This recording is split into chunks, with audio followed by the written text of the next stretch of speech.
What's good, everybody? It's freaking superhero day, and we are going to watch The Watchmen. We're going to figure out who is watching The Watchmen, and that's going to be us.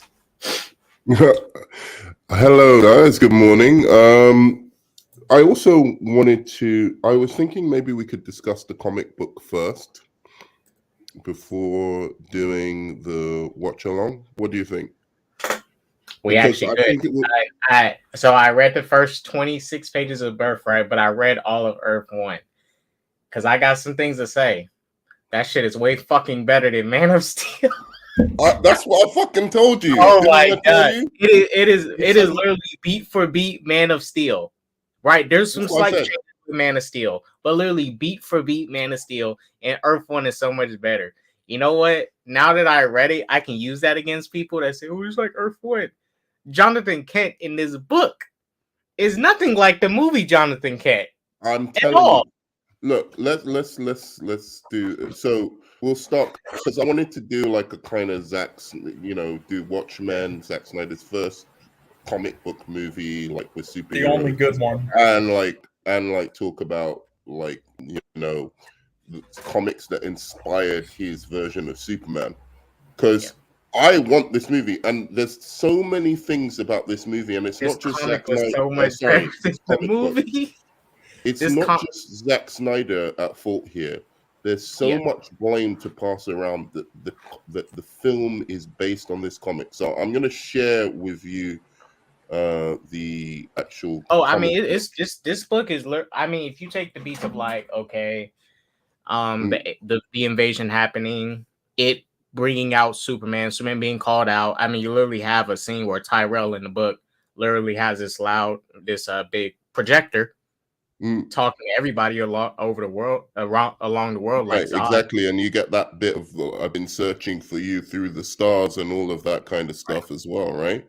Now, how Krypton gets destroyed in this book is is definitely different from Man of Steel. But it's really cool though, and it's better than Man of Steel. Like, I agree. I feel like I know like Tyrell is not a big supervillain name for Superman, but I think they should have either given General Zod, made him more a bit like Tyrell, where he is actually from a different planet in the same solar system as Krypton, and they help destroy Krypton, or alternatively, just do Tyrell. Because I think it was just so much more interesting that there were these two planets or in probably the solar system. No, man, you're along the right line, but I think maybe a Kryptonian civil war that led to its downfall. For example, there's like two different factions of Kryptonians, and they're the ones who are actually the ones that end up destroying their own world through this little civil war. Right. And, Zod survives. And people that are on the side of House of El, which is Jor-El's, most of them, they get wiped out, die. But through the war, whatever destruction in the war is literally killing their planet, and they end up killing themselves. You can use that as motivation for Zod wanting to kill the son of Jor-El, or look for the son of Jor-El and make sure he's just wiped out. Right. So just to go back, so that one of the first things, I think that's absolutely correct. Like something along those lines could have been interesting, but just to go to the first thing, and I need you to open a page. This is the first mistake, right? That Warner Brothers made while doing this movie, right? So look up J. Michael, the writer of this book. J. Michael. And guess what this motherfucker is? You can show them on IMDb. Oh, it says this dude's a filmmaker. Right. Let me bring that. All right, guys. And the book functions like a film. I mean, it essentially functions in the same way as a film. So open up his IMDb. The writer who saved Spider-Man, eh? So, can you see Changeling? Yeah. Look what click on Changeling. Go down a little bit. What does it say? How many nominations has it had? Nominated for 3 Oscars, including screenplay.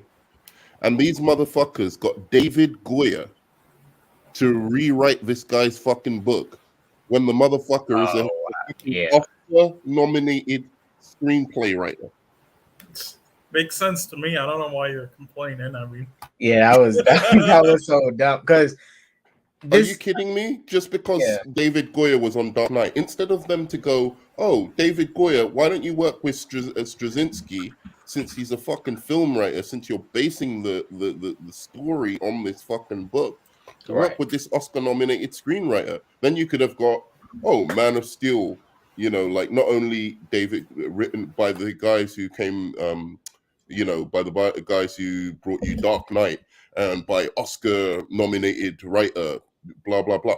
It just doesn't make sense, any of it. Like even from the beginning of the construction. So I'm not just blaming Zack Snyder here. He was set up with a terrible writer who wasn't even responsible, for the best parts of the Dark Knight. He somehow wrote Batman Begins. I don't know how he did it, because it's a good movie. I would say he wrote that alone. There's a part of me that says he got lucky with Batman Begins. I think I think for the most part, because Nolan can, he can write a screenplay too. I think Nolan definitely had his hands on in what Goyer was doing, and like really in that writing room, make sure, hey, I need you to write me something really good. I don't need you writing me no slop. Because before Batman Begins, what did Goyer write before that? Blade Trinity. Right, so he wrote Blade, which is a good movie, but it's not the first one. writing flaws. He wrote the first one. He did. Yeah, but he also wrote Ghost Rider. You know what I'm saying? He wrote both Ghost Rider movies. Oh, I mean, the second one was horrible. First one was it was all right. It was all right. You don't want to put that guy in charge of writing your big tentpole like movie, especially after, because this is what I hate about fanboyism. It's when Dark Knight Rises dropped, and I know you like that movie, but it has some serious structural flaws to it. I agree. It has some flaws. I don't disagree with those. So you get out of the 3, it's not the best one. Right, exactly. But so I still don't think it's like bad, but it has because Nolan, the first 2. Because Nolan's that good that he can take like, something that isn't fantastic and just make it epic anyway. Right.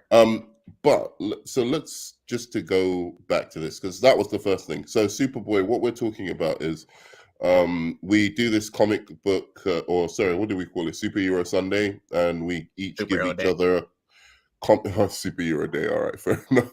I think Superhero Sunday sounds better, but anyway, Superhero Day, where we each give each other a comic book to read and discuss. So this week I gave him I was a little bit I gave him a little bit too much to read, but I needed no. I mean, you gave me a long one. You gave me a long one, but as I was reading it and I got like 26 pages in, I was like, I'm just gonna finish this shit because it's good so far. You're right. And Nerd Man, there's some changes in here that's not the typical of Superman. Like Clark is young, he's in his 20s, and perfect age, not like the Man of Steel age. This is the perfect age to have this type of character going through what he's going through, finding himself.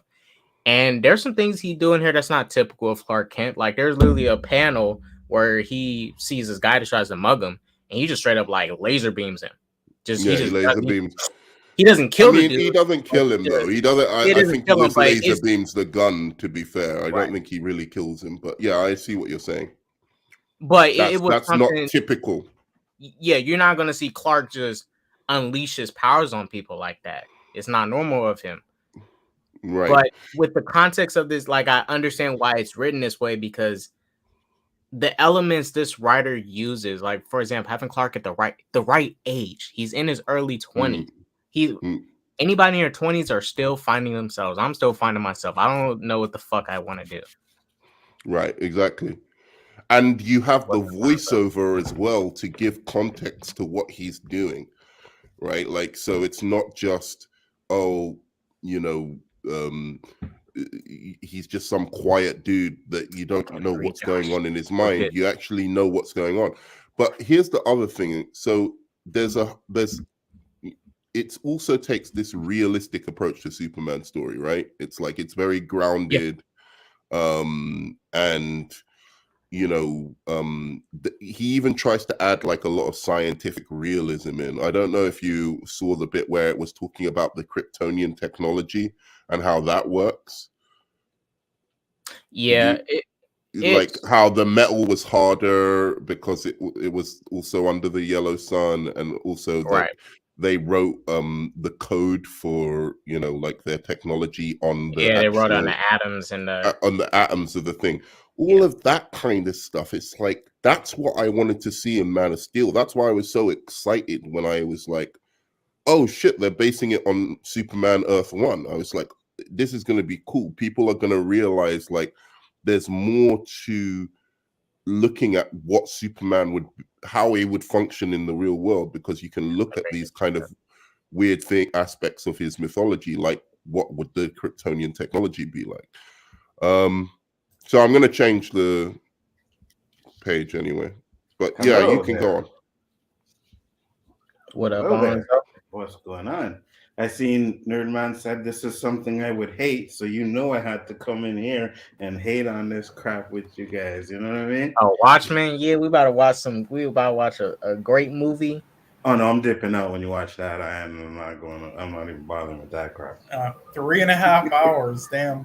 Yeah, I'm not even bothered. Is there a part that you want to discuss quickly? And then we could just go do Superman Birthright and then move on to the next bit. I mean, a lot of the main panels I did like was basically, okay, I did like the panel I probably liked the most was his mom working on his suit, not really working on it, but like, you know, trying to add more to it.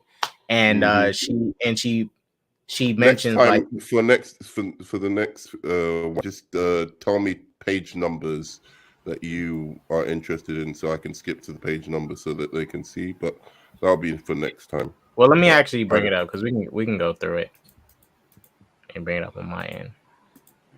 All right.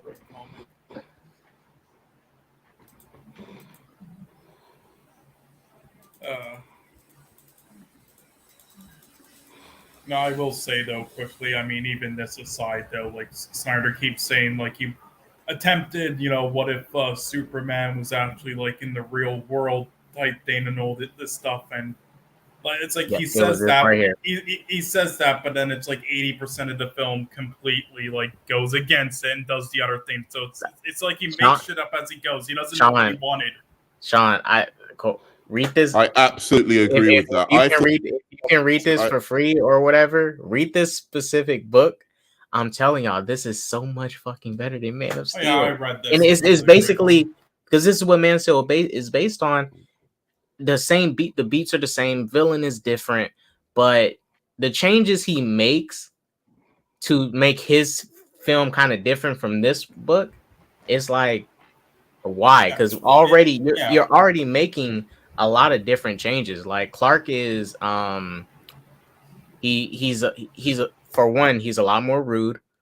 He's not his typical nice self, and he's not so respectful to some people. He is, at some point, he does use his powers for his own self-gain in the story, which his parents, you know, kind of practice against. But it's in the midst of him finding himself. There's nowhere in this story do you have Jonathan Kent preaching to his son, hey, maybe you should let that bus full of kids die. He preaches to him, be careful. Do not reveal yourself too much.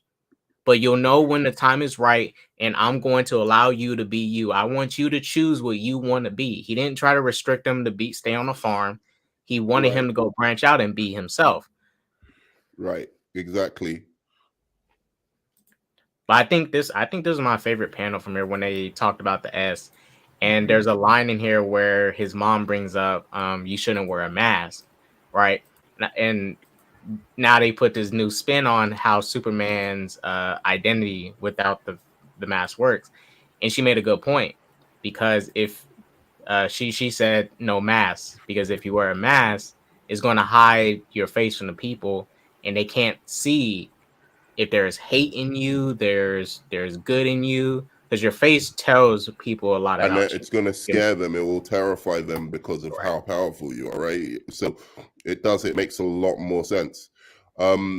If you want to go over any more of the parent stuff, I thought there's little cute bits where, you know, they discuss like him having sex, or, you know, the implications of like certain things that I thought, you know, actually grounded it and made you think, oh yeah, like there are certain things about Superman, right, that you might not think about, certain implications to his powers that you might not think about.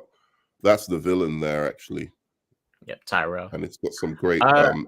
Jimmy Olsen was also really good in this book too. Lois was okay. She was like average in this book. Jimmy was a standout in this story. Perry White, and obviously Tyrell. I think those was the standout characters from this book. Perry, and he doesn't destroy the whole fucking city as well. He literally doesn't destroy the whole city. And he works out the problem for himself. You know, it's not like he, you know, relies on his daddy and like essentially. And, you know, one thing that Cole said that I want to bring up is not to like heart, because I want to talk about the comic more, but the sense of realism in Man of Steel is just not there. I don't find it realistic. You know, like the science in it is all off. You know, there's like wormholes being opened in Earth and only sucking Kryptonians in and all of that kind of stuff. So I don't find it that realistic. You know, maybe it's a bit more realistic or grounded than, you know, the Chris Reeves ones, but it's not. You know what I mean? If that's what he was trying to do, if he was trying to do what Nolan did with Batman Begins for Superman, I think he failed spectacularly. Yeah. I think it's and there was no reason to, because you had a comic book that basically was the blueprint of how to do it. You know, that's what kind of like ends up annoying me about like this whole thing. It was actually like Chris Rock in like the Spiral film. He says stuff, but he really didn't know what he actually wanted. It's crazy.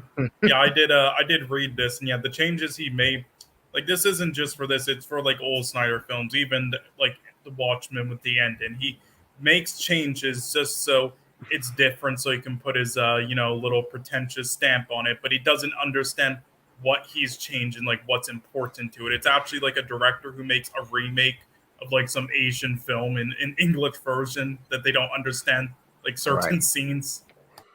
Like you know, Old Boy.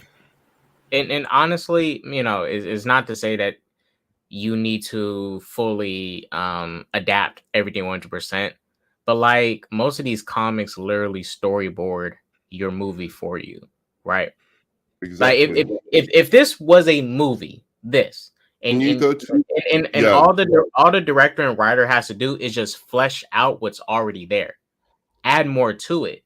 You know, if you have to like tweak the villain a little bit, do a different villain so you can just surprise us, that's fine. But the bulk of this, the premise is already fine as is. Leave the premise. And look at this Park Kent speech right here. You know, like something like this should have been in the movie, right?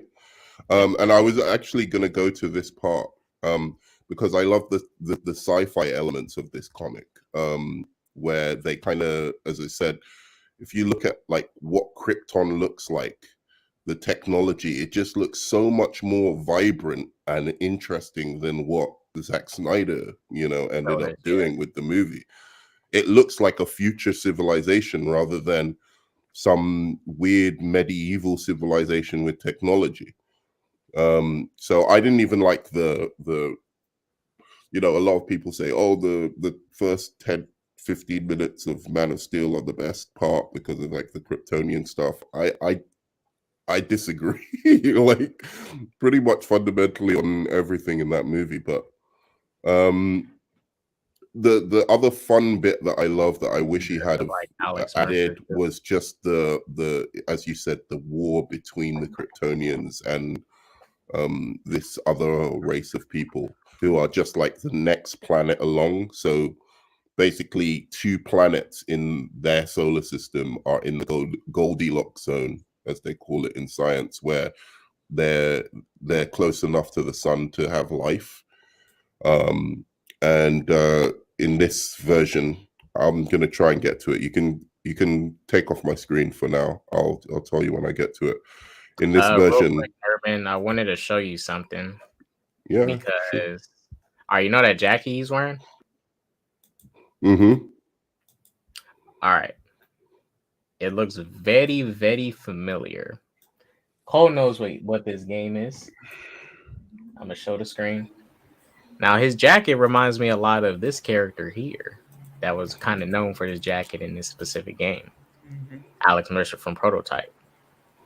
Oh, right. I forgot about that franchise, yeah. So what year did this comic come out? I think it was a year after The Dark Knight or something like that. Or a year after Batman Begins. It was okay, because very soon after that. Prototype came out in 2009. So if this came out before, then that's probably the inspiration for his jacket. Yeah, you know, there are some games that would just be easy to adapt into films, and that's one of them. I'm actually shocked they didn't do this as a concept or even do a Prototype 3. Well, because didn't the studio who made it go out of business, Cole? Or didn't they get bought out? Yeah, I think that, well, again, Activision, but I forgot the main studio, like who they were. I don't remember, but they might have, again, with games from like around that time, I got it all, you know, a bit confused, and a lot of them have kind of like shifted into games you wouldn't expect. Like, I remember when Epic Games was the one making Gears of War. Shit, right. Time flies. Holy crap. Yeah, but for some reason, though, I keep confusing the Prototype games with the in what were they called again? The Inhuman games that now the Spider-Man studio did in the Sunset Overdrive one. Well, it's because I remember back then, around when Spider-Man Web of Shadows came out, that was parts of Web of Shadows use elements of Prototype because the people working on Prototype was working on that Spider-Man Web of Shadows game, and then it got picked up by whoever did it. I think it was with the studio that had Spider-Man games before Insomniac and Sony now. But they was working on a prototype of the Spider-Man game, and there was, you know, supposed to make one, and then we got Web of Shadows. Why are those two studios so similar? They both did a similar games there, and then both Spider-Man. Jesus Christ. I mean, did you ever play the Inhuman games? I forgot what they're called exactly. No, I probably heard of them. They're called Inhuman games. Yeah, Insomniac Inhuman.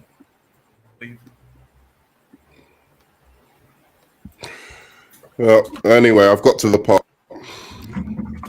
You found it? Yep. So yeah, this is like how they look.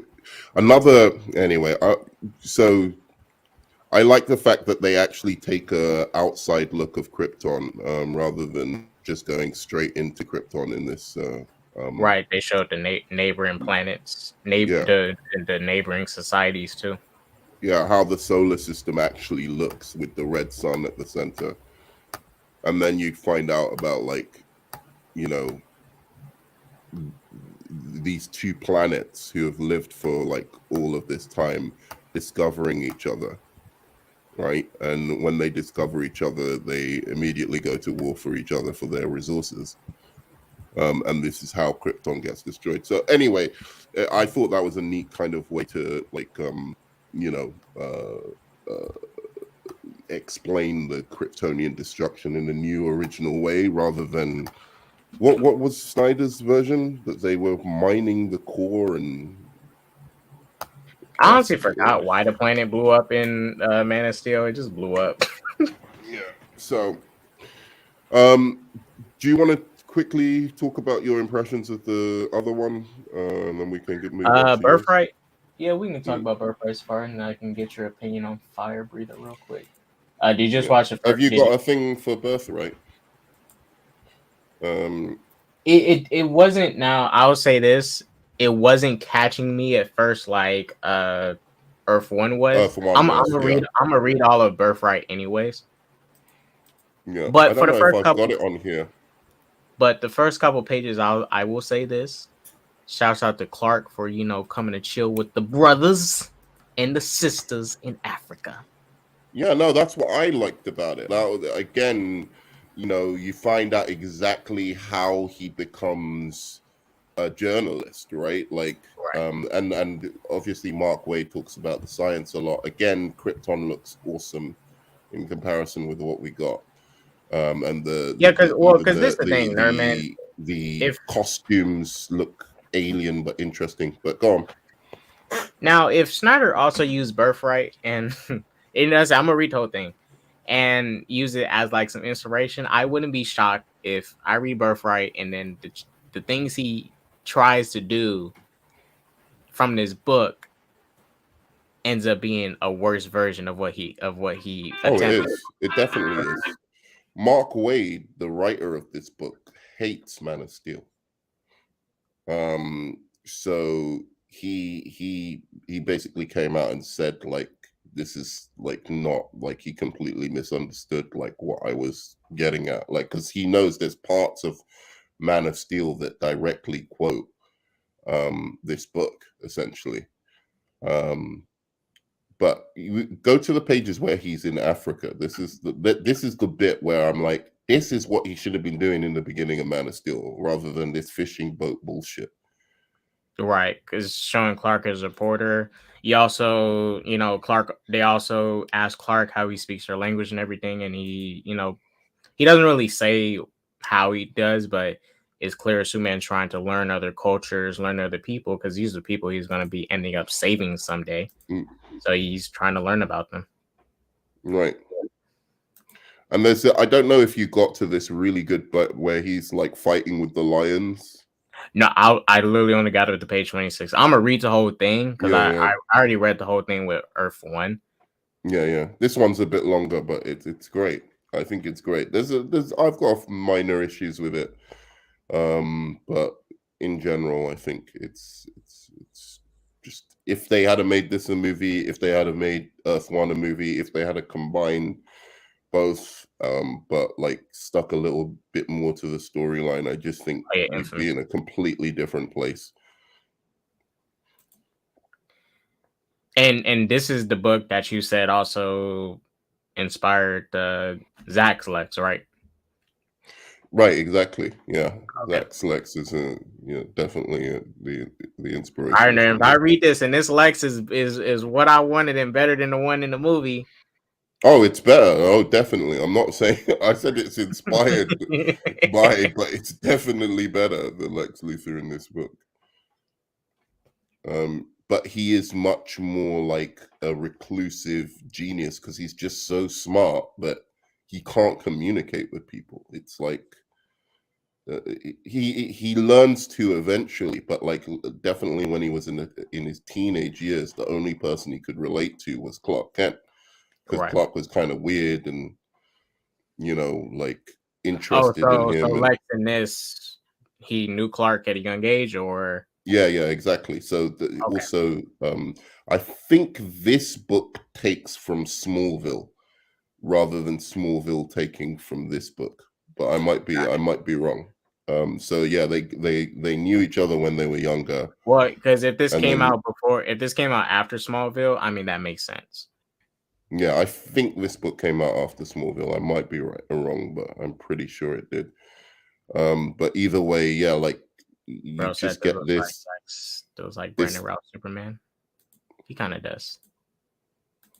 If you go forward, you'll actually see Lex like a little bit, like, and you get a sense of what he's about.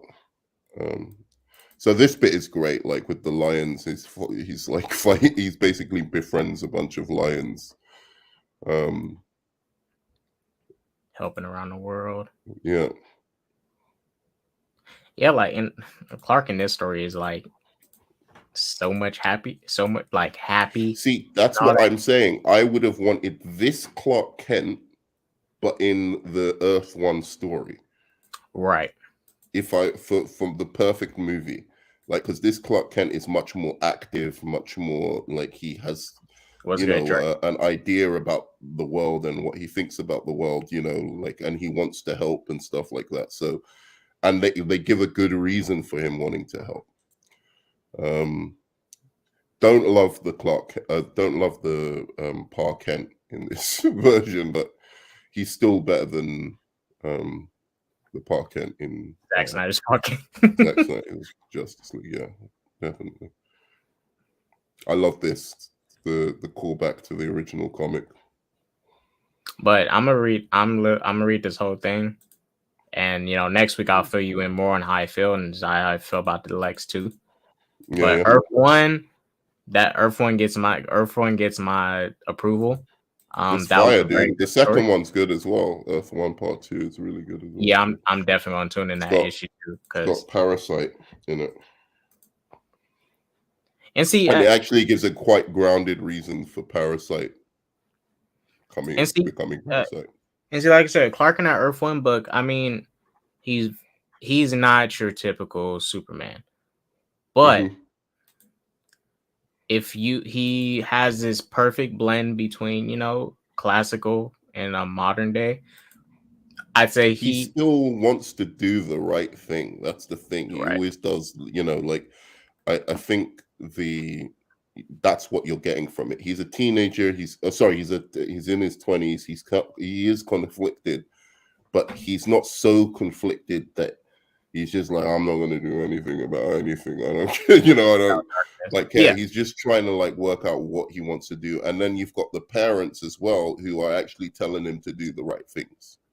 Like I said, his parents and his dad does not know literally what he's meant to do and what he's here for. They're not encouraging him to be a superhero, but it's like it's something they wouldn't be against, because Ma Kent says in this story, if you was a banjo player, I'd still love you no matter what. Like they literally want him to just figure out what he wants to be. He chooses what he wants to be, and they're going to love him regardless. They don't want to be no crook or no killer, but they want him to be a good person going out there doing good things. Yep. Oh, and I'll also say this too. This Clark definitely, from a physical look, not as big as like Henry Cavill. That's why I tell people, and I had to, you can take someone like Tyler Hoechlin, because he has a very much a build like Tyler Hoechlin, like the same body type. They can work. I'm not like, we don't need someone super skinny, but someone who's kind of lean but still buff. They have their six pack. They can totally work for a Superman story. They just need to, make sure. I don't think he needs to be like super buff like the way they did. I think there's this whole thing now about superheroes being like super jacked. I think it makes sense with certain superheroes, like to an extent. Batman, I get that he's trained to the peak of human perfection or whatever, and like But even with Batman, I can take a lean. Me as well. Lean Batman, but he got to be shredded. But I can take a lean Batman. Yeah, no, absolutely. I'm not saying that, but I'm saying it makes more sense than just saying Superman has to be like that. I don't think Superman really does have to be like that. I think that's just something that comes from the fact that all comic book characters are drawn, jacked, right? But with some of them, it makes much more sense for them to be jacked than others. I don't think it's just has to be this universal thing. Because I think where all of them have to be like Thor-like bodies. Like it would be like having Iron Man jacked. Like, what's the point? Which is or Incredible Hulk jacked, like a muscly Incredible Hulk. Like it's not the Incredible Hulk, but I mean like Bruce Banner. Yeah, he can be a skinny, scrawny dude, because that's typically what he kind of is, a skinny, scrawny dude. Mm. But the Hulk is the one who gets juiced up and jacked. He's going to be CGI anyway, so you don't need no big buff dude and put some green paint on him for the Hulk. They're going to handle that with CGI. Right, exactly. So Superman falls into that category for me. You know, Flash, obviously, I don't think he needs to be like super jacked. You know, so certain characters. Oh, I forgot. This was a good bit in the book too. Just right here where Jimmy and Lois helped out Superman, got him out of the exactly that Red House pushed him down. That was a little powerful moment. I like that. That's like Jimmy Olsen was fighting his book because he tried to run in there, had to help out his man Soups. He was like, yeah, nah, exactly. And it wasn't my guy go down. You remember like how Superman, oh God, you know how Superman like just, they say like basically the Kryptonian gravity is pushing down on him. Yeah. Right. When he's trying to stop the world engine, destroy the world engine. I think it basically comes from this scene, but it's like this scene is just so much better because it's like he doesn't just Deus Machina his way out of that situation and just go, fuck it, I can still fly through it anyway. He actually gets the help of the people because they see that he's trying to help them. Right. And so Jimmy and Lois actually help him, you know, out of that situation rather than him just getting out. And that's a superhero moment. You know what I mean? Right. When the people, it's like those Spider-Man moments where the people like help Spider-Man like swing to the, you know, I was thinking of the Amazing Spider-Man 1 or on the train, you know, where they basically hide Spider-Man's identity, right? It's like when you have those superheroes who are supposed to be like hopeful and whatever, it's good to have those interactions with the people rather than in Man of Steel, he just doesn't really interact with people that much, you know? Right, because it goes to show that the hero is making an impact, not just on a physical standpoint, but for the world. They're inspiring other people to do something good. Heroic. Right. Yeah. So there you go, missed opportunity. So, and now everyone thinks that it's a stupid idea to do Superman grounded and realistic, and I'm like, it isn't. It's just the director, right? Fucked it. Like it wasn't a bad idea. And now I agree. Maybe let's get away from that now. But I would have loved to see a good movie done like that. It's unfortunate. Well, like I say, I'm kind of okay with some grounded elements, but like I say with Man of Steel, you know, you got Jonathan Kent definitely was messed up. The villain's motivation, his mission, it's like terraform Earth, okay, Q, yeah, you know, why? Yeah. Having guy just wanted to destroy Earth, right? That was his thing. He just wanted to like because well, yeah, I mean, they taken Clark in. Yeah, because so he was going to start destroying it so he can weed out Superman. He didn't know he was going to show up, but he showed up. He weeded him out, and then now he's just going to destroy the rest because you know he wants to make sure he kills the last of the Kryptonians because they didn't want to leave any of them alive at all. All right. Last comic before we get into Watchmen. Yeah, there was just something I wanted to say. Something popped up. Yeah, something just popped up, and I don't have to yet, but in like 30 minutes I have to go, so I figured I should just head out now because by that time, it's a 3.5 hour film. So I'm not watching the 3.5 hour version. Yeah, we're watching it anyway, but you've got to go, so it doesn't matter. Either way, so I'm apologize, but I'll be here next week. But if you just want to know my thoughts on it quickly, you should read the comics with us, like that. You can even give us a comic. Send me the which comics you're doing in DMs each week, and I'll read them beforehand. So next week we're doing like an X-Men week, so I think maybe you can give me your favorite, like a favorite X-Men story or something like that. And Kados, Yeah, you can whatever you want. You know, I don't mind. It could be X-Men, it could be anything else. But I've chosen an X-Men one to go along with what we're watching, which will be X-Men 1 next week. All right. Well, okay, I'll do that. But anyway, yeah, just DM me later so I can remember. But yeah, anyway, talk next week. I too am gonna head out too, guys. That's fine. Peace out, guys. Thanks for coming on. No problem. And Nerdman sucks ass. You're a simp, bro. Nerdman speaks fact. Okay.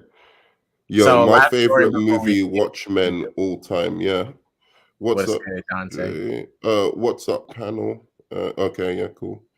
DC was on the blink of collapse until our Lord and Savior Zack Snyder came along and graced us with his mythological trilogy of DC characters. I think you're being sarcastic. I agree with Nerdman. Man of Steel is not good. Yeah, he's being sarcastic. Snyder saved DC. Yeah, you know, I think that if he wanted to do a mythological version of Superman, he should have just done that.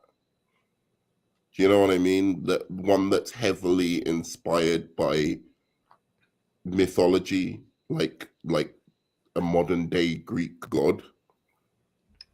Right? Yeah. If that was his interest, he should have just stayed away from the realism thing, based it more on, you know, like Alex Ross comics of Superman or something like that, where it's like he's this mythological kind of figure who's like a modern day Hercules, like, and done that shit, because I think he's better at that. Honestly, I think that's what I saw him doing in Zack Snyder's Justice League, and it made much more sense to, you know, his type of storytelling. I don't think the realism thing really worked for him, to be honest.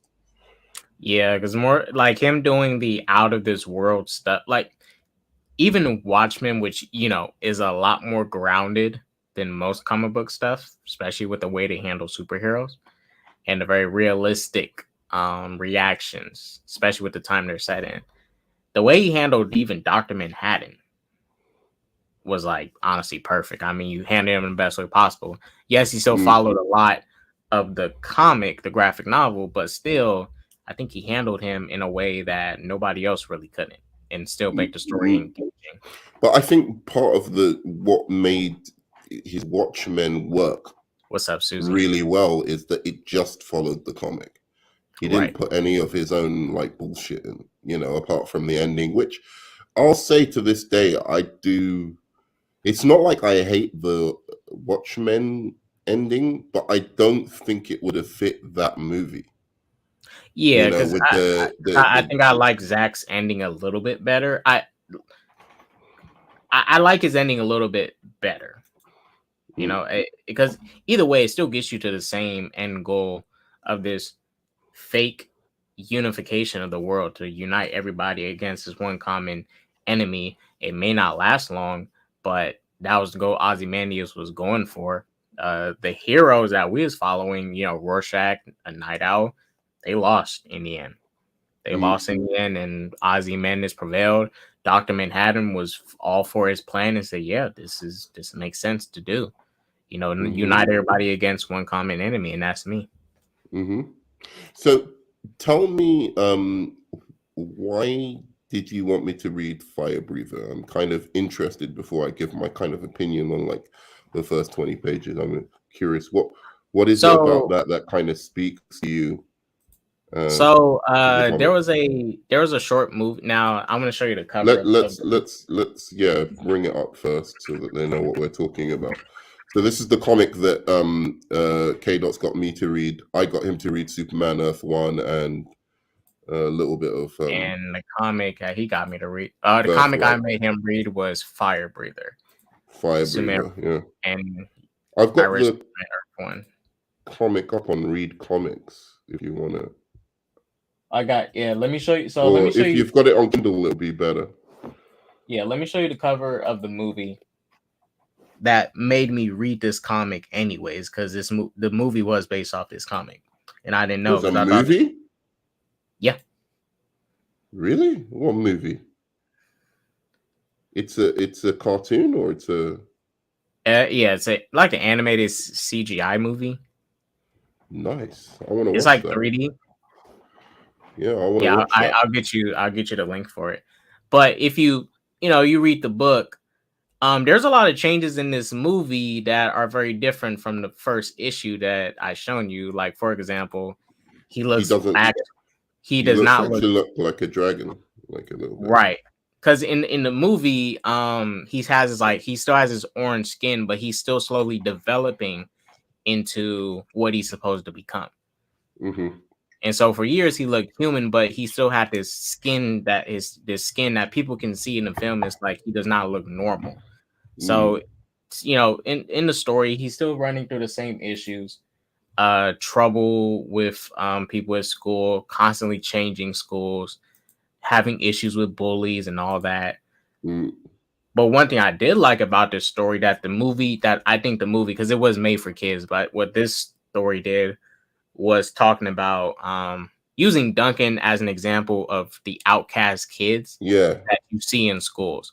Right. No outcast looks like Duncan, but he was that example of what it's like to be an outcast in school. Could almost imagine this kid becoming like a dragon version of a school shooter, right? He just because they're just really fucking whack to him, like all of these guys. And he's basically, the story is that his mother is just a normal soccer mom, but she fell in love with, I guess, a dragon that wants to destroy cities and stuff like that, like a kaiju essentially, right? Sorry, go on. When I'm gonna send you a link to the movie, if you do want to watch it, you'll see how different it is from this issue. And because in the now I need to read more of the issues, but I think what this issue might be implying, because he's a king, Balak, the dragon who's his dad, he's king of the kaiju, and I think he's just just having kids to try and continue his legacy. And this woman, was obviously one of them, and she's just another one of his many wives or whatever that he's trying to populate with kids and stuff. And so, what does he fight his brothers or something, or does he end up like going along with his father and wanting to destroy cities? And I do not know yet. Because I'm still reading. How much have you read of it? I only read up to issue 3 so far. Oh, okay. So I want to read more of it. It's really fun. I like the concept a lot, and it was really, really well written. It was maybe one of my favorite ones that you've got me to read so far. And I'll tell you this: I do not know how he got her pregnant. So I don't know. It doesn't really matter. I think it's just it's a kind of idea of a guy who's a half dragon, half human, and he's trying to function in schools, and his mom wants him to do the best that he can, given his situation. But he's just getting excluded from schools even before he's even done anything, right? Even the head teacher or the headmaster is brings him into the office and just says everyone is complaining about you being in our school, and I'll say this without spoiling, that principal, he's not in the movie like that. So did you read it until the end, or did you just read just first couple pages? No, I read the first 26 pages because I didn't get it until yesterday. So got it. I'll just show you. There's a character that's going to be in the movie. His name is Barnes. So in the movie, Barnes is he works for the government, but he's like his overseer. So he just keeps an eye on Duncan, pretty much. He's like a glorified babysitter. And he falls in to be like the PE teacher at his school to watch him, to make sure he doesn't kaiju out and do anything crazy. But he's in the movie, he's not like mean or rude to him or trying to like persecute him. He does care about the kid in the movie, but he does have beef with kaiju. He does not like kaijus, but he does do his best to keep Duncan, in check. School. Oh, in check. Yeah, okay. Just like he's literally just keeping an eye on him, making sure he doesn't go full kaiju and do anything crazy. Well, I still don't know. Is he a hero, an anti-hero? Is it a superhero story, or it's just nothing to do with superheroes? It's just a concept that he's a dragon, a half dragon, and what his life is like. Well, from where I'm at, like he hasn't embraced that role yet as like a hero of anything. I think he's gonna. I think with this type of story, he's gonna be like a hero of, like a hero out of reluctance, not really a hero by choice. Yeah, because he's gonna be dealing with other kaijus too. Because since he's the prince of these kaijus and stuff, other kaiju are going to try and come challenge him to take his spot, because now he's going to be next in line to rule. And the other kaiju don't respect the fact that a half human is going to be trying to potentially rule them. Right. So in a sense, he's going to be like protecting his town and stuff from incoming kaijus and all that. So that's cool.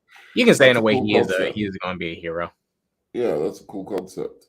Okay, so I will read the rest and I will let you know what I think of it. But I really enjoyed the first 26 pages. Definitely. And I'm read issue 2 of Earth 1, because that's a really good story so far. Oh, it's just like a movie. The guy's a screenwriter, so he writes it like it's a movie, and the artwork is so great, like it feels like a film. And I think they do a really good version of Parasite. Actually, it's quite a cool story. I don't like the third one, unfortunately. Same with Batman Earth 1. Batman Earth 1's really good for the first few, and then the third one is like, okay. Whereas the Wonder Woman Earth 1, it's the second book is good and the third book is good, whereas the first... Wait, is there 2 Batman Earth 1 books, or is it just the one where... There's 3 Batman, 3 Superman, 3 Wonder Woman, 2 Green Lantern... Because I think I read because I read the first one, the one where he kicked a tree branch and he kicked the tree in half. That's one I read. And Catwoman that's year 1. That's year 1. I'm tripping. Year 1. Yeah, that's not Earth 1. Earth 1 Volume 2 is basically what Matt Reeves based his book on, his film on. Got it. Yeah, so it's a little bit of Earth 1 Part 1 and Part 2. Matt Reeves read, and then he read some other stuff, I think, like The Long Halloween and stuff like that, and he kind of blended those elements together really well, actually, because it wasn't just like he just took I think Matt Reeves did something really good, because he was really inspired by the story, but he didn't just rip it off or something like that. He made it his own, and with the Batman has a completely different arc in Earth 1 than he does in the film, and I think it's actually better. His arc. He had a huge mix of, because Long Halloween, I think Ego, and year 1 was heavy influences for Matt Reeves, the Batman. Yeah, it was another book, but I forgot what it was. It was another book. There was Ego, probably year 1 as well. Year 1, because of the Catwoman thing, how Catwoman is in. Yeah, it was Long Halloween, Ego, year 1, and it was another one. I forgot what the book. I think it was that book where where Gotham City flooded. Oh yeah, right. I think that's more going to be the inspiration either for the Penguin show or 0 year. For 0 year.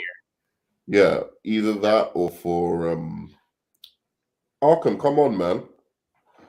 Yeah, like it's either going to be for the second one, Year Zero is going to be for the second one, but I think for the most part it has some influences of Year Zero, but like only the end bit of the film where the city's flooded.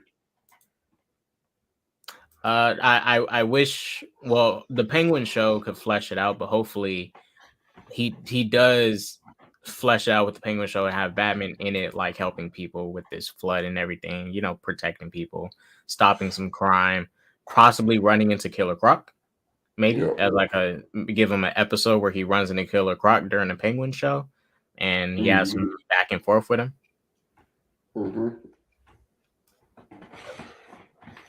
Definitely. The late 80s gritty comics. Yeah. Wonder if Killing Joke gonna inspire Matt Reeves' Joker. Man, I hope he's inspired by the Joker that rips his face off and staples it back together.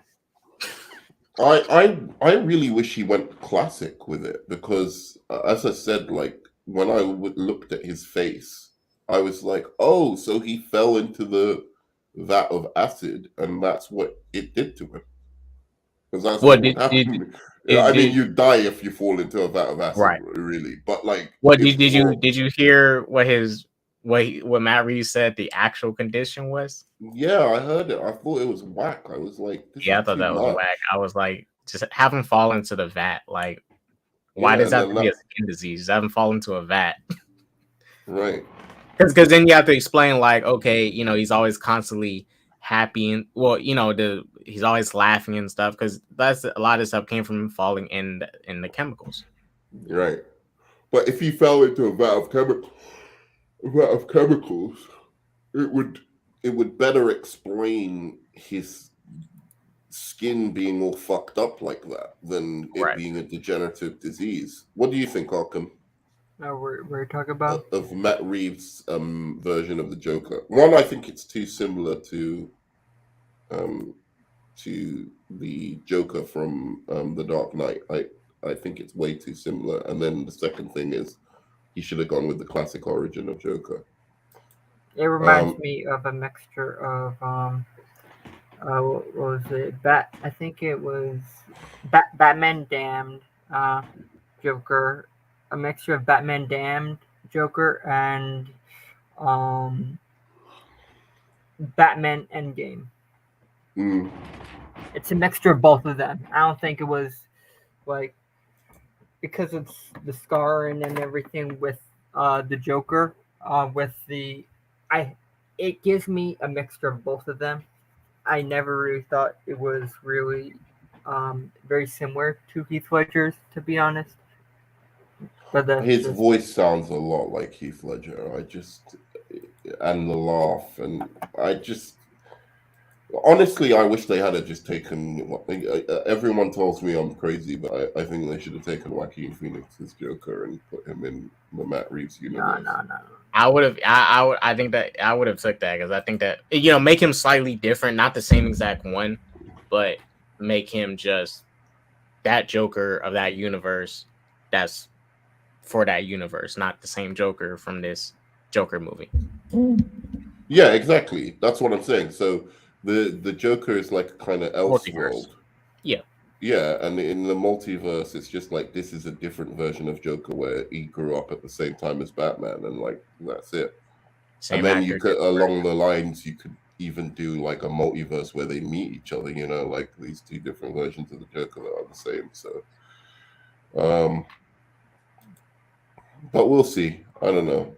I don't think Matt Reeves is going to use Joker for the next movie anyway. I think he might use him for the third one. He might say, yeah. Hopefully he saves him for 3. You know, do this Clayface thing. There's hopefully he gives us you know, Clayface. Here's not the original one that, you know, not as Clayface. For me, as much as I want the Clayface version, I don't think we're gonna really get that. Like, if you want something like that, that's the DCU, because like Yes, yeah, the Matt DC Reeves will has definitely get like a true type of Clayface. Like Matt Reeves does have some like mixture within it, but I don't think they're going to go as far as making like there was this comic I forgot where he's kind of like he is Clay, where it's a mixture of both of them, but he shapeshifts, but that as far as he goes, but he can't shapeshift weapons turn or into like a anything monster kind of. yeah, monster type of thing. But Yeah. it's I think that's what Matt Reeves will do, but that's as far as you will get. I don't think you will see Clayface shapeshift his hands into weapons. I don't think you'll see that at all. Yeah. Honestly, I think he should do Mr. Freeze and just But I make do it think like when it comes to focused Clayface, on Mr. Freeze. Either that or do a proper Scarecrow movie. I do think with Clayface, you will probably see the like the version that we all know where he can shapeshift his hands into weapons, etc., and be this big giant monster. You'll see that in DCU. Yeah, but it won't work in the. Because Matt Reeves has done a great thing. Yeah, that's where what I'm saying. I'm you saying could you're gonna see almost that. see it like it's the world is weird enough where you could see something like that happening, but it would be a leap, from where he was at, because it seemed so grounded, even potentially a little like Gotham looked more like a comic book thing, right? But apart from that, I feel like it was more grounded than the Nolan movies.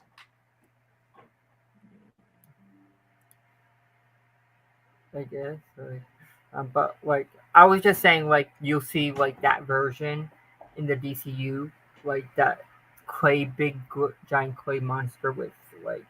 Yeah, in the DCU, we're definitely get that. Yeah, I just think Matt Reeves should just stick to his strengths with characters that you can, like Riddler. But I do think Scarecrow, you can still play around with realistic means because there's actual gases and toxins that exist that can cause people to hallucinate. Actual drugs that you'll see more. I feel like grounded characters like Two-Face, Scarecrow, Black Mask, the ventriloquist and Scarface isn't really fantasy. It's just a doll and a ventriloquist. Like you still can play around with that. He should definitely play around with Black Mask. After Birds of Prey, yeah, I need a good Black Mask. I think Matt Reeves can give us a real gritty one, not that bullshit from Birds of Prey. Yeah, I agree.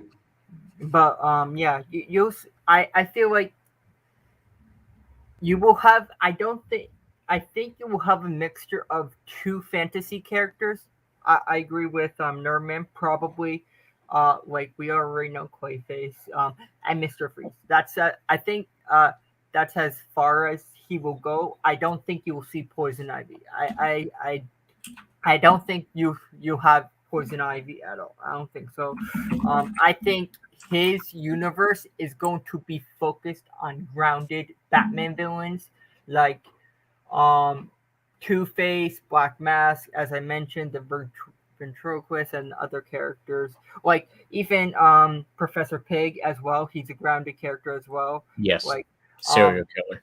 Serial killer. Like I don't like how he just from the first movie, and even like watching the trailer from the teaser technically of the Penguin, I kind of know what kind of path he's going on. You'll see more introduction of Batman villains that haven't been introduced before, but as much as fantasy characters go, you're not going to see as many. Mm-hmm. Right, yeah. And like you said, you brought up Professor Pig. Perfect character to stick with for Batman's detective aspects to really shine again because he's a serial killer. Or Hugo Strange. Yeah. Hugo Strange. Yeah, you could use him too. Because then you can explore the Arkham thing with his mother as well. Yeah. Should we watch the movie? Yeah. Real quick, just wanted to show everybody because Susie brought it up. Susie, I think Matt Reeves, I need him to give us a Scarecrow like this because this is the best Scarecrow in cinema history. We need a Scarecrow like this. That'd be hilarious if he did that. I don't. Nah, joking. We need something scary. That would be so hilarious. I don't think we'll have Ra's al Ghul, to be honest. Like, I think. I mean, if he does race, he's not adding the Lazarus Pit. Yeah, like I think he'll do the Court of Owls. Pit could work. I think he will do the Court of Owls, but not the League of Assassins. I feel like that will be in the DCU. Maybe. No, I totally think they will do it because the first one, you do have Damian Wayne, and when you introduce Damian Wayne, his kind of origin is dependent really on Ra's al Ghul, the grandfather.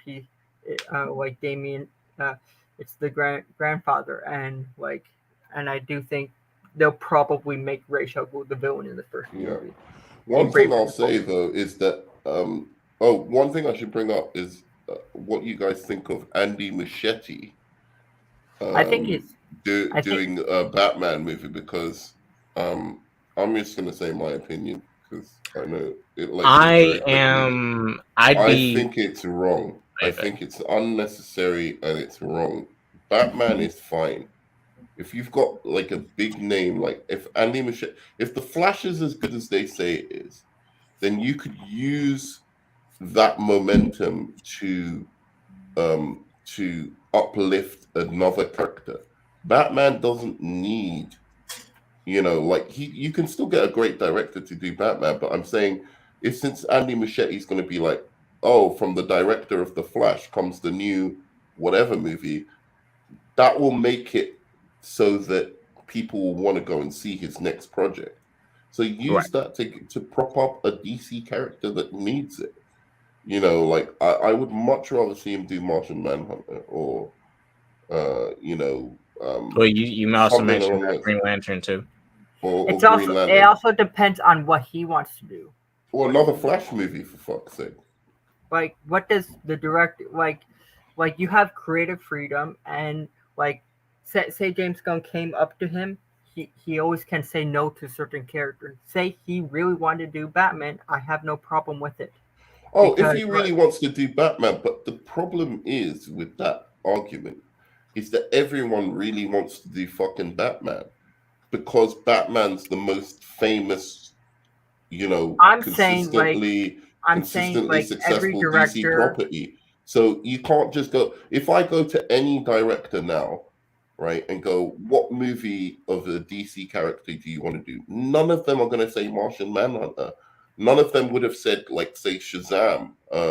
None of them will say would have said The Flash or Power Girl or any of those characters because they're not known.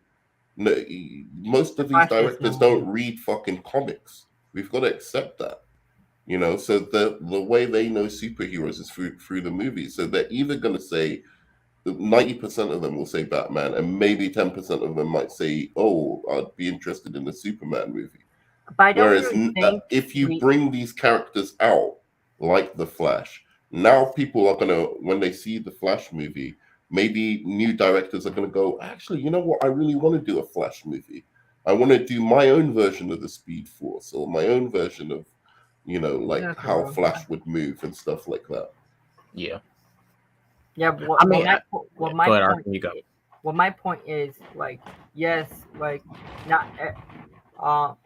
not every director wants to do certain characters, but you also have to understand, every director has their own character that they want. It's called creative freedom, and I wouldn't want to be as a consumer to force a director to do something. It's not forcing them to do it. You go, okay, you want to do Batman, but just out of interest, we really think that this character would match you, like the way they did with Aquaman with James Wan.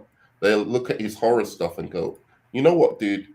Because you cannot tell me that James Wan creatively just thought, I want to do fucking Aquaman. Like, there's no way. I would bet my life on it that he didn't come in and go, I want to do Aquaman. They maybe offered him like, different characters, and there's a chance they probably would have offered him something like Justice League Dark, which does fall into something that's his style. Yeah, exactly. But I think they scrapped that also with the Justice League. But I think they approached him to do Aquaman, and then they gave him the material that would make him interested in doing Aquaman. And I think that's what they need to do with these directors. And if he says after that, nah, as much as I like this character, I still really want to do Batman, then fine. Then you're like, okay, he's really passionate about doing a Batman movie. Fine. But just like taking that as just like, what do you want to do next, Andy Muschietti? And he says Batman. It's like, obviously they're going to say Batman because that's the one they know. No, it's not like it's the one they know. It's they based the Flash. Let's go hard.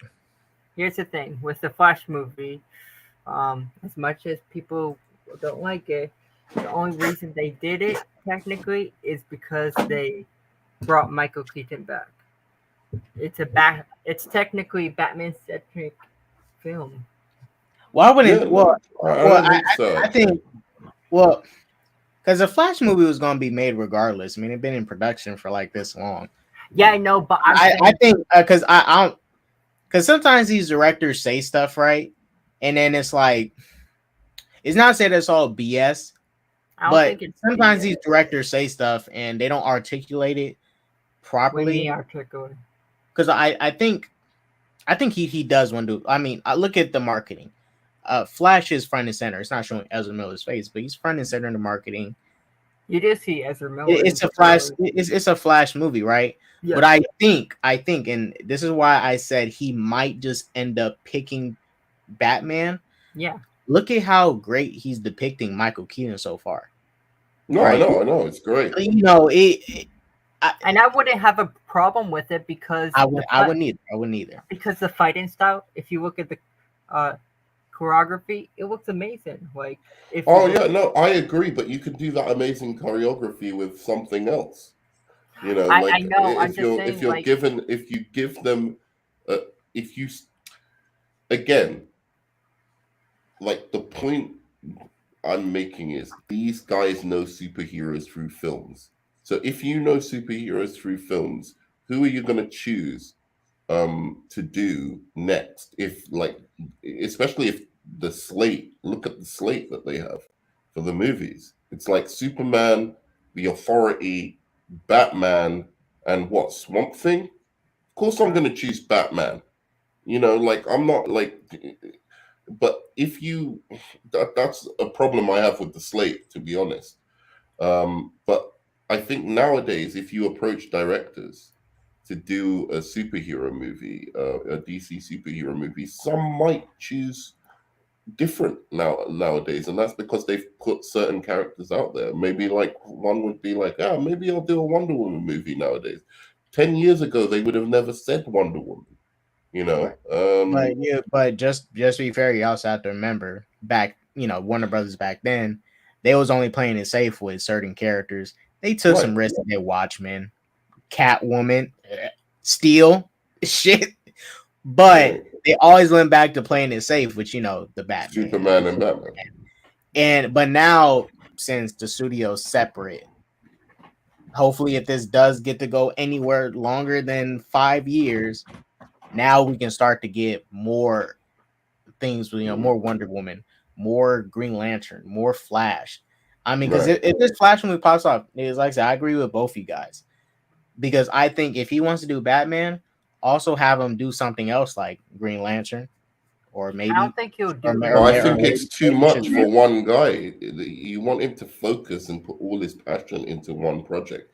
And to be quite honest, I'm like, why not get him to do another Flash movie if his Flash is that good?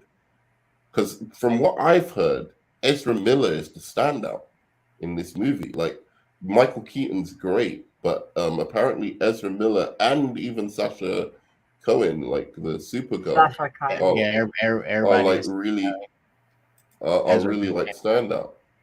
So if he's that good at it, just get him to do another Flash sequel. Change the I wouldn't actor. mind either. Like if he does a Batman movie, I'm fine with that. If he does a Flash sequel, I wouldn't mind. I wouldn't mind what he does. Like I would still support the film no matter what. Oh yeah, I would as well. I'm not saying I'm against it, but this is my hope. This is my hope that this is what I hope happens, right? If this Flash movie is great, have him stick with Flash and do the rest of the Flash movies, because hopefully James Gunn brings this over. He did all the Guardians movies. Nobody else did them. Yeah. And some of my issues with some of the MCU movies, for example, the Captain America trilogy, I like the trilogy, but there's a clear disconnect between 1 to 2 because it's played by 2 different directors. It's not a huge disconnect, but there's a disconnect in the vision. Iron Man, did Jon Favreau direct Iron Man 3? No. Iron Man 2 to 3. Iron Man 1 and 2 and 3. 2 and 3 suck, but 1 and 2 clearly have the same. There's consistency between 1 and 2. You watch 3, it's directed by Shane Black, and it's nothing like 1 and 2. It's too different, right? There's no consistency. But Guardians 1 to 3, while I don't love them that much, Guardians 3 is the best movie. There is a consistency because the one director did all those movies. And if hopefully James Gunn, if he's doing trilogies, leads with that same, does that, brings it over here. Like the Justice League movies, you have the same director. I think you have more than trilogies, to be honest. When it comes, Not just, you don't have to stop him at 3, but have the same director. Focus they need on to be scouting teams to focus on each of their individual main characters. That's what I would be doing. I'll be scouting for teams. I'll be looking so even what's his name? The Spider-Man and Captain and Doctor Strange director. What's his name? Sam Raimi. Sam Raimi. Sam Raimi comes out recently and he goes, I'd love to do a Batman movie. And I'm like, I look at his work and I'm like, that doesn't make sense to me. I would be, and he also said he's really I can happy. See him doing Batman. He also said he's really happy that that they did a good Shazam movie, for instance. I wouldn't be. Because I don't know if you remember. If you don't, Shazam too. I can see him doing Shazam, but I can also see him doing Batman because of his horror background. Sure, but I was saying, you remember in Spider-Man 1 where he's trying to do the web shooting and he says Shazam, right? Right, because he actually used to be a Shazam comic fan, right? So I could see him doing Shazam, for instance. Yeah. But again, Sam Raimi, I'm like, given what he's done with Spider-Man and Doctor Strange, I'm looking at that thinking maybe another character would be more interesting for you, and get a team behind him to do that movie rather than a Batman movie. I think he could be more creative with other characters, to be honest. But that's just me. I don't know. Like even Constantine, but if you were talking about like the main Justice League, I could see Sam Raimi doing another Flash movie, for instance, or doing what character would you say? Shazam, Flash, Superman, maybe. K-Dots, did you see the news today? What was news? I know you're not big into video games. Actually, you are technically. The Spider-Man. Well, you mean that to me or Nerdman? You, K-Dots. Oh yeah, I like video games. Spider-Man 2 goes on pre-order on June 2nd. June 2nd. What is that? The new game with the Miles Morales? Oh yes. Right? Oh yeah. Well, they just announced it. Well, I'm gonna get the day I get Spider-Man 2 is the day I'm getting a PS5, so. I already have a PS5, so. Spider-Man's the only game I want to get for PS5 anyways. But that's good news. At least I could pre-order it. But it's still coming out this year, right? Yeah, it still says 2023. September. I hope this is correct. Yeah, I'm excited for the game. The only thing I just wish some parts of the symbiote suit was different, but other than that, I'm excited for the game. Never mind. That was fucking troll count. I thought that was real. I hate when people do that. Never mind. Well, hopefully it still comes out this year. It said fall 2023, but the only thing I'm just not a fan of the symbiote suit, but other than that, I think the rest of the game looks good. There's just only like one thing I change about the symbiote suit. That's it. What? The symbol or something like that? Nah, not okay. Let me show you real quick before we start this movie. Wait, Nerdman, the Watchmen. To finish my point. Finish your point first. You go ahead. Just to finish my point. They need to be getting creative teams for each character. That's what I was gonna say.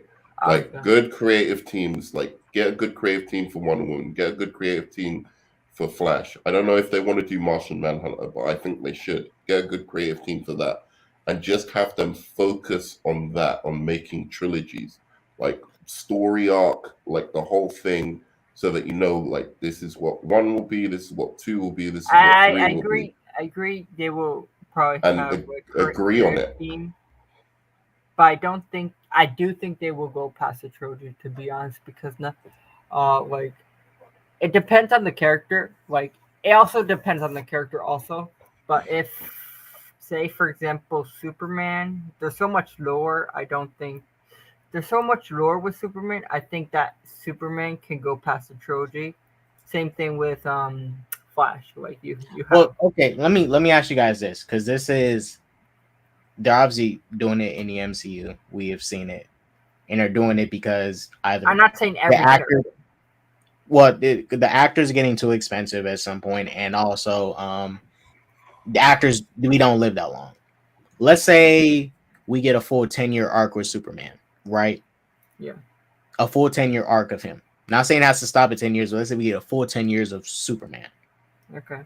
Do you think they should just like the comics, just keep stretching the characters as much as they can? Like, because instead of doing something like killing off the character, or I think at some point, just like if you have to recast and continue it if you need to, because some characters do not need to die. Like looking at the MCU right now, it's just looking at it. You don't have a universe with Steve Rogers and Iron Man, Tony Stark. Like if it gets to the extent that the actor can't be Superman, put Superman as like I guess going to retirement or something like that. Yeah, recast or something like that. Right. So recast or do you want to go on to other properties like or that too. Expand it like but yeah, like new Justice League or bring up new Justice League members. Yeah, but yeah, I agree. Like the MCU, but I don't know that's a good idea because the Justice League are kind of like you need like you can add more, but you at least need a Superman or a Batman or a Wonder Woman still on your league regardless of anything. But here's the thing: when it comes to recast, so say like whoever becomes Superman, he's 10 years down the line, and I don't know, he after a certain time he wants to move properties, or he's getting older and he wants to do other stuff. You would have to find a actor, like a recast that doesn't feel like that actor's out of place as well. That it feels like it's that same iteration of Superman that will still establish, but he doesn't feel out of place or too old at the same time. Yeah. I don't want to run into. I think honestly, you could just do a 10-year arc and just take a break. The Warner Brothers has other properties they can look into, like Wizarding World, some other like IPs they have. Just do a 10-year arc, finish with like a big Justice League story. Like have one Justice League. It could just be 2 Justice League movies. It doesn't have to be like a trilogy of them. Just do one after 5 years, and then the second one after another 2 or 3 years or something like that. And then the rest of the stories that need to do it, just do them, and then take a break. Like it doesn't need to be superheroes all the time. Right. Take like a 1 to 2 year break, because if you built up at least 10 years of content that's good, take a break for 1 to 2 years, go flesh out your other properties like the Wizarding World, Harry Potter, Game of Thrones, this Discovery nonsense, whatever you need to build up other IP, because at least you already did the first steps in rebuilding the DC brand in live action, right? Yeah. You can take a break because this is unlike the MCU that they took a year off, but then after they came back after a year, they gave us what Wanda flop, mid key, mid eye. You know what I also think they should start doing, and I don't know why they don't do this. If they have a show that is as big as like Game of Thrones or even Succession or something like that, I feel like they should do like a few seasons. Once it gets massive and everybody's watching it, do a few seasons, and then the last season put in cinemas. Like make a big film to end it all. And put it in cinemas, and then they could make a lot more money than just off streaming. Like you do the finale of what's it called, Game of Thrones, and give it a fucking budget. That's Nerdman, you're right on it. That's why Green Lantern as a TV show, and then if people watch the show, they like it, and then you put it in theaters. Sure, but I don't think Green Lantern. I don't think Green Lantern. It doesn't. I don't think it has the broad appeal that something like Game of Thrones has. I think so many people are just because the show's gonna have to earn people's. They're gonna have to earn people's, faith but some and people trust. will never watch a superhero. Here's my thing with. Look what Peacemaker did. Yeah, Peacemaker's that show did catch some people. I ain't gonna lie to you. I don't think it caught as many people as you go on about. Like, it's not really like it was the most successful thing. What I remember, I've read up on it at some point, and I remember it's not as impressive as people are making out. Nerdman. Like the numbers are not nowhere near. They're nowhere near like something like the what's it called, the House of the Dragon. And I'm not saying that because I don't like Peacemaker.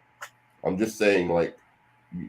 Don't think you had numbers like House of the Dragon or some shit like that. Like, didn't. Yeah, we had the numbers. Like here's my thing with and real quick, wait, Arkham, let me say this quick. Okay. Peacemaker's gonna be in Mortal Kombat. He's entering into a Mortal Kombat as that's a rumor. There's no 100. It's a rumor, but if he is, like, because Homelander's rumored and so is Omni-Man, that's big. For his character, they could have picked any character. They could have picked Batman. They could have picked Superman. They could have picked Deathstroke, but they chose Peacemaker. Batman wouldn't have worked in Mortal Kombat anyway. I don't know that they did that one. Yeah, that's pure speculation. They could have picked Darkseid or any other character for Mortal Kombat. Now it's rumored, but they're potentially because James Gunn is in charge and he's pushing fucking. Peacemaker more than other characters. That's a separate division. WWE Games. No, I know, but he still can push characters more than other, like, like talk to them, approach them. Oh, it would be really cool if we could have our Peacemaker character in your Mortal Kombat. It's like they can do that. He can, like, but the game division, they get the final say on if Peacemaker can appear or not. K-Dots is right about the game division. The game division, they see what they put for DLC, what's in the final product, what characters are going to be playable, or what characters are scrapped. Like, just because, like he said, it's a good idea. Yes, he's in charge, but the final say goes to the game division. What they're scouting. I'm not saying. But what I'm saying is that James Gunn could have gone to them and gone, "Oh, can you put Wonder Woman in it, or can you put any other character that kind of could fit Mortal Kombat?" But he said Peacemaker because he's a piece of shit. I don't mean again, I don't mean this in a bad way. I'm not anti him anymore doing the Superman movie. I just think it's stupid that Peacemaker and even the Suicide Squad even exist in this new world when they weren't fucking successful. Pandemic. Peacemaker was successful. Pandemic. Give me a break, It's a pandemic, man. You gotta Black Widow came out like fucking a month before, but it made less than 500 million. It made money though. It made more money than Peacemaker. But it still failed in the box office. Suicide Squad.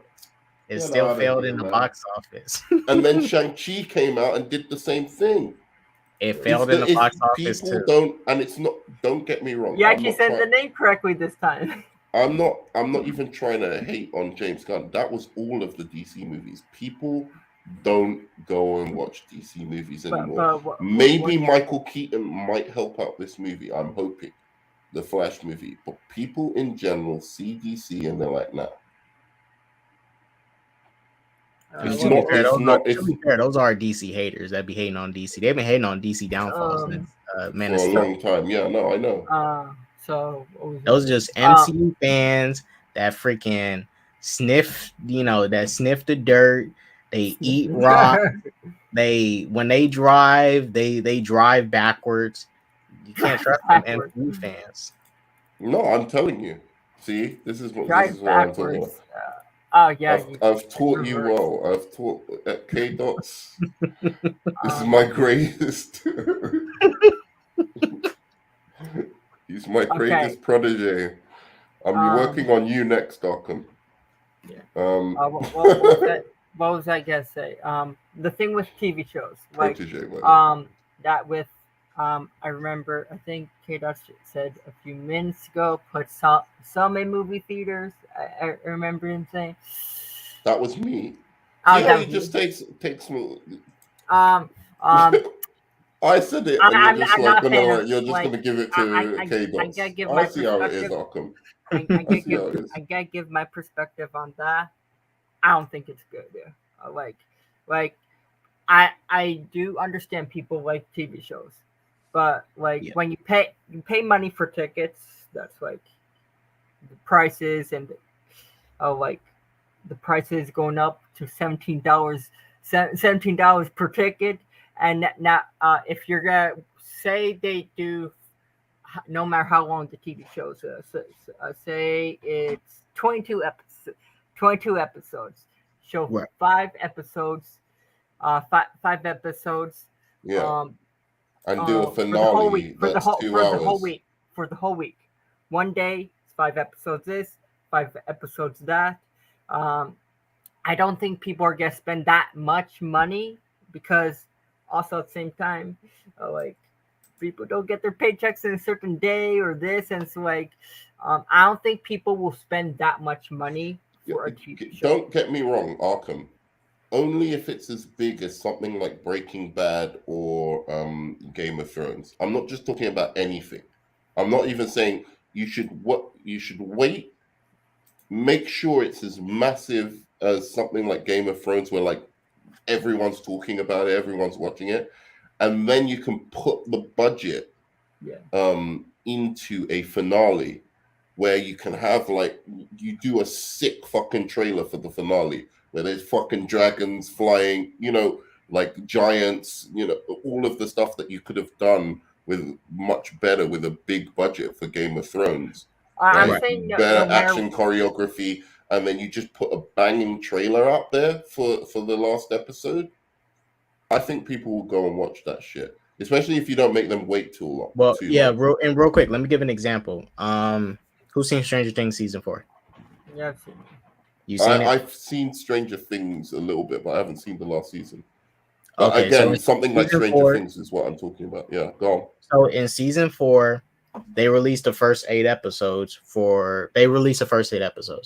And then I think it was 2 months after they released the 9th episode for the season. And it was a 1-hour special. And I was thinking, drop the shit in theaters. Because it was just 1 episode. It was the finale of season 4. There's going to be another season that's the actual serious finale. But you have built a momentum with Stranger Things. You can put episode 9 in theaters. Everyone who was watching Stranger Things, which is Netflix's most profitable show, is going to go watch it. Take that risk, put it in theaters, try to get some money from it. I guarantee you probably would have made who knows, maybe 500 million. probably would have made 500 something million because you already built it up. That's why I said. That's say with the Green Lantern. Given the last episode, what, if you 100, put the budget? If you put last episode or like just one episode in theater, I think that would be fine worth people. But my argument. I'm not saying put the series. No, not like putting 9 episodes in the theaters. No. Yeah, I thought the last finale because, episode. Like, my argument with TV shows is I don't think if you just put one episode out as just a series season finale, one episode in theater, people will watch it. But if you're doing like the whole season, I don't think people will watch all the episodes in theaters. I really don't release them as one because then you just you don't have the money to take up that many hours. Yeah, the other important thing is don't do it unless it's a massive, and I mean massive, show. Don't just do it like for anything like we're gonna. You also have to think of consideration how many screenings you could do, how much money will the theater make for this investment. Also, it's like there's many factors if you make a big decision. I think doing this. That's absolutely true. I think the one that I would risk it, like I might not risk it with Succession or even Stranger Things, but the one I would have risked it with is Game of Thrones. I absolutely would have put that in cinema. I could agree with that. I could agree with. Game of Thrones is very popular, and I mean back then it was rumors of them putting parts of the final season in theaters. If y'all remember, put in what? Yeah, they should have done that shit. Those rumors were flying around for season 8 of them putting the end of it in theaters, and same thing with Summer Walking Dead. There was supposed to be a Walking Dead movie in theaters, right? And that was a show that Walking Dead as well. Although Walking Dead is kind of trash, like towards the end, so I don't know how many people were watching it. It was actually supposed to happen, but they backed out. I think they got worried. No, it wasn't the studio. Risk. It wasn't the studio backing out. The theaters didn't want to do it. Oh, okay. Because they didn't think they would make enough revenue back for just this. They think for them it would be too much of a risk rather than putting movies. Yeah, I say theaters probably missed out because, like I say, if that Stranger Things season 4 episode 9 released in theaters, 400 million.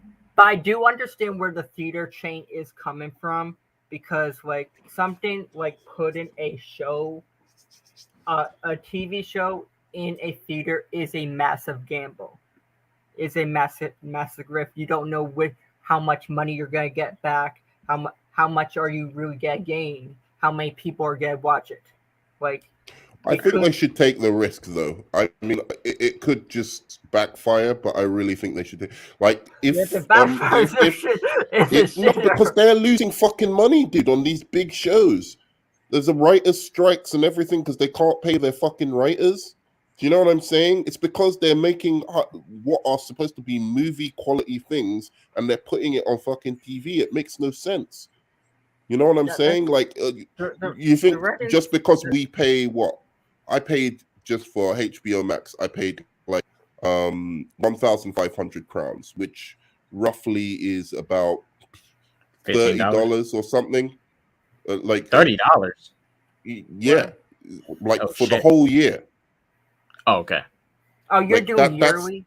Yeah, I do it yearly, and it's $30 for the whole year. That makes sense now. Like, that's not gonna pay for, TV shows that have like 100 million, 120 million budgets.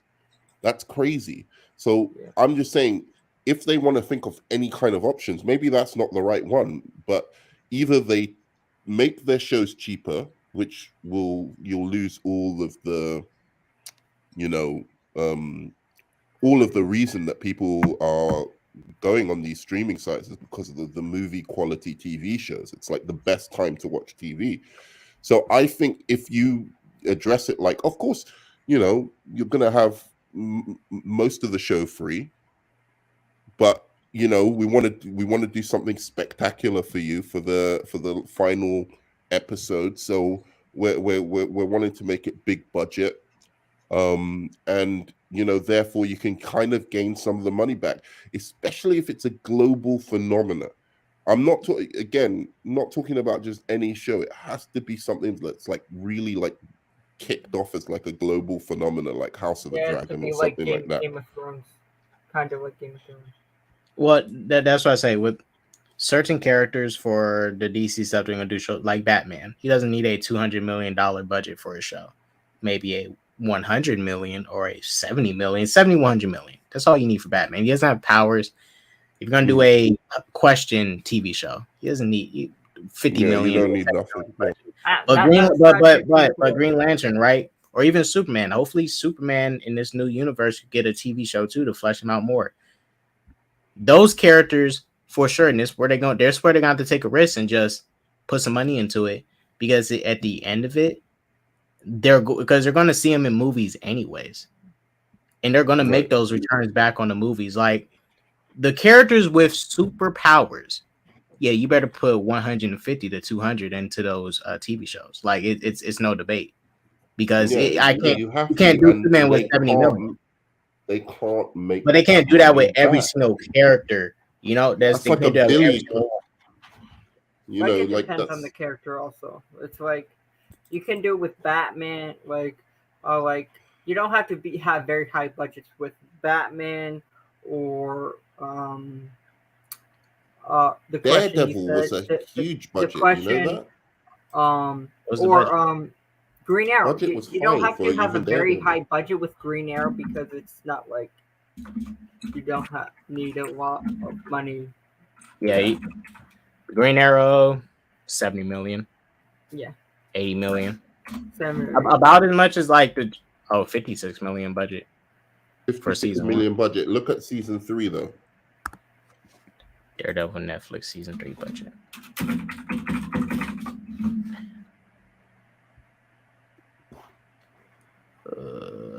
Hold on. Which was really the best season and nobody watched it. So there you go. That kind of goes against. But the reason people stopped watching Daredevil is because of those other shows. They should have never made those other shows, man. I'm sorry. Yeah, they were. But you know, for Green Lantern, I'm specifically glad he's getting a show because that's a lot of lore that deserves to be fleshed out, like building up all these Lantern Corps. I get that. And you know, they're. I'm not saying, like I said, everybody. Do it animated. Do it animated. No, like, live action. I don't want it. Live action's fine, but do it as a movie because otherwise you're going to cost yourself so much money doing a live action.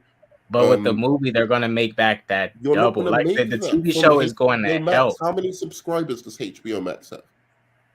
I don't know. Probably over 500,000. I don't know.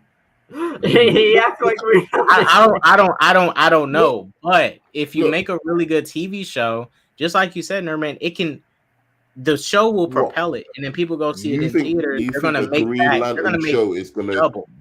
I think a Green Lantern show is going to bring in what? How many subscribers? Like I guarantee you this. I guarantee you it'll bring in the amount of subscribers for House of Dragon, and way more than House of Dragon. No way! You're fucking crazy.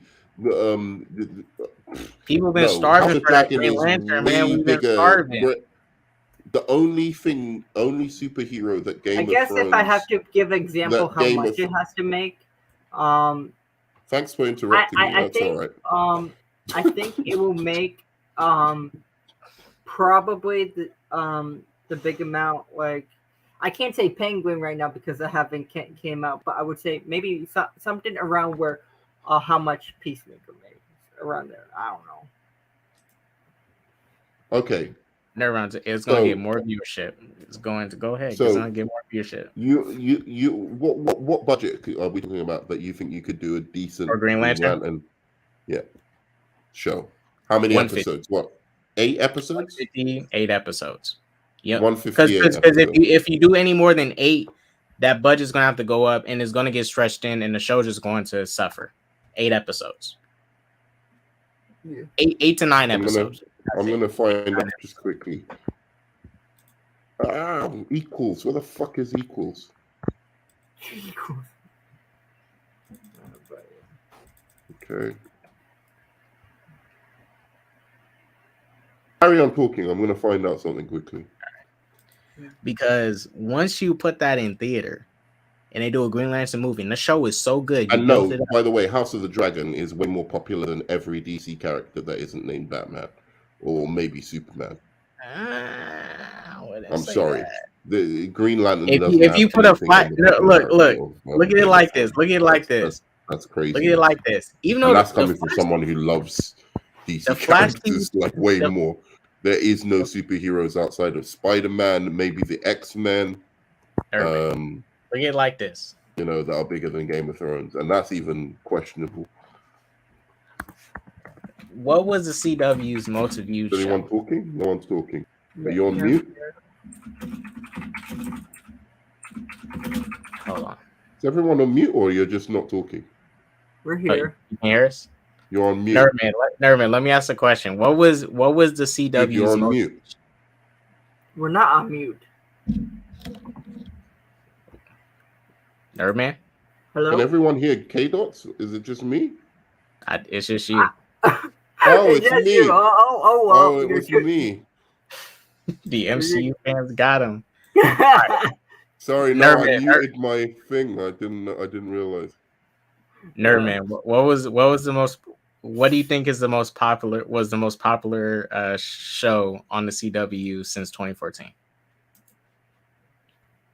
Out of all the TV shows, what do you think was the most popular? The most viewed? In 2014? 2014 and now, what was the most viewed CW show? I don't know, Arrow or Supernatural. It was The Flash. Yes, The Flash went downhill, but even through those 9 seasons, it was the most viewed because that general audience was still watching it and consuming it. They was consuming that trash.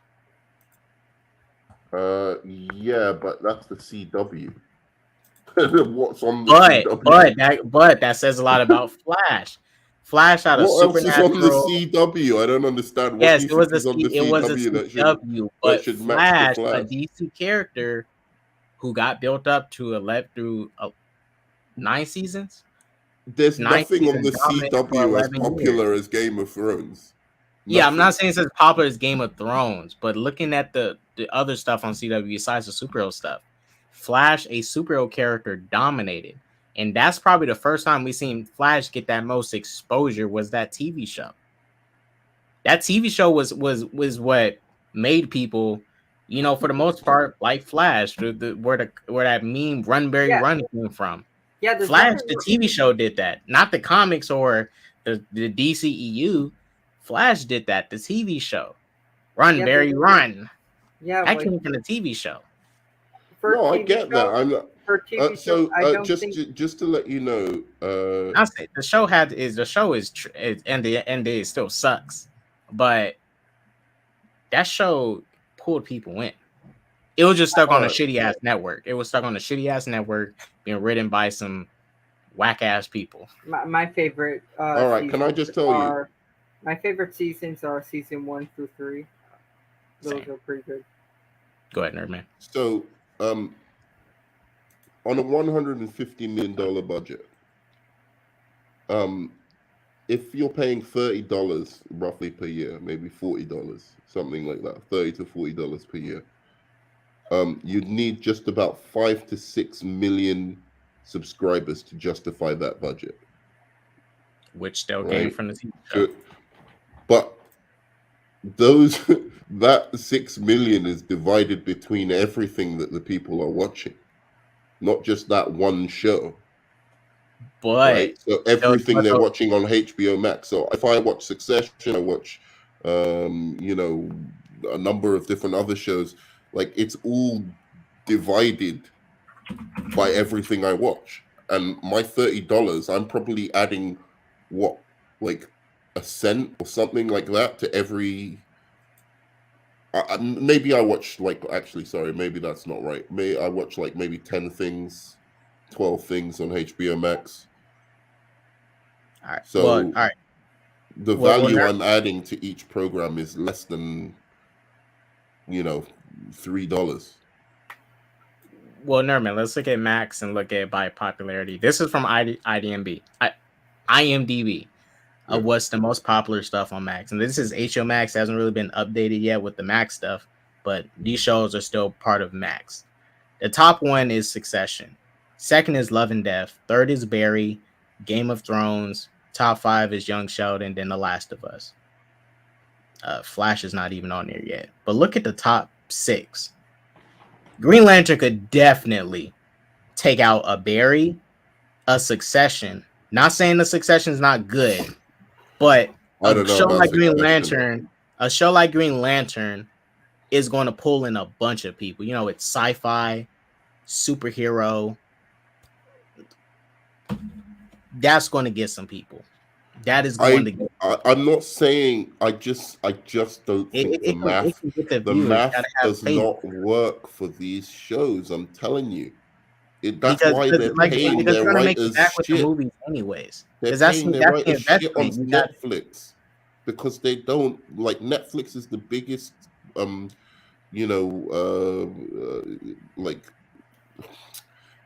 offender when it comes to underpaying their staff because they've got so many shows, right? Like the price of the subscription is so low, and you're just like, there's no way to pay for everything that, like anything that's of the quality of a Breaking Bad or something like that. That's movie quality shit. Right, but that's thing with Netflix, right? For one, they waste their theater opportunity. The only things they put in theaters was those Rian Johnson movies, those Guess Who the Killer Is movies. What's those? Yeah. Glass, Nights Out and Nights Out. Those are the only two they put in theaters. Even Army of the Dead, Zack Snyder's movie, but they did it same day release, which was dumb. They didn't make any money. No, the cinema. They wasted. They keep wasting their opportunities. They're not willing to pay to keep this stuff in theaters, which that's on them. Yeah, this is the problem as well. But WB has been putting movies in theaters for years. They have the money to do this stuff.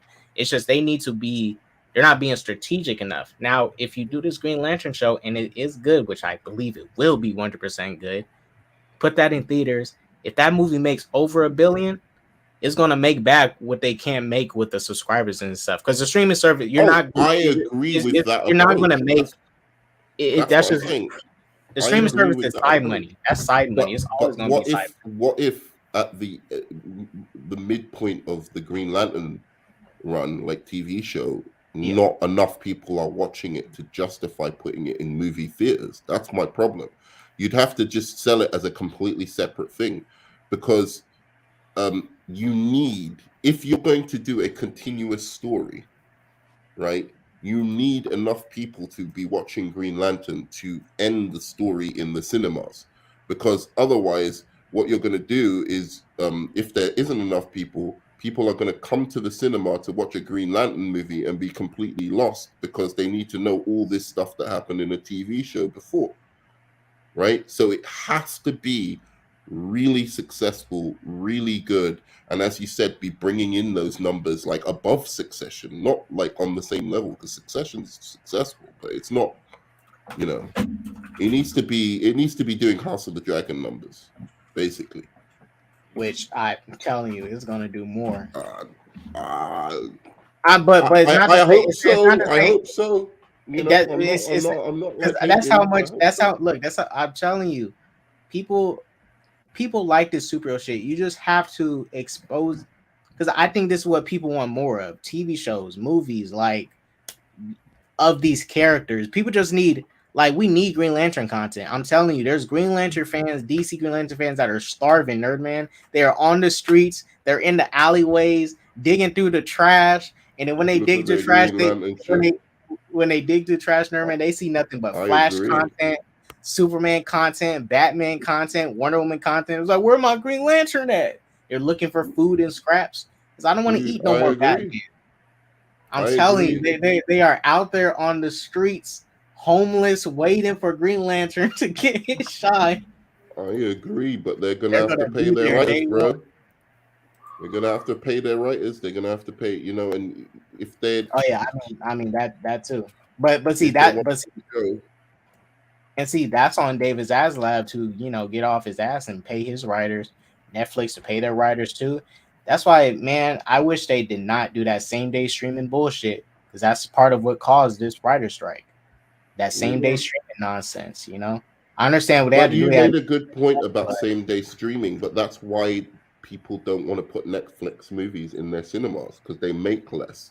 It costs the cinemas to put Netflix stuff in their cinemas because they're like, well, if I can watch it at home, why the fuck am I going to go to the cinema to watch Glass Onion? So Glass Onion didn't actually end up in the cinemas. Right. Well, see, and that's why I say Netflix does not have the money to even keep it, because they're wasting properties, right? Netflix, they're not. I wish they had what Warner Brothers and Disney can have, where they have the money to throw stuff in theaters and promote it, but they don't. They're just a streaming service. They don't have video game stuff. They don't have movie stuff, TV shows, theme parks like Disney. That's gonna save them. Yeah, they got Snyderverse. The thing with the writer thing, I think it'll eventually get resolved anyway. Oh, of course, it's gonna get resolved. Hopefully, it's not longer than the original strike, but it will. The original strike was just 100 days. It's true, but a big part of the writers' strike is to do with streaming. That's the big aspect of it. They're not getting paid enough for streaming, because they're paying them the same for 9 episodes as they were when they were doing TV shows, which was 24 episodes. They're paying them the same amount per episode, right? And then after the 9 episodes, it's like, okay, cool. Whereas before, if you do 24 episodes and you're getting paid a certain amount, okay, like that's good. This is my perspective. But the quality of stories are higher than those 24 episodes. Yeah. My perspective on the writing strike is, yes, they deserve to get paid more, better kind of environment and shit like that. But it's not like I disagree that they should get paid, but also the same thing, you also have to take into account the economy also. The economy, oh my god, it's so much. Things have gotten worse. They pay the actors way more. They pay the directors way more. It's just so much. The problem. There's so much now that with pricing, clothing, food, and shit like that. It's I don't know. When I think of it, yes, they deserve it, but I don't know if certain sacrifices might have to be done because of the how would I say this, how things got worse, and maybe things might not be, they might not be able to give them what they want. Sure. Should we watch Watchmen? Because I've got a... Yeah, I mean, if you still want to. Yeah. I'm gonna be gone for the first 5 minutes. No, I've watched it. The reason I actually wanted to watch it again is because I watched it the first 30 minutes recently, and I was like, actually, I kind of want to watch this for the superhero day. Wait, are you watching a 2-hour 43-minute cut? Yes. Okay. Which is the superior cut. It's not only it's way this is the one Zack Snyder movie where this 3-hour cut is bullshit, man. Because I actually genuinely started watching the 3-hour cut recently, and I thought, wow, maybe I don't like this movie. And then I started watching the 30-minute cut, and I'm like, no, it's the 3-hour cut. That's what the problem is. It's just too much. Too much. You mean he did it? It's 3 hours and 30 minutes, isn't it? Yeah, 3 hours. Let me get the exact time up of what it is. It is 3 hours and 35 minutes, 27 seconds. It's fucking outrageous. It's like slowly slitting your wrist, because it's so depressing. This film, yeah, but 2.5 hours of that depression is fine, because it's kind of profound and it's interesting and it's got these moments. But 3.5 hours of that shit is like, it's like a slow burn suicide attempt or some shit. That's why, hey, Nerdman, I always said it. Man of Steel, the perfect runtime. Snyder got his chance, but everything he wanted in there. I'd rather watch the 3.5 hour. He took it too far with trying to stretch runtime for BVS and Justice League and stuff. Like, just keep it simple, man. 2 hours. Dude, I would rather 2 hours and 45 minutes at that. I would rather watch the 3.5 hour Watchmen than Man of Steel. Okay, found it. I mean, I would too. Don't get me wrong. I'm sorry. But that's because Watchmen is just a superior movie in general. The Man of Steel. Yeah. But that being said, I think the superior cut of Watchmen is the lesser one. With Zack Snyder's Justice League, I just edit that in my own mind. I literally do, and it's just a much better movie. As I'm watching the movie, and I'm just like, those Aquaman women don't exist. Yeah. Like I watch it and I just like delete that scene. So I understand people's problem with it because it's just so bombastic. I mean, I enjoy it, but like it's so like, dude, like it's so excessive. It really is like the most excessive film I've ever seen in my life. Like every idea he had. We're watching the 2 hours and 43 minutes. Yeah, just a 2 hour 43 minute cut. Okay, good. But just let me know when you're ready to start it, and I'll go ahead and put up the time. You can start it, and then when I get back, I'm just going to the shop to get some cigs. Okay. When I get back, I'll just join you at whatever point you're at. Got it. Me and Arkham are going to go ahead and start it. Yep. Cool. Go get your cigs. All right. Peace, man. All right, Arkham. Me and you go ahead and start it. Nerdman is going to join us when he arrives. You at the 0 second mark? Let me do it now. All right, guys, about to start watching Watchmen. We had a hefty comic review of Superman Earth 1 and Firebreather. Next week, we'll be doing some X-Men comics. And you gotta read X-Men comics? I mean, yeah, for the theme of the superhero day, we're watching X-Men 1 next Sunday. We're gonna, see how trash it is again. We were supposed to watch Dark Phoenix. We're watching X-Men 1. You should read X-Men comics. Oh, wait, guys. Sorry. Mistake on my part. It's the 2 hour 35 minute cut. What the fuck? So the 2 hour 45 minute cut is also a director's cut. It's a 2 hour 35 minute cut. It's the one that was in cinemas, which blew my mind. There's only one cut. The theatrical cut. The theatrical cut, exactly. There's only one cut on Max, so on YouTube there's a 2 hours 42 minute cut. You sure it's 2 hours 35 minutes or 2 hours 42 minutes? Share my screen with you. I'm telling you, it's 2 hours 35 minutes. I mean, I can open up another screen and then we can just watch it all together on mine. Because I literally hate the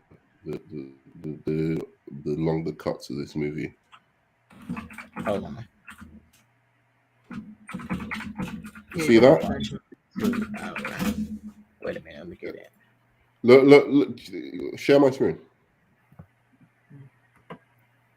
I'm not going to play it, but you can't see. Wait, no, share it. It went down. Go. See that? Are you watching on Max? Yeah. On our wait a minute. There's probably multiple Watchmen versions on Max. Because ours is 2 hours 45 minutes. You got it on Max as 2 hours 45? That's weird. Yeah, look, 2 hours 43 minutes. That's weird. Mine says, let me check. This guy has so many fucking cuts, doesn't he? No, I have 2 hours and 43 minutes. I guess that's for your I guess that's the UA. I guess that's just the cut for UK.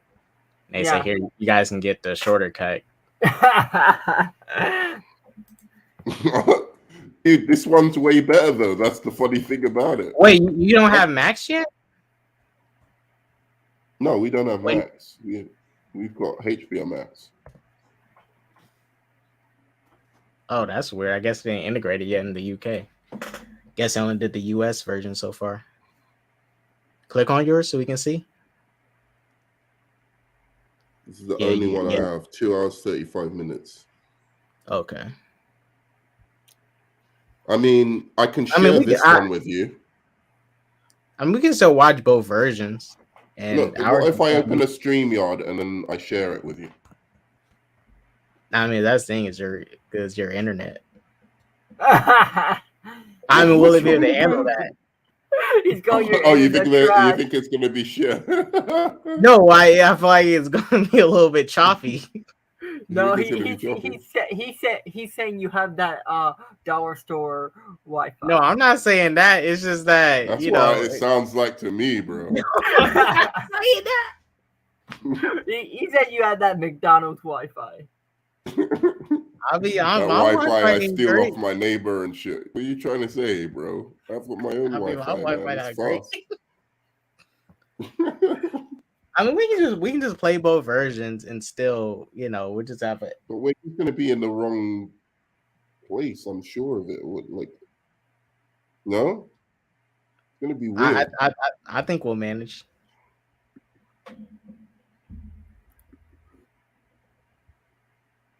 You think? Hold on, let me see. 2 hours 40. So, let me see your one. Because, let me show you. Because look up versions of Watchmen. If it's the same version, then I don't care. But I'm pretty sure that's also a director's cut. It's got like extra scenes, and it's gonna throw us off. Like extended scenes of some guys beating up Hollis Mason and shit like that. I don't think this, because I think that's in a 3-hour cut when the original Night Owl gets beat up. Because remember, Night Owl goes to the club and starts beating up those dudes. Mm-hmm.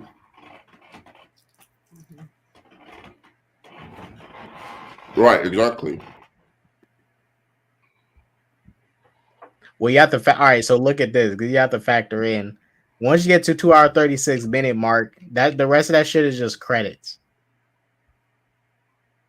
So at the 2 hour 36, the literal 2 hour 36 minute mark is credits. So technically, our movie ends at 2 hours and 36. Okay.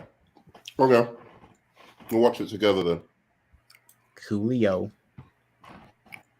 Wait, let me see when my movie ends quickly, just in case. Yeah. Bring yours up. Sorry, this is really complicated, Arkad. I apologize.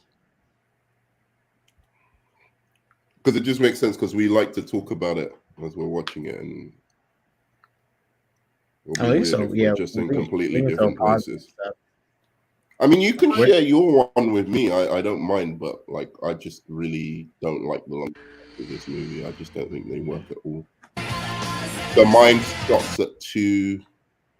Credits kind of begin. How about you just play it like this? Take some initiative. Run whatever you like. Leave it entirely in your hands. Starts at about 2:30. Mine. Rorschach's journal. Yeah, the credits start about 2:30. When did you say your one start? 2:35. 2:36. Oh shit, you're still playing it. What the hell?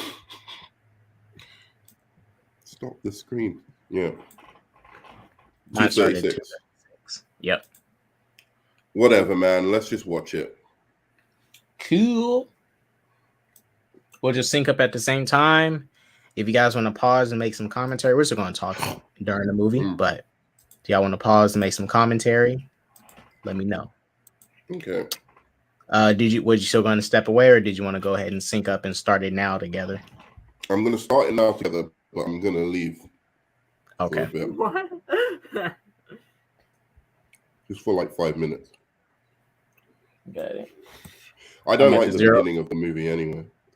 Although I should comment on that. I'm at the 0 second mark. I'm at the 0 second. Oh, no, I'm not quite. Let's go back. Yeah, I'm at the 0 second mark. On 1, 2, 3, go. Yep. Where are you, Arkham? 0 second mark. Okay. On 1, 2, 3, go. Boom.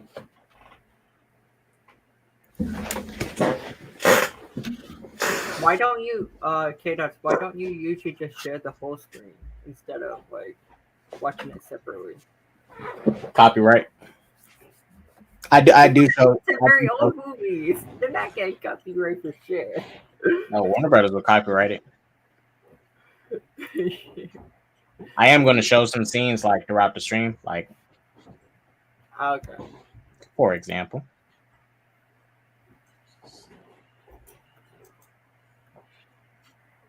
We're at the epic intro, guys.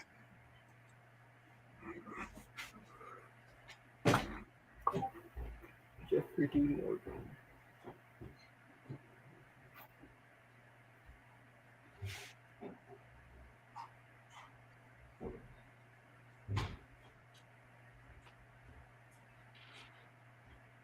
Nixon.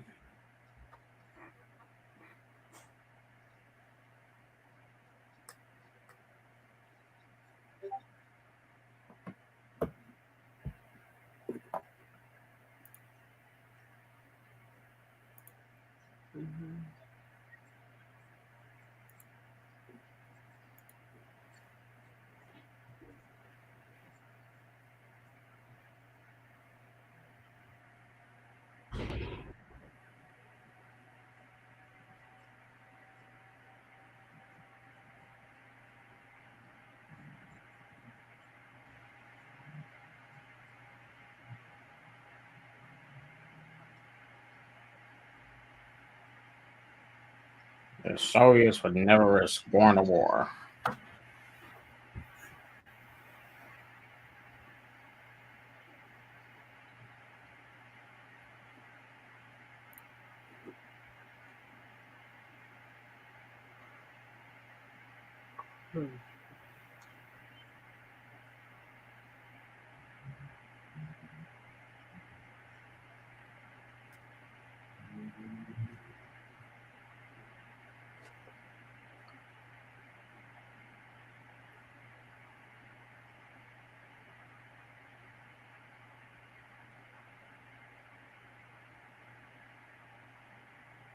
Jeffrey D. Morgan should have got more to do as the DCU.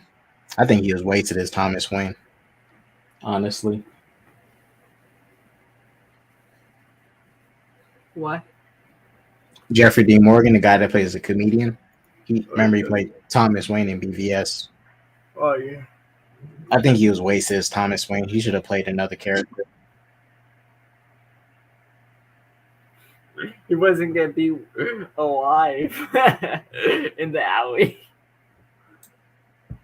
Right. Because, I mean, if he was being built up to be like the Flashpoint Batman, Thomas Wayne, you know, I think he should have just been a different character entirely. What character? Let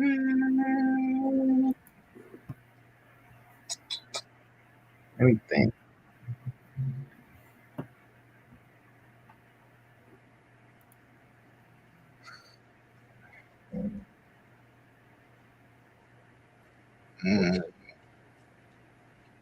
I could see him as a Two-Face.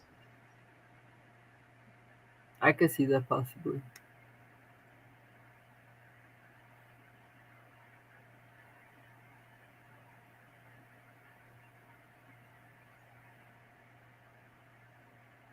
Or if he did bulk up, Deathstroke.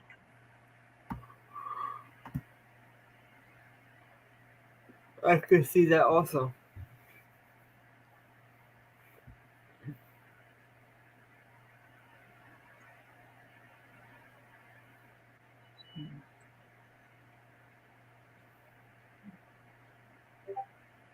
Ozymandias is so badass in this thing.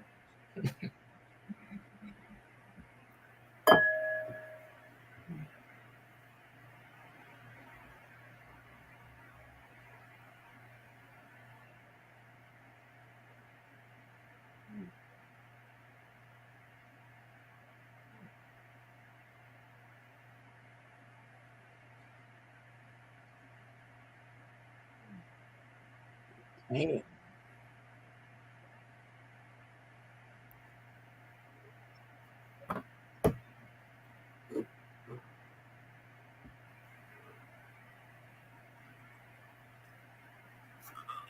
So Arkham, did Ozymandias have enhanced strength in that Watchmen comic, or was he just a regular dude? Did who? I Ozymandias. don't remember. I had the comic, so I might have. I haven't read the comic in a while. Well, the guy that just threw comedian out the building, it was Ozymandias pretending to be a burglar.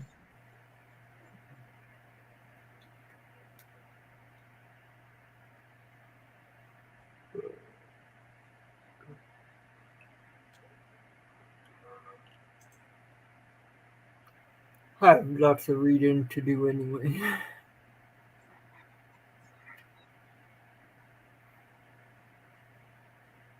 You like the Watchmen comic, right? Yeah, it's a good comic. I still need to read. I know Nerman's. We need to finish up Doomsday Clock. I know Nerman's not here. I only read issue 1 of Doomsday Clock. Just get the whole graphic novel.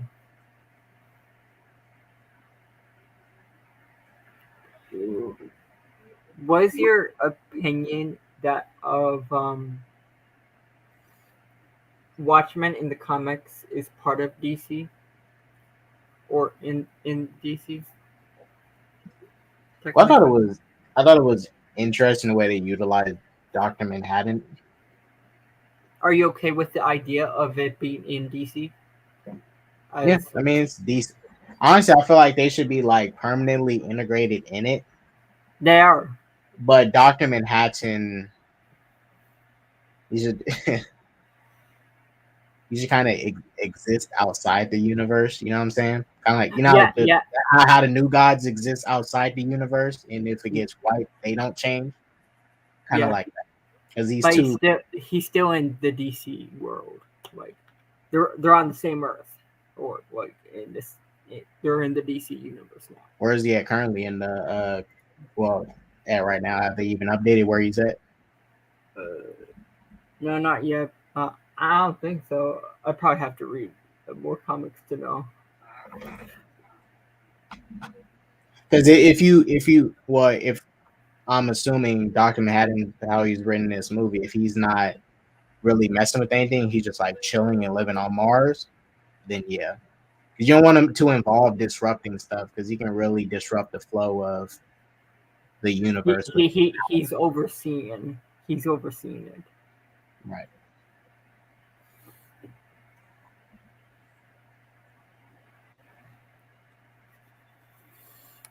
JFK and Dr. Manhattan.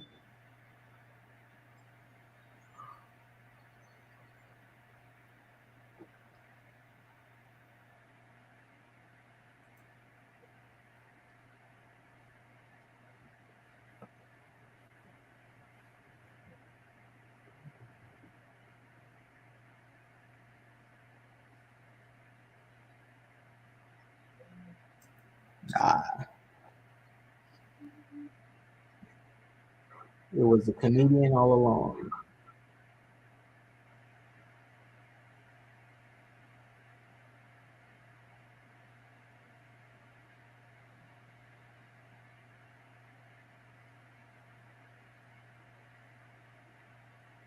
Hey Arkham, did you ever play that Watchmen video game that they dropped a couple years ago? No, I haven't played that. They dropped the Watchmen video game. I played some of it. Was it good? It was all right. It was a co-op game. You played as Night Owl and Rorschach.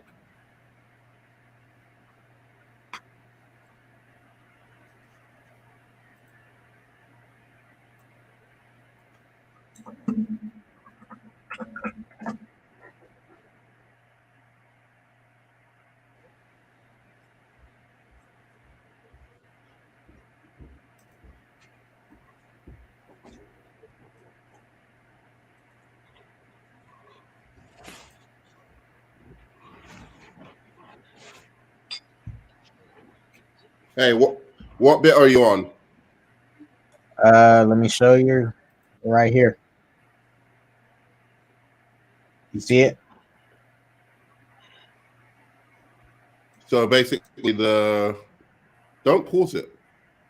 Did you pause it, or did I pause it? No. Shit, I paused it. Okay, stop. I'm on the photograph. I'm on the photograph with Okay. So what? I'm on the photograph with the Watchmen. The owl has just done a photograph with the Watchmen, and then it kind of. So it's 10:14. Where are you at? I'm at the 11:20. So just sync up to the part where Ozymandias is standing next to these credits. Where I'm at is literally still in the montage intro of the song. Yeah. Okay. All right. Where are you at, Arkham? Oh, you're at what? 11:20. Let me see where he goes. That's earlier for me, I think. I'm here at this part where he's at. Man, that shit Captain America put my ass to sleep. I hope this one doesn't. Now we about to this watch one's way better though. But like, that shit was like. I'm gonna try and get to that part. Give me a second. It's getting to that part. Max does not give a good indication of time.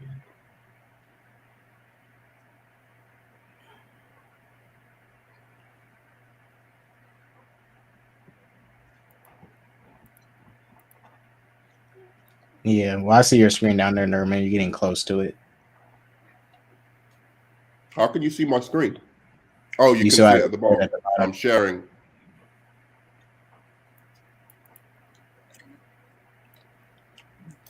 I got it on HBO. It's 2 hours 45 minutes. Me too. Yeah, keep my screen shared then so that you can see where I am. I'll tell you when to stop. Okay. I'm by where you are now. Okay, leave right there. Just waiting for Nerman to catch up. Yep.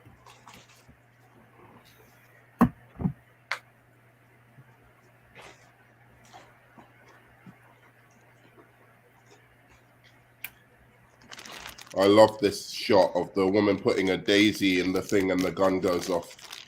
So good. See, if it was me, Samarica, I would have still shot her. And he did. You're an asshole, man. Hey, we're Americans. What we do. You'd be like, fucking hippie bitch. Get a job. All right, it's going to be after this scene, Nerdman, where he sees Dr. Manhattan.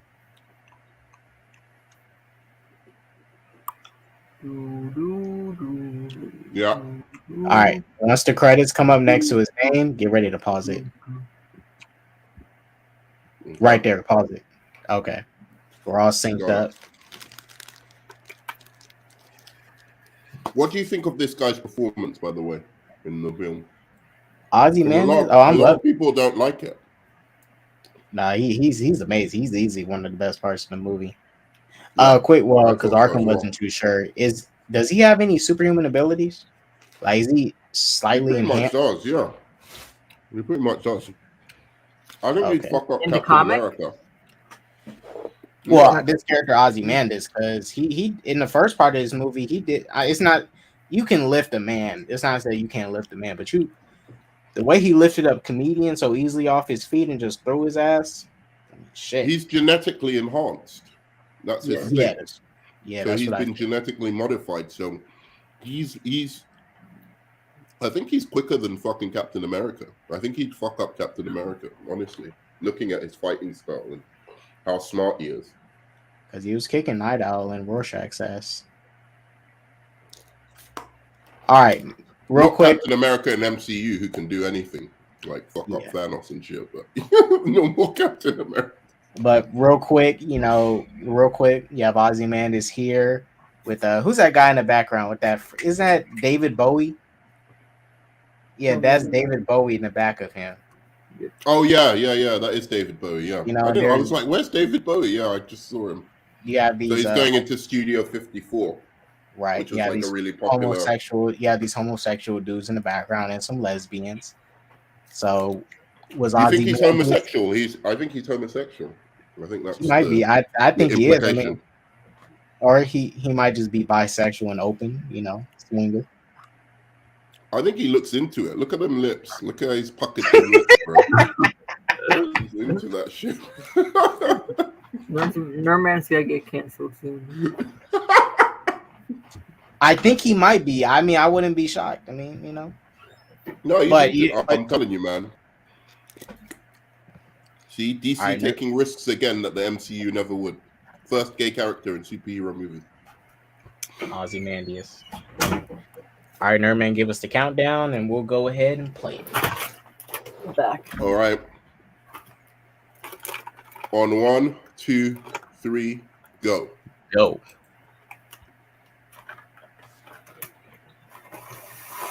Let me take it off.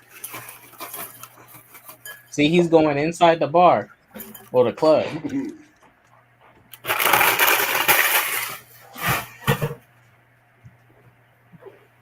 There's a couple of characters in the beginning of this that I wanted to see, like the lesbian woman who gets killed. Like I wanted to see her.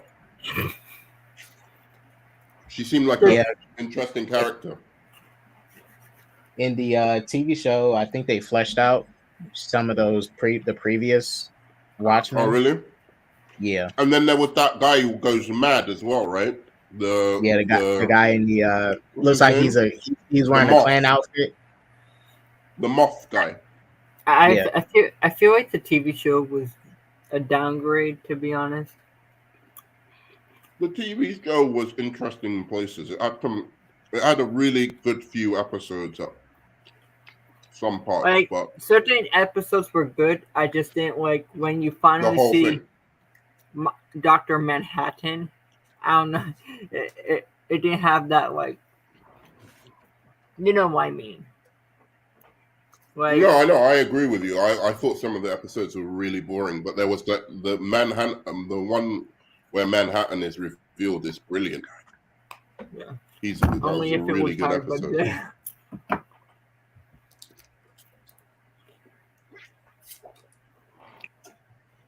Well, you'd think the only thing they have to enhance when do big VFX with was Manhattan. Yeah, but they didn't. They really could have saved a lot of money with that show. What do you think of the first fight scene between Blake and Ozymandias? I think it was solid. You think it was solid? And the way it's choreographed, because when we first watched this, we don't know that's Ozymandias, right? Yeah. The way it's choreographed. I think it's choreographed well to hide his face, keep him in this dark room, this setting and stuff. I thought the action was good.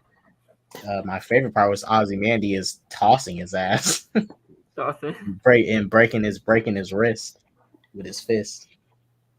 No, I thought it was a cool fight, but I thought it was a bit like excessive, like the violence, like in parts where I don't know, it just seemed like Zack Snyder-y violence, and it's like, oh, that would be cool kind of thing, but it doesn't actually. Well, I think it's unnecessary, basically. Yeah. Well, I thought Ozymandias when he pretends to kill the guy.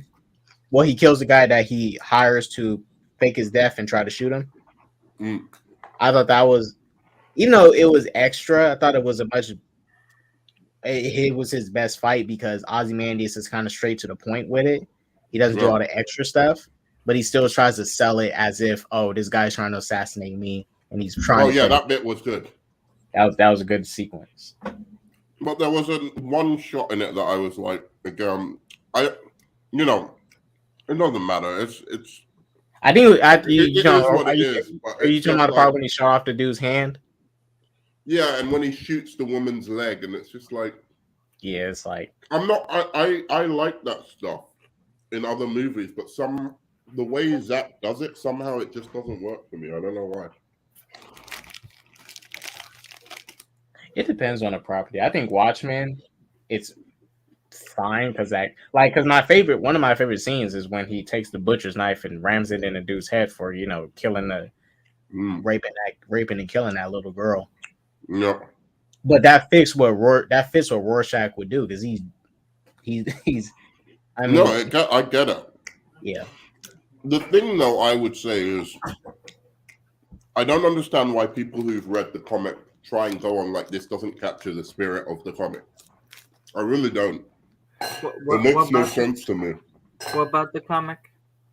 People who read the comic say that the film doesn't capture the spirit of the comic, and it's like, it's literally almost a page for page. Like, if anybody in the comments knows why people who've read the comic think it's so, I think it's because it's really small, and I've seen some people's take on it. It's just the mannerisms of how the characters are presented in the book, but mind you, the book can flesh out more. Mm-hmm. If this was a TV show, I can understand what people would say, but this is a movie, and he took so much and had to smash it down, and he did a good job at that. But because there's some slight changes. I've read the comic, and the changes are slight. I don't think I actually finished the whole thing. I got like to the last 20 pages, and I didn't finish the last 20 pages for some reason or whatever. But it was like the movie. I didn't get it. Yeah. Like it was literally like SK Doc said it's like the mannerisms of the comic that people don't like how the mannerisms are presented in the movie. Right. You know what's hilarious? He does so.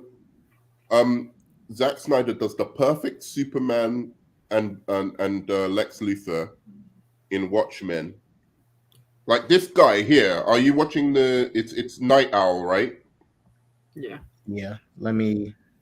He's the perfect fucking real world Clark Kent. To me, that's how I would do Clark Kent. Like this, like a modern day Clark Kent, like this guy. Well, see, that's the thing. Night Owl feels to me like a mix between Batman and a little bit of Clark Kent. Yeah. Like Night Owl obviously is a total Batman clone. Like people say Rorschach is Batman. Yes, as far as this darkness and grit that lives within him. But Night Owl to me feels more like a Batman in terms of him using gadgets, his little Nightwing, his niter rings, his freaking suit is designed like to be like Batman. No, I know, but comparing him is like Superman, right? His character, his secret identity, is totally Batman. But when he's out of the suit, he's like a Clark Kent character. Right. No, I can see that. But for me, I don't know why. Like, maybe I'm wrong, but I would have cast this guy as Clark Kent back in the day. What's up, Tim? In 2013, was it 2013? Man of Steel came out. 2013. Yeah. This guy was perfect for Clark Kent, Superman back then. Not too good looking, but this guy can be he can be hot. Do you know what I'm saying? Like, if you've seen him in like shows like The Girls and whatever, he can be like the good looking guy, but he's also someone who's not so good looking that, you put him behind glasses and stuff like that, and he's still he looks like a bit of a geek. Do you know what I'm saying? Right. Yeah. So I just think Henry Cavill, you can't do that with. He's a great casting for Superman, but he's not a great casting for Clark Kent. That's right. Nerdman in the Superman Earth 1 comic you had me read. When at the end when he changes his hair, he combs it down and he puts on his glasses, looks like a totally different person. I'll be honest, when I saw him with the glasses, I was like, ew, this motherfucker's ugly. Ugh. Right. But he dumbed himself down a bit so he doesn't drag attention towards him. But when he takes the glasses off, he looks a lot more handsome, he looks a lot more confident, flicks the hair back. Henry Cavill looked too good looking for both Clark Kent and Superman. Right. It's not to say Clark is ugly. He's not ugly, but he dumb himself down. Normal. He has to look like somebody that like Lois Lane. There's no if fucking Henry Cavill walks into a fucking journalist's office or whatever, every woman's checking for him. Yeah, you can't tell me every woman wouldn't be checking for that dude. Like, he's the buffest dude in the office. So it's like that's not a great way to hide when you become Superman. You want somebody that like goes unnoticed. Like someone like that can just blend. That's why there's someone that doesn't put attention to themselves. Yeah. There's a writer. I'm not a comic artist. I'm not sure who it is. I think Arkham probably seen this picture. You probably seen it on Twitter too.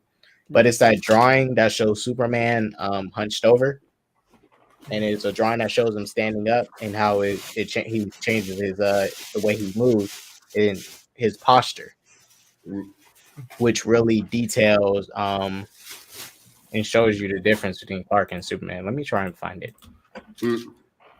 It's not only him though. There's a few like he casted perfectly for this movie. This is some of the best casting for a superhero movie I've ever seen. Like pretty much everyone's perfect. And I was saying he even did a better Lex Luthor in this movie than because Ozymandias is basically a Lex Luthor type.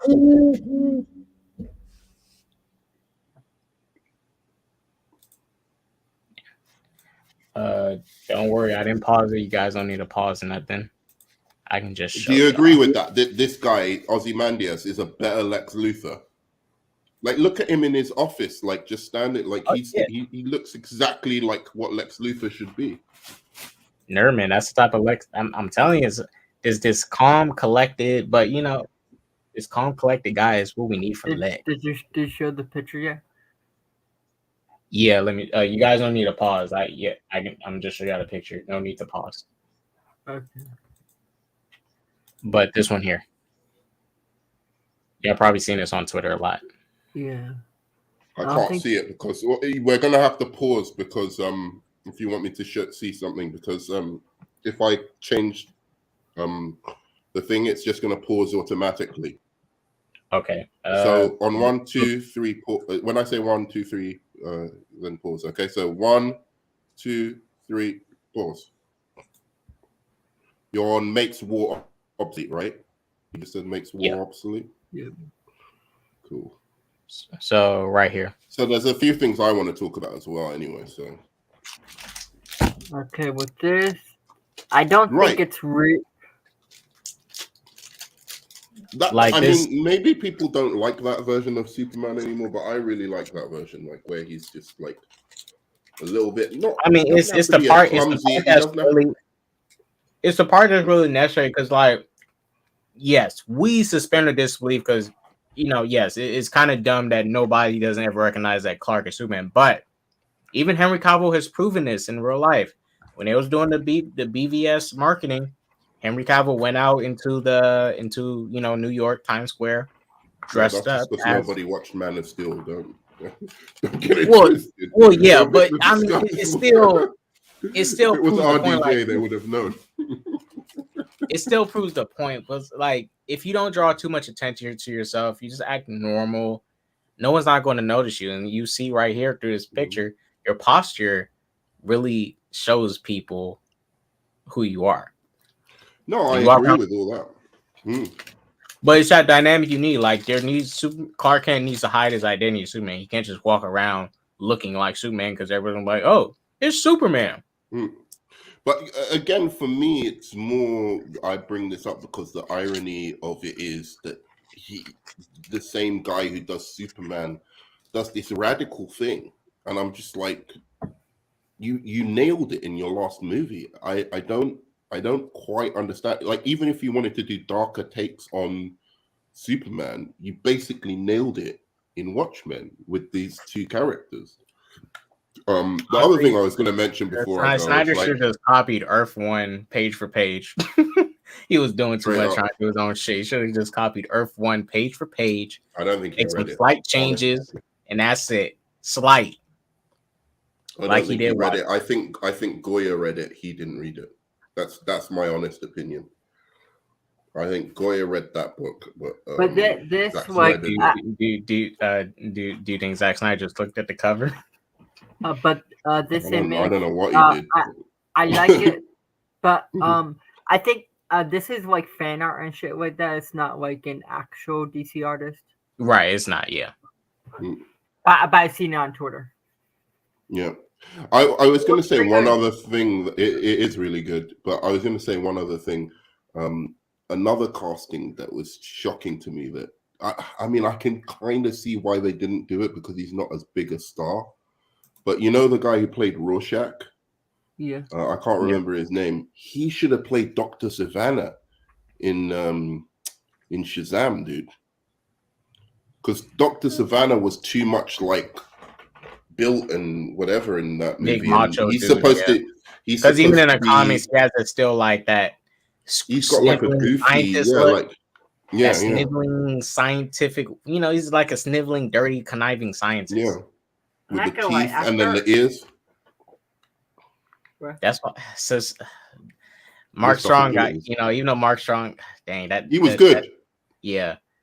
I mean, him being built up as Sinestro was also really good too, and then that just got wasted. Him as Sinestro, for fuck's sake. They could have just brought him back as Sinestro instead of putting him as Dr. Savannah. It's weird. The actor that played Rorschach, like after watching Watchmen, like after watching it, I kind of wanted to see far down the road a Doomsday Clock where you have if you read Doomsday Clock, you see Bruce and Rorschach, Batman technically, and Rorschach meeting for the first time where collides within the DC universe. I would love. I think they should have been doing again. I don't know why they can't get somebody who is a fan of this material, or if people are too stupid to think of these things, even if they know the material. Because to me, why are you bringing the Authority in? Like, bring in the Watchmen. That would be much more interesting, And also, it might even get some of these stupid Snyder fans on board. Like, at least you're honoring like something you did. Get back to the original cast of the Watchmen and like do the multiverse crossover with them. Let's be honest, like no matter what they do, I don't think they would ever go. To be honest, like even if they did announce a Watchmen, like a new Watchmen movie, or like I don't know, like whatever. Like no, I mean Watchmen Justice League meet, like you're saying. Yeah, Watchmen like Doomsday Clock. Doomsday Clock.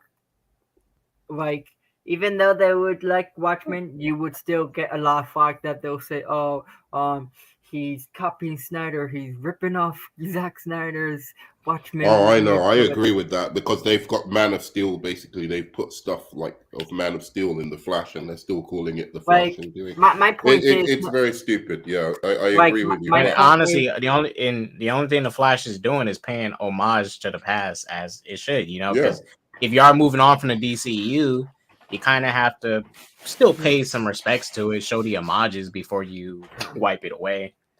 That's why a lot of the scenes you see Supergirl that kind of mirrors Henry Cavill's, because she's mirroring what he went through in a totally different way. But there's that's why I said my point is, like, no matter what they do, the Snyder fans will always be against them. Like, you can't please them no matter what, to be honest. Like, let's be honest. Like, you're a dirtbag, yeah? K-Dots. I saw you laughing there as you were saying, "Oh, I say wipe it away," like laughing about it and shit. Hey, dirtbag, man. Hey, I'm gonna be respectful at this funeral on July 16th. No, June 16th. You're gonna wear all black to the Flash. I feel like it, because I am good. Because I'm gonna watch it on the 12th, and I'm watching it on the 19th with my girlfriend. So I think I'm gonna pull up in the suit, because I'm gonna have a suit with me on our cruise, and then watch it on the 19th. Make sure I take my picture, post it, like here at the funeral. I'm going to do that. Oh my gosh, it's a good idea. You should do that. I do think this movie is going to be great. Like, I'm probably gonna like it. Even like, I don't agree when people say, "Oh, everyone has been balled out to say this movie's amazing." No, that's not how life works. It is. It's probably like a few, but you got Tom Cruise. You got Tom Cruise. I don't think so. I think Stephen King is gassing it up. No, but those people grew up with Michael Keaton, and they loved those. Michael Keaton was very beloved before The Dark Knight, it wasn't. Like, even if you they probably got a lot of nostalgia, like watching that movie, like with Michael Keaton coming back as Batman. So I believe when they say they really loved the movie, honestly. If it was someone like, sorry, if it was someone like in their 20s or something like that, and like some celebrity in their 20s, then I'd be like, yeah, maybe they're just fucking gassing or whatever. But like, when it's older people, it makes sense. Even if they got paid, they'll still give their honest review. Like, all critics get paid anyways. Like, it's not like they're not telling the truth. Like they just tell what they liked, disliked about the movie, and just but they can't really say what the movie's about. That's the thing, because they're under I think NDA or whatever, like some contract. Right, and I seen some. I'm not going to spoil it because I don't want to say it, because I'm kind of mad and the director freak. So he spoiled the big secret cameo. Don't tell me. I haven't. I'm not telling you. I'm not telling you. Get away from it. But that cameo out there is spoiled, and it's a good one. I know some people are mad about it. What you're talking about, because some people think, that it's a disrespect.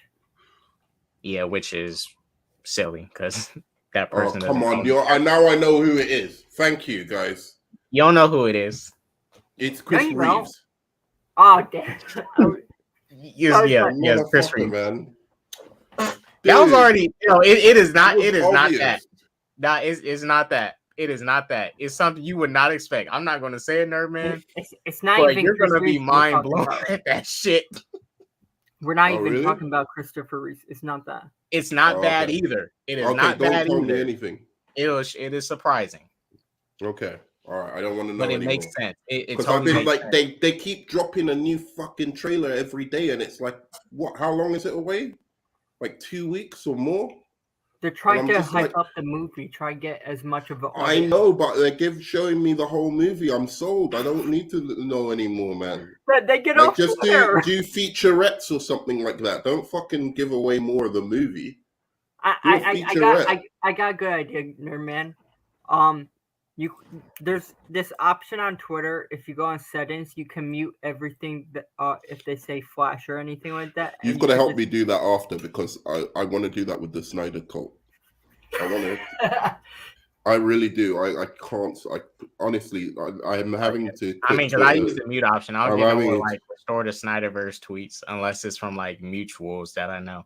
Yeah. Okay. So good. So I'll show you how to do it. I can't stand it. They lie every single fucking day. Just lies. And you're just like, what is your problem, dude? Like, who are these people? I don't understand who they are. Like, what lives they lead.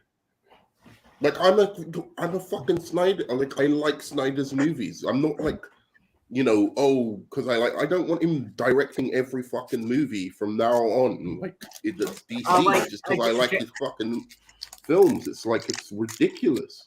J-Man gave, I talked to J-Man. He gave a good point where if they were true Zack Snyder fans, they would actually watch all his movies. I don't think they watched all his movies. It's only when it comes to DC, they care when it comes to Zack Snyder. Right. But when it comes to his other movies, it's not. When it's wrong, I want to see how Rebel Moon does. I'm gonna, because one, he's writing that shit, which I think is a mistake. I really think that's a mistake. But he maybe he's matured. He also filmed part 2. He filmed it back to back. And aren't they doing an animated movie? I think like with like I heard like with Rebel Moon, they're like making this whole universe. Rebel Moon Part 1. It might be really good. I mean, if he captures the visuals that he has in the DC movies, it might be really good. But I don't know without a 200-300 million budget if he can do that, because I was shocked by how plain that zombie movie he made looked. Oh, you mean Army of the Dead? Army of the Dead. Whereas his first zombie movie looked fucking sick. That looked it looked like a comic panel. Comic panels come to life, like most of his movies. Yeah, it was. But Dawn of the Dead just looked like, I was like, oh, at least the action and the cinematography is going to be good. And I feel like the best part of Dawn of the Dead was Dave Bautista. I think he was pretty good. He was all right. Dude. But it's like with Rebel Moon, is that specifically only for Netflix, or are they gonna put it in theaters?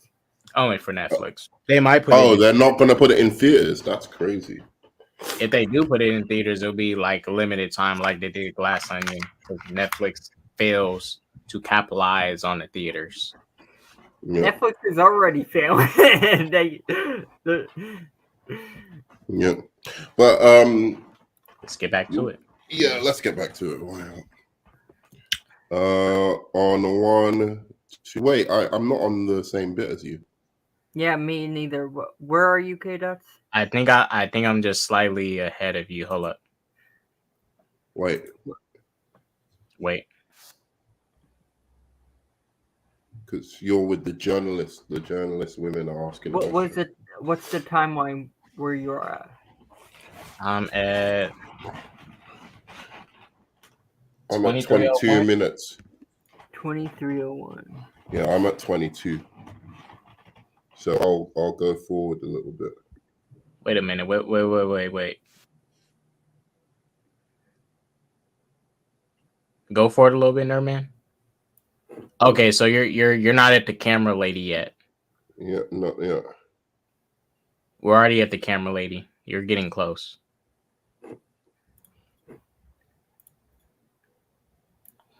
I have to go by the camera. There's no camera lady. What camera lady? You're gonna. Yeah, what camera lady? I think this is an extra shot from your version. Yeah, it's an extra shot from your version. All right, so get to the bit where he says he was practically a Nazi. I'm not here because I miss him.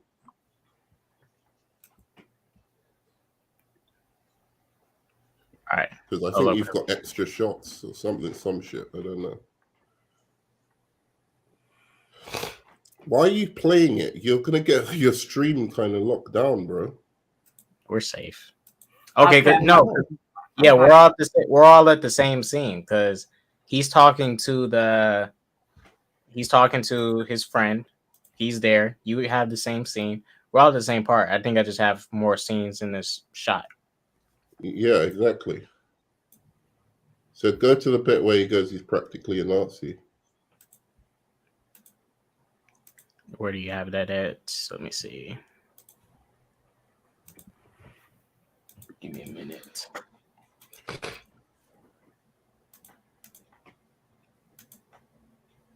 Okay. Yeah, I'm where you at now? Where you talking at the window? Yeah. All right. So on 1, 2, 3. Wait. Okay. Don't hit play yet. He was practically a Nazi. Yeah. So on 1, 2, 3, go.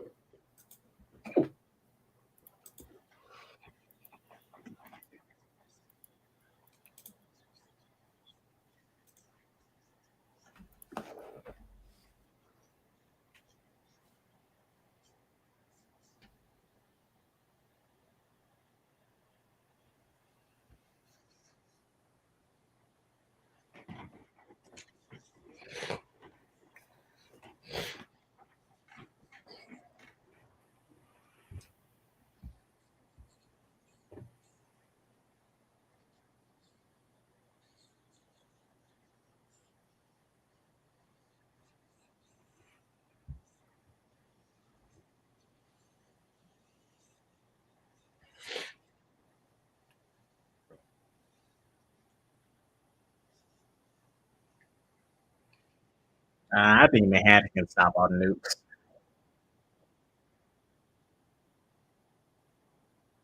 I think I got you on Discord, Tim. I definitely got you on Twitter. I think I got you on Discord.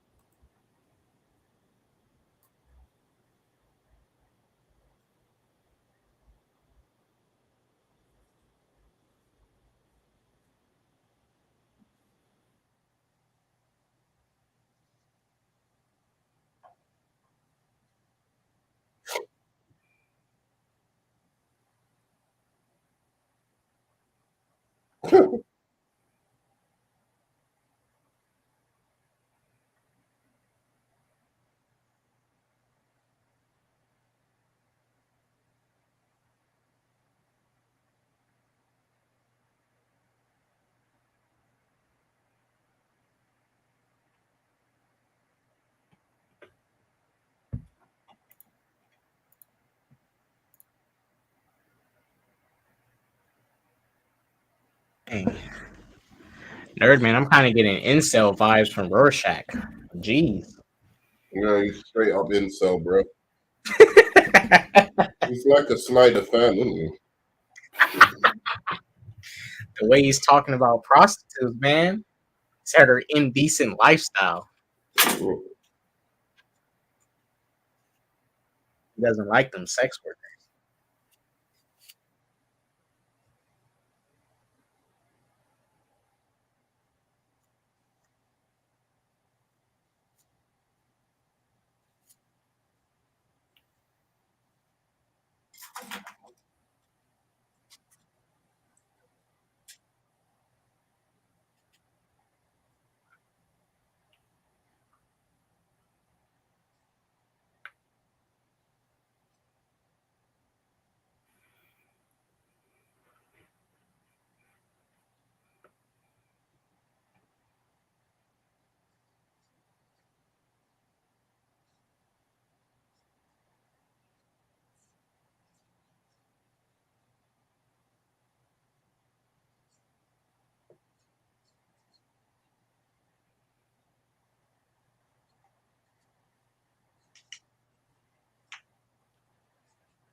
I don't know why he doesn't want to listen to him.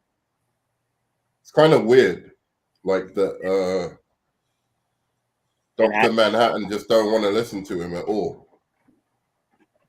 I think there's a part of him that like probably wants it to happen.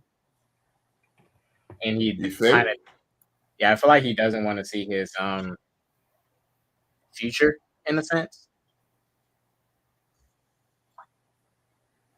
Because there's a point in this movie where he does stop caring about humanity. I don't even think he really cares, like, to see what the future might be. I think he wants that part of humanity where it is a surprise of your future. Like you don't know it. It's uncertain. Yeah. That's probably him trying to cling on to a little bit of humanity. Yeah. But that's what I think, and I'm saying that's what it is. Yeah, but it's just like, I know he's paranoid and stuff, but like, surely he should be able to see that, like, you know, there is something going on if the comedian was killed.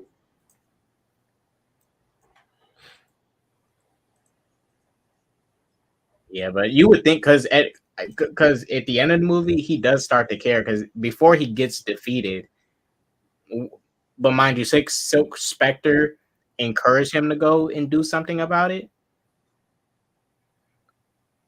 But he did care at that time to like finally confront like what's going on, what's the plan. Because he's not even surprised or really shocked about this interference that's happening to him. Mm-hmm. Which is, also kind of weird. Because you would think he'd wonder like, hey, who's blocking my ability to see the future?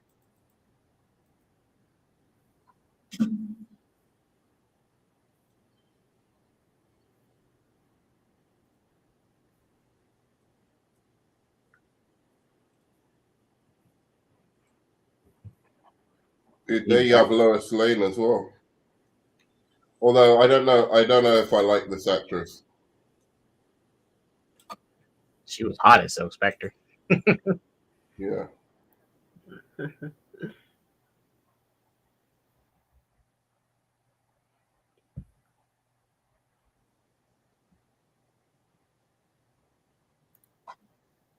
I didn't notice you see Rorschach walk past the window. You didn't see that? Rorschach literally just walked past the window with the sign. I did not notice. Yeah. There were some good twists in this movie, actually. Like that, I didn't like things I didn't notice. Like Rorschach is just like everywhere. You're right. Like the guy.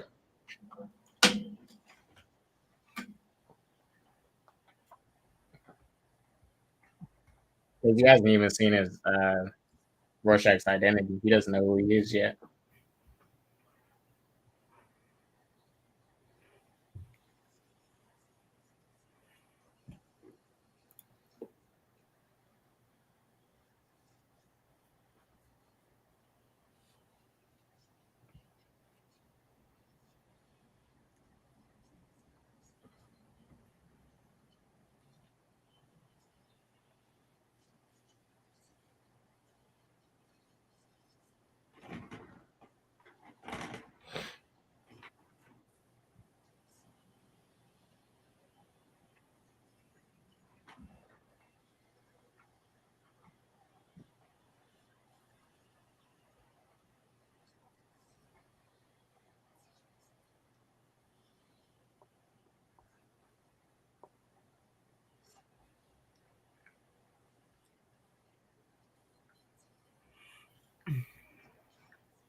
This guy's got some balls, man.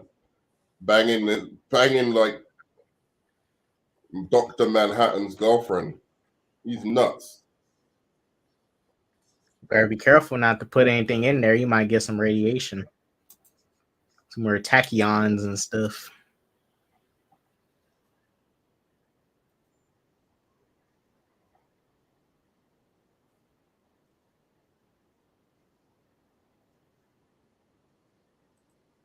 Tim, did you go to the SnyderCon?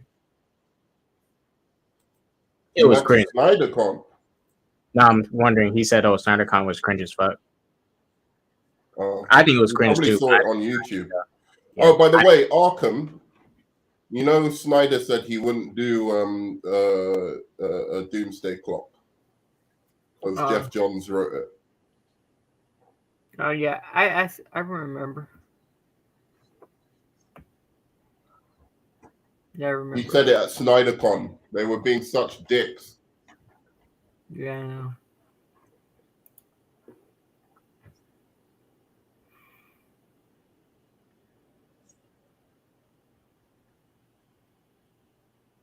Dang, I think I know where most of the money went for this movie. So all this music he's licensed. Sure. Damn. He licensed some pretty popular songs.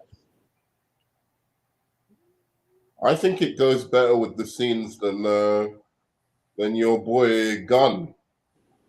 Whoa. Taking it too far now, nerd.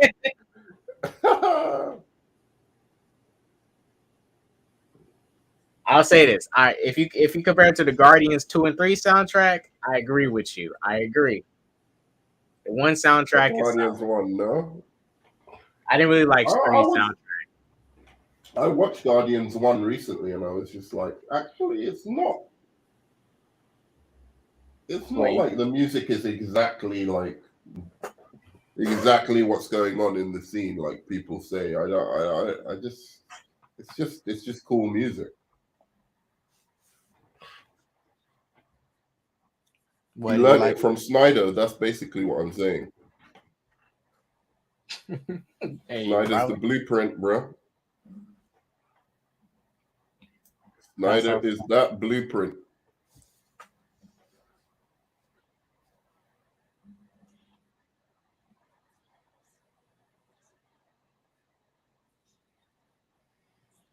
Dang, watch. See, Warner Bros. Could have had it all in early 2000s. They could have done that Justice League Mortal, Dark Knight, Watchmen, Freak. Yeah, I know. I think Justice League Mortal would have actually been really good. Well, even though the script is a bit weak, I just think George Miller would have done he would have knocked out the part. He would have did something so interesting. I mean, from concept of what they want to do with the characters, they looked amazing. Yeah. Batman's suit was kind of questionable, but other than that, everybody else. Yeah, but it was interesting though. Well, it was questionable, but it was in a good way. Like I wanted to see that shit. The only thing I didn't like is that Martian Manhunter was a white dude. Did you like the Wonder Woman costume? Yeah, it was tight, man. I thought it was. They could have cast better for Wonder Woman, but it looked fairly tight. It was interesting.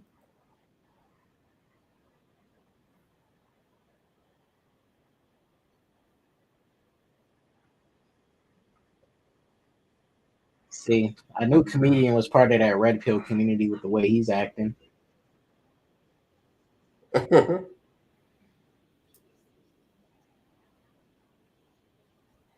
I still think he's one of the greatest villains in a comic book movie. Comedian. And Ozzy, but specifically Comedian.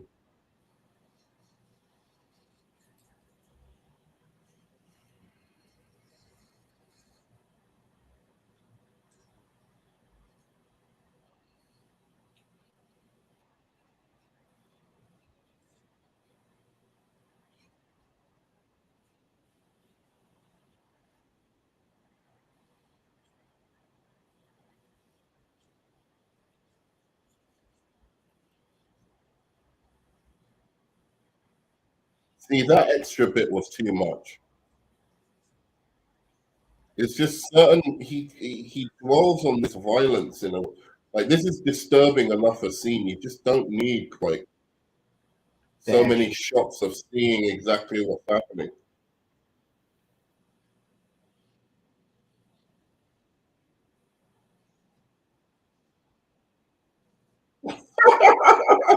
This is what makes you hot, you know.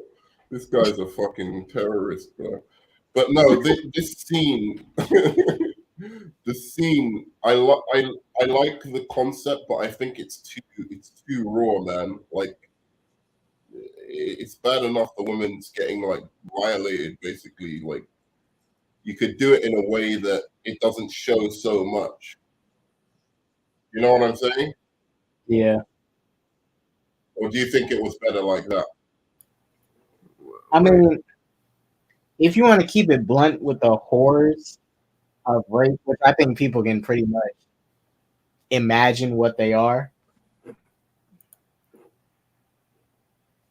But there's a part of it that you can cut down something. You don't need to do too much, but yeah, there was just a few too many shots. That's like we get it. We get it. He's trying to like awe her or whatever. There's no need to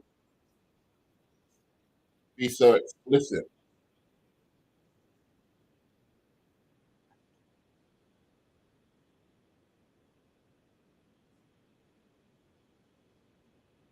Yo, Dr. Manhattan is fucking.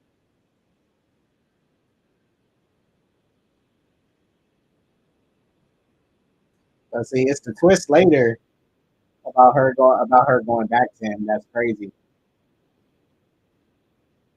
Dr. Manhattan's power levels are fucking crazy, bro. Do you think he could beat the Flash? Yeah. You really think so? Because how's he gonna catch him? He could destroy the whole. I honestly think he can beat Superman too, because he can just stand where he's at and just blow you up from afar. If we're talking about his power levels, like he can literally blow the entire universe out of existence. Right. Yeah. I think he could beat pretty much everyone apart from the Flash. And I think Manhunter might be a problem for him as well with the psychic stuff.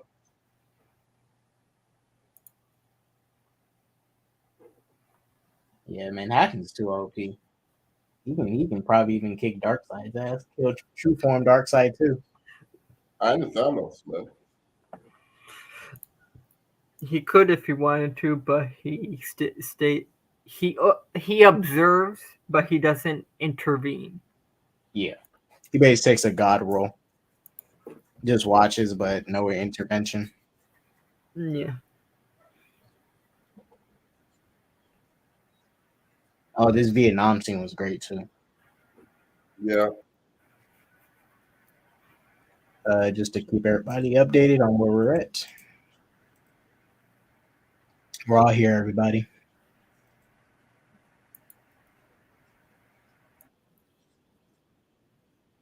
Yeah.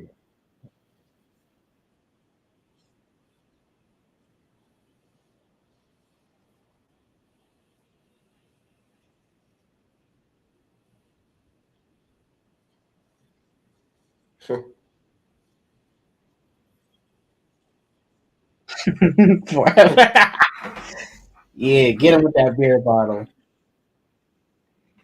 This guy's an animal, bro.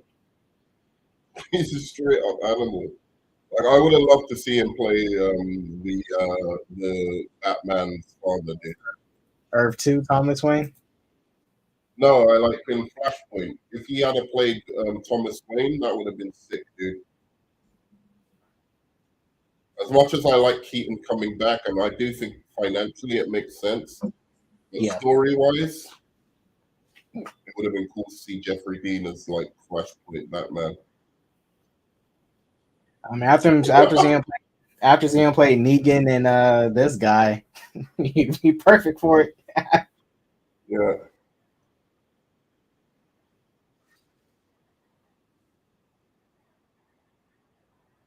He's always laughing. Maybe they could get him for the Joker though. In the new universe. A part of me can kind of see him doing like a really good Two-Face, doing that dynamic. I like him as Two-Face, but I like him as Joker even more. Yeah, well, because it's that like seeing that insane dynamic come about him. I can see it. Also, because I think he'd do it differently from everyone else. You know, like we've had the kind of anarchist Joker. We've had like, you know, what is it called? We had the gangster Joker. You know, like classical Joker with Jack Nicholson. But I think having like a Joker that physically is dominating, you know what I'm saying? Not like Bane or anything, but like he can throw hands.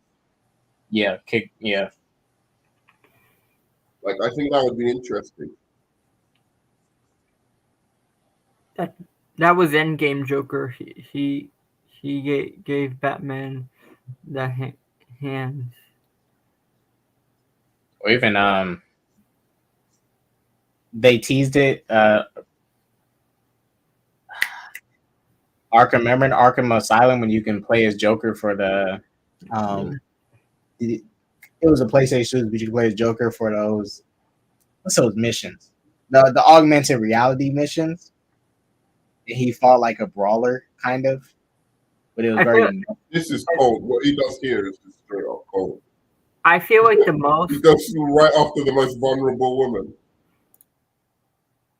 Bang! Straight after the most vulnerable woman and shit. He's a fucking piss taker, bro. Sorry, what were you guys saying? What, Arkham? Oh, what was I saying? Yeah, the most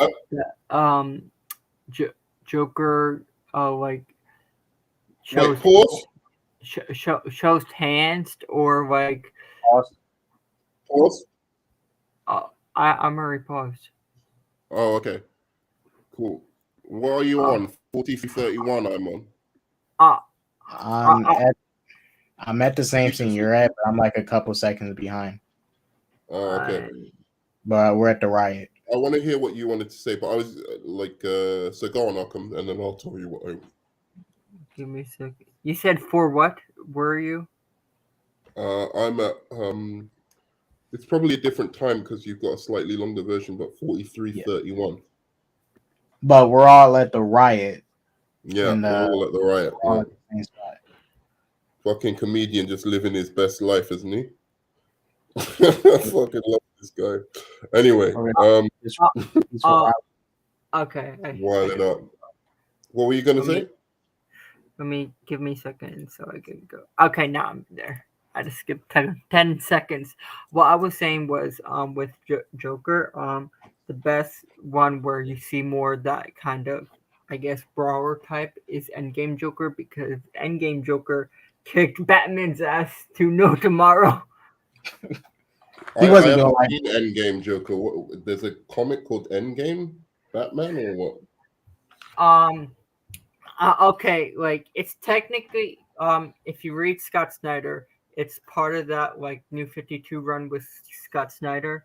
And it's like you start from Court of Owls, 0 year, Court of Owls, then all the way to Endgame. The Endgame is everyone calls it Endgame Joker anyway, so it's like that's where it ends, but it's where not a death in the family, but the death in the family, where Joker basically wants to defeat Batman so much and make him because he stopped laughing. He this is like more of a serious version of Joker. And he, like, you all know his face staples and stuff like that, and it's like he made it where he made the Bat family basically Joker versions of themselves and torturing Batman. He like stabbed Batman like 15 times. Right? It's like, isn't that Death in the Family? The death in the family. Like, yes. So why'd you say Endgame? What? Because that's what people call that type of Joker, because the endgame because of Thanos. Yeah, no, because the last comic is called Batman Endgame. Oh, I see. Endgame Joker. All right. Yeah. I was going to say, this is another scene that shows off like the musical selection, by the way, because the musical selection in this is really good. I'm the boogeyman. But okay, I totally recommend reading that Scott Snyder's whole New 52 run. It's very good. Well, if you can just send me the cover and name. Well, just send me the cover of the first book, and I can. I will read it. But have you read early 2000s New 52 comics? Yes. A lot of them. Yeah, I've read a lot of them. Okay, good. Then I'll read it. Does anybody who recommends New 52 shit to me who hasn't read like stuff from before? I can't trust them. I'm sorry.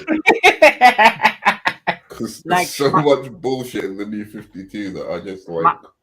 My first comic, my technically first comic for Batman was Batman Nightfall. I really like that comic. Right. I really like that was my first introduction of Batman. Then I started exploring other characters, and then that's when. No, I trust you. I'm just saying that I've had this experience where like guys who are like more like they started off reading the New 52 and they've not really delved into like early 2000s kind of stuff, which was really good. Like, you know, that was when Jeff Johns, Mark Waid, I always forget this fucking guy's name.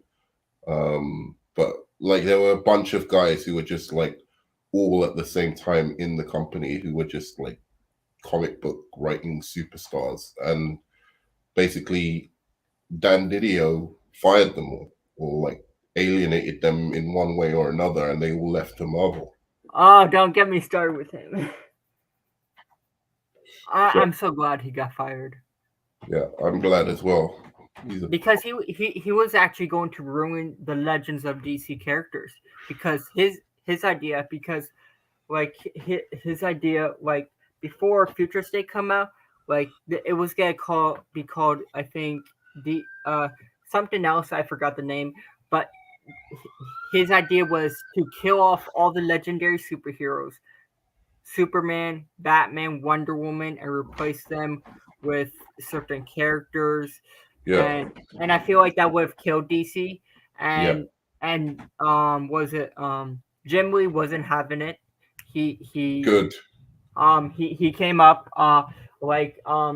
told them what the what he was gonna do to the board, and they fired Dan Diddy on the spot. Nice. This is why this guy is a fucking super villain of DC, bro. You know, all of the shit we've got in the movies is because of Dan Didio. It all starts with that fucking guy. This is why I respect Jim Lee so much, is like he goes out his way to, like, if he does not like what he's seen, he will go there. Like now he's the president of DC Comics, and he's making changes. Like you're having like a mixture of every superheroes now, and now you have Mark Waid doing his Teen Titans run in July now. He's doing the Shazam run as well, man. The first comic of Shazam is so good. I feel like if it wasn't for Jim Lee with that, I feel like he wouldn't have come back.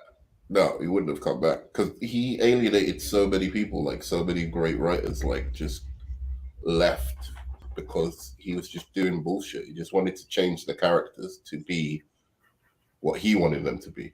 Yeah, and now that he's gone, like you have certain characters like Mark Waid coming back to do their own Teen Titans, and you're having a lot of comic book creators coming back to that, like, all of them respect Jim Lee and like doing stuff that they've wanted to do that they couldn't do. Yeah, exactly. Because he didn't. Yeah, he was stuck. Like people would come and pitch ideas to him, and he'd be like, "Nah, let's not do that." It's like, dude, it's so ridiculous. But yeah, like there was a time where like it was a really tight storyline before the Flashpoint, and the Flashpoint was great as well, obviously. But yeah, like, that was good. Like there was just like a really good storyline. Yeah, like they had Greg Rucka, they had also this woman, what's her name? Anyway, but like, yeah, I just think those comics just before the New 52 hit were like, they were really, really some great stories. And then, yeah, New 52. I don't know, man. Like, I heard what they did with Batman's really good. I even heard that what's the Scottish writer's name again? Who did All-Star Superman? That did what? All-Star Superman. All-Star Superman. Writer.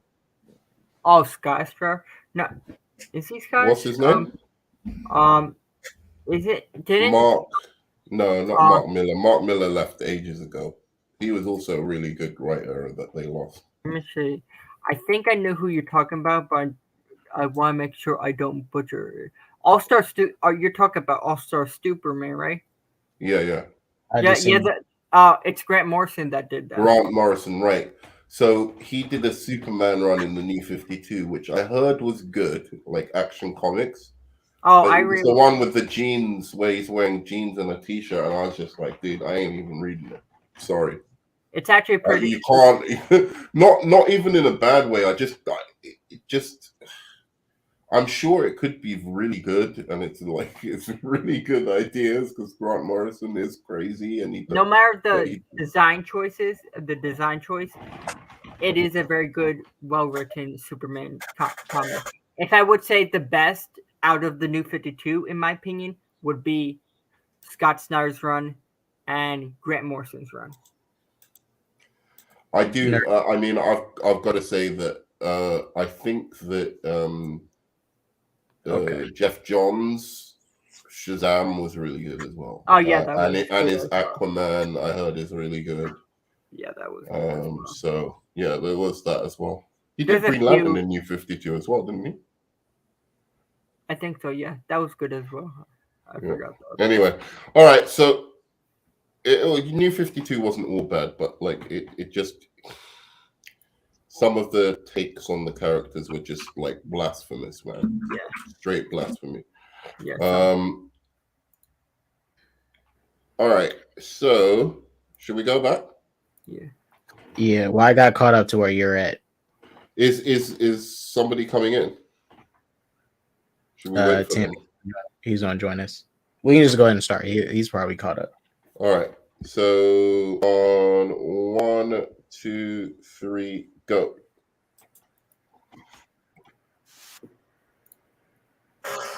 God damn, I'm not working on American soil.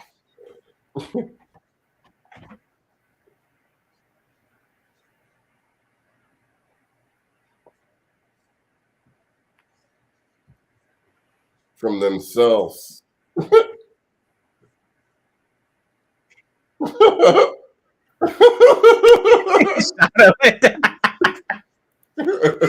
Fucking cool. Well, at least it wasn't just black people in the crowd. You know, damn. The American dream. You're looking at it. Dude, this guy would have been sick as the fucking Batman, bro. I swear to God, that was a missed opportunity. Whatever you want to say about like Snyder and his bullshit, man, like oh yeah, he would have to see that he was gonna play Thomas Wayne Batman. Yeah, they were gonna do an actual Flash, Flashpoint movie. They were gonna do the origin of the Flash, and then they were gonna do Flashpoint 1 and Flashpoint 2. Now, problem being, Snyder already kind of ruined that because he's got a Batman that's killing in the main storyline. So I don't see how Thomas Wayne would have been different. But, that being said, this guy would have just killed it as fucking Thomas Wayne. Yeah, it still would have been cool to see regardless. Sure, yeah. I even take a one-off since they're doing the Batman Joker and stuff. Hopefully they capitalize on doing a Elseworld, like, because there's more Earth 2 Thomas Wayne stories than just Flashpoint. I mean, he has more comics than just him doing Flashpoint. They can honestly explore a comic with him, explore a one-off movie with him as Thomas Wayne versus Martha Wayne as the Joker. Yeah. Honestly, though, to be fair, even though I see him as Thomas Wayne, like, since they were going with an older Batman anyway, they could have just got him instead of fucking Ben Affleck. I'm sorry. I don't know. Like, for somebody who cast so well in the Watchmen, I don't understand Zach's casting in this movie, dude. Like,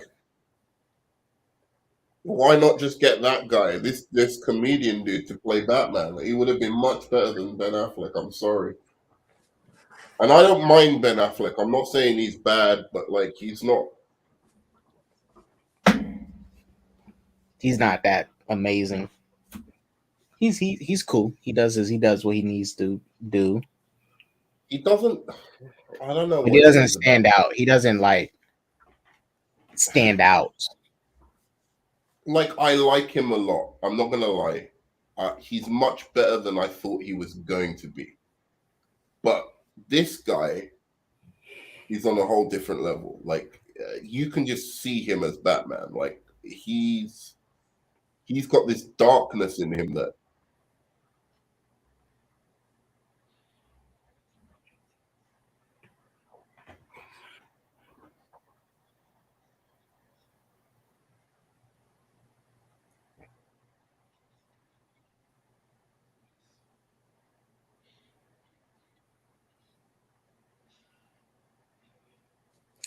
His confession.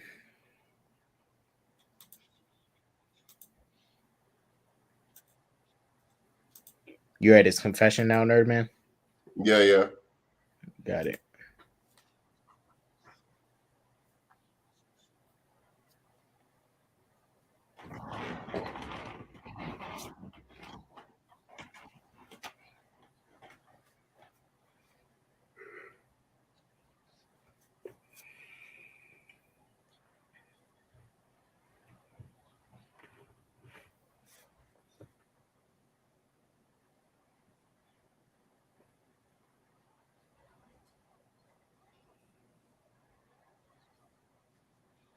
Those ears on Moloch. Little elf ears. It's cool. Like, I wanted Dr. Savannah to have these ears, man.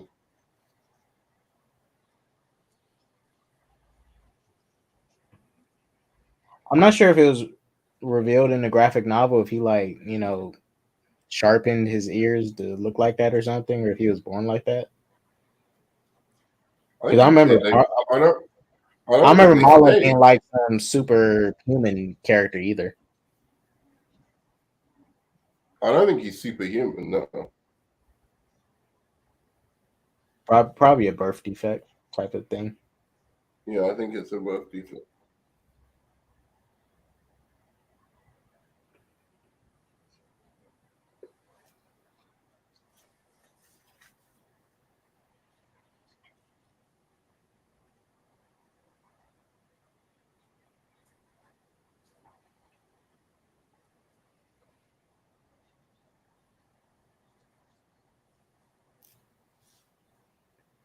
Oh, boobies. My God, it's funny, man. Has a girl ever said that shit to you? I had a woman say some shit like that to me once. I laughed so hard.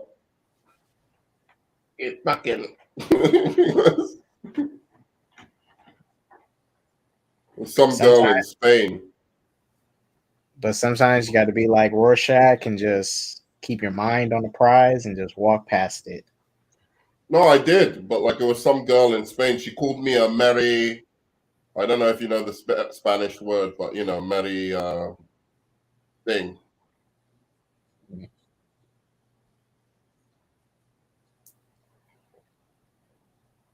This is a great sequence with the rain and stuff. Cinematography here is solid.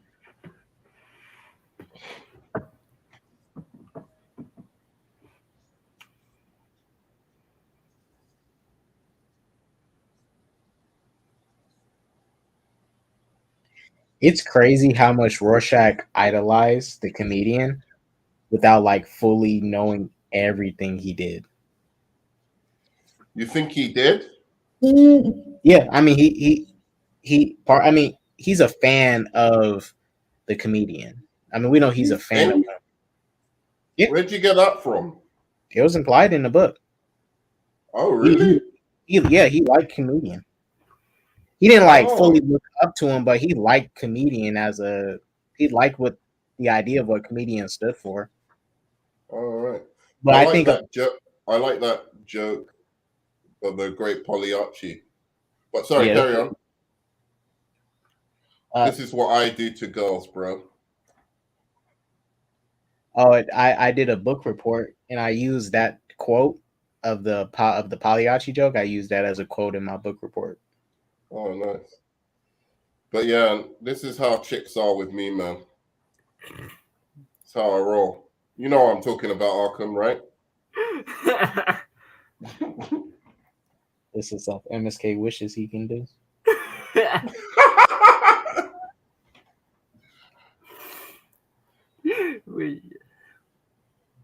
See, this is what I hate about main starring girls. They never want to show their breasts and stuff and get nude, but everybody else, all the supporting cast women you don't care about, show their boobies and all that. Gosh. What's the actor's name, by the way? I just want to see. What's up, Tim? Are you working?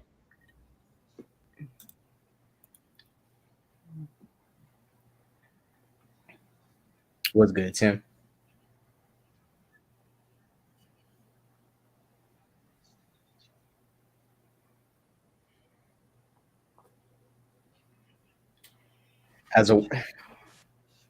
If I was a woman, I'd feel bad to be in her position, being with John. Check it. Why?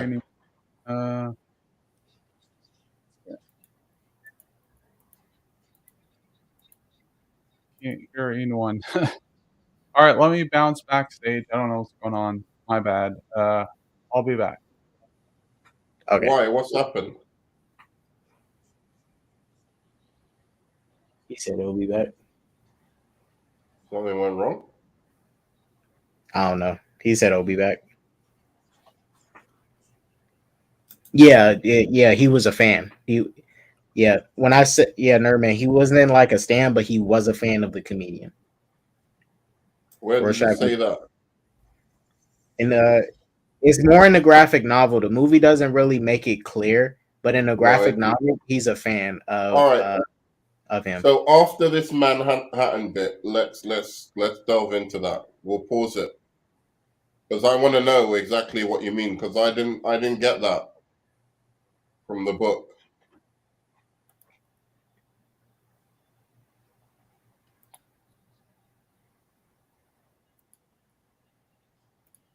So do you rate this movie above Guardians of the Galaxy 1?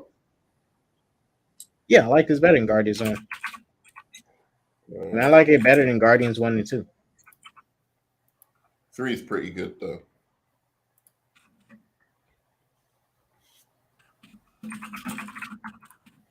I have to admit.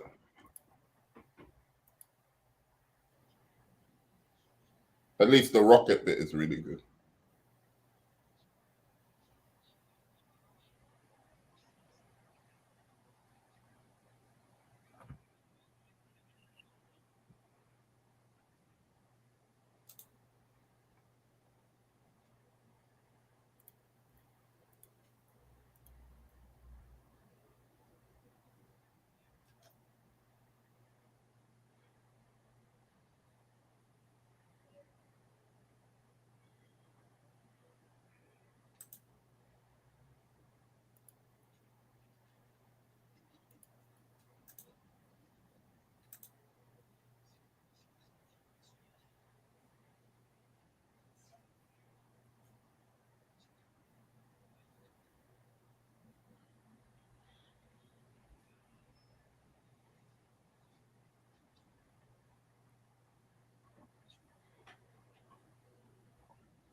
The worst part of the movie is coming up soon. Worst part?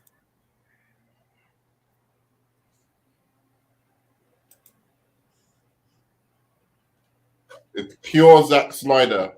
I'll give you till the time it comes to guess what I mean. The purest Zack Snyder scene I've ever seen. Oh, you mean the alley fight? The alley fight? No. That was all right. Or the freaking news, the conference. Nope. Or the interview he had. No, that's great.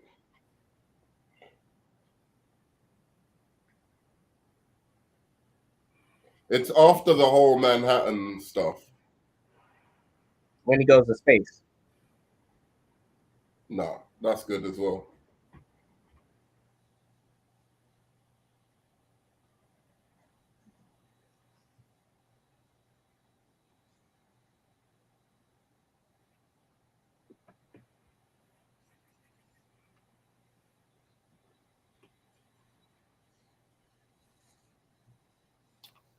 Dr. Manhattan can do it all.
Yeah, that was a bit much.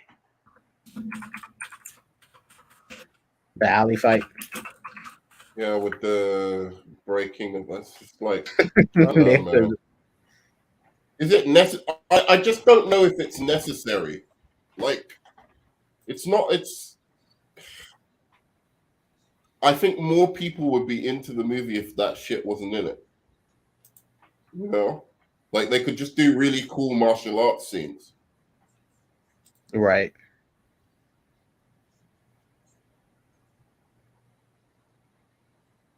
Yeah. No, I mean it was because you have to remember, like, because you wonder, like, are these guys really heroes? Yeah. You know, some grit to him, but like Night Owl, I can understand Silk Spectre doing it, but like Night Owl, it's like, dude. Sorry for that, man. Like audio issues. Sorry. Got it. Hold on. Sorry, Nerd Man was talking. Go ahead, man.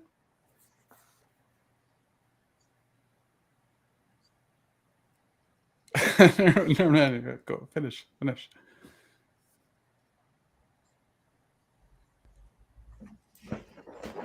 Yeah, no, I don't know. Sorry, man. Go ahead. Wait, Tim, was you trying to sync up where we was at for the movie? Yeah, no, I was watching what we were talking. I didn't want to interrupt you guys, so you guys were in the middle of something. So sorry for my audio issues, but Nerdman was on a tangent, so I want to listen. Go ahead, man. I mean, we're doing commentary too, so we can talk while we're watching. Yeah. Because most of us already seen it. We're just commenting on the scenes along the way. Commentary, like like a behind the scenes DVD. Yeah, like I know, I'm late to the party, but I will commentary this. I think this is.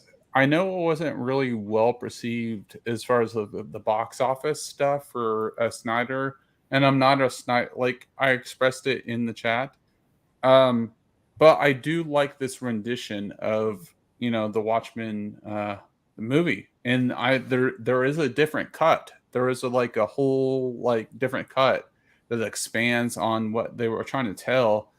But I do really like this movie. I'm not gonna lie, I do really like this movie. I think it's underrated. But though, if we're talking about Zack Snyder as a whole, I agree with Nerdman. I know he likes to troll people, but no, I just like Zack Snyder is not the Jesus of the DCEU. I feel like a lot of people try to paint him out to be, and I see his vision. I'm a Greek mythologist person. I love that stuff. The stuff whole with like the Greek mythology of Zeus and Ares and this and that. Can we pause? Oh, God. Sorry. Yeah. Can we pause? On 1, 2, 3, go. I just say what you're saying because I want to. Yeah. Oh no, sorry. I my bad for interrupting. I did. No. Only because I love that Manhattan stuff so much, and I want to hear. What you're saying. Yeah, no, I do love the Manhattan stuff. He essentially, Mr. Manhattan doesn't have any this connection with society today, and that's kind of making it kind of compelling. And that's when his love interest is kind of pushing back, and that's his last connection to society today. So I dig. But what were you saying before? What were you saying before? We paused. You were talking about how you like the Greek mythology aspects of Zack Snyder. Whatever. Yeah, it comes back to years before the 300. He had this epic feeling, which I love the movie 3000, or I'm about to call it 3000 because RDJ 300, right? But no, I love that movie, and he has a good way of make it feel an epic, and that was his goal to make. Because if you look at that, the whole DC movies, they are based on about being gods. Then when you move on to the MCU, it's a different tone. I don't like the fact that the DCU their science experiments gone wrong. Basically, it was the 60s, so. The thing is, most of the characters of DC are created in the 30s, right? 30s to 40s. I think, So, although, of course, the Industrial Revolution had happened and we'd advanced in science, we didn't really kind of know about what would happen, the whole splitting of the atom and all of that stuff until well into World War II. And I think that Marvel coming out of the 60s with us going to space, going to the moon and all of that stuff, those characters were born out of that. So it became more about them being scientific experiments that went wrong, essentially. Whereas DC the Incredible Hulk, more about heroes who were born that way or born out of some kind of tragedy, like Greek gods or Greek heroes. So that's the main difference I see between and obviously there's crossover. It's not all of course. But for the most part, and as you're saying, I like that take on the characters. I just don't think that Snyder needed time to work out exactly that was what he was doing, because before he was trying to do what Nolan was doing. Yeah, exactly. He was a producer on Man of Steel, right? That's what you're trying to bring up a little bit. But I think I could agree in the fact that it was not executed universally, right? You want to make it more compelling universally for all audiences. I don't think the biggest mistake, I know it's said 1,000 times, the DC EU should have took their time, but then again, you have one standoff films that do excellent, like The Joker. That was you know what I mean? So I don't want to get in a tangent on that, but you can do good films.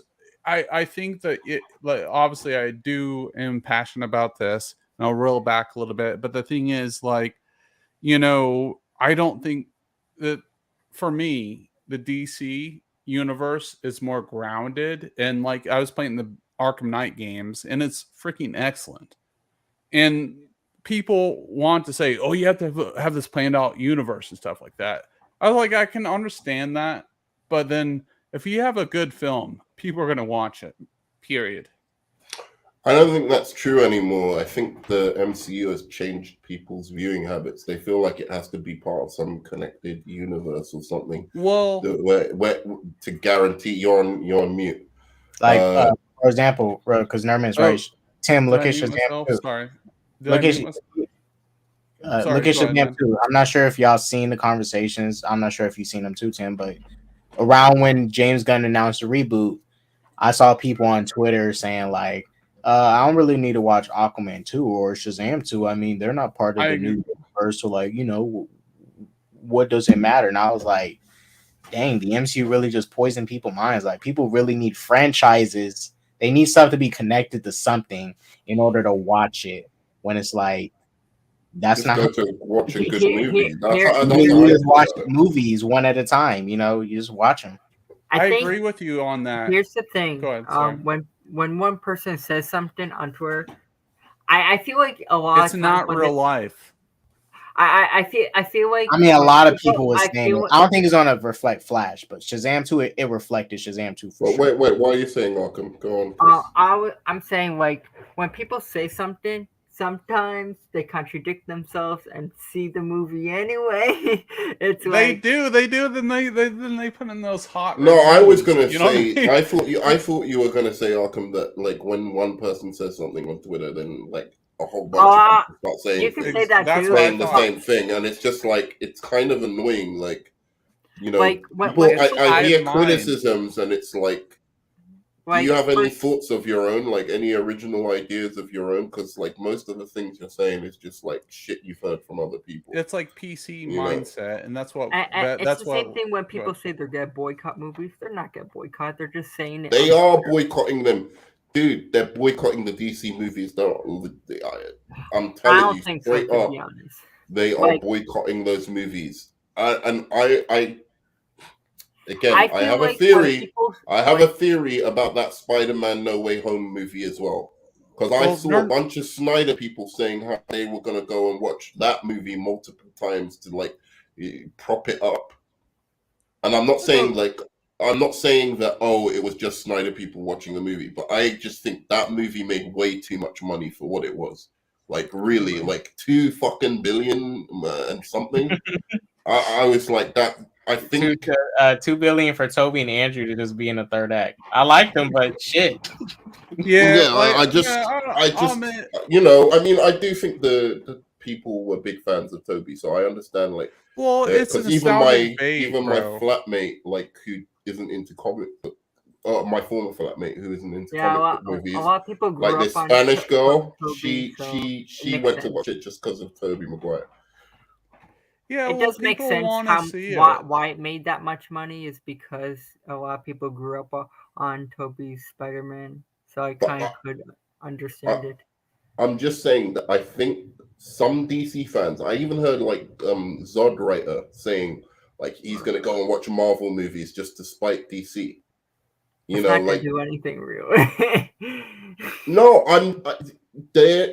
look.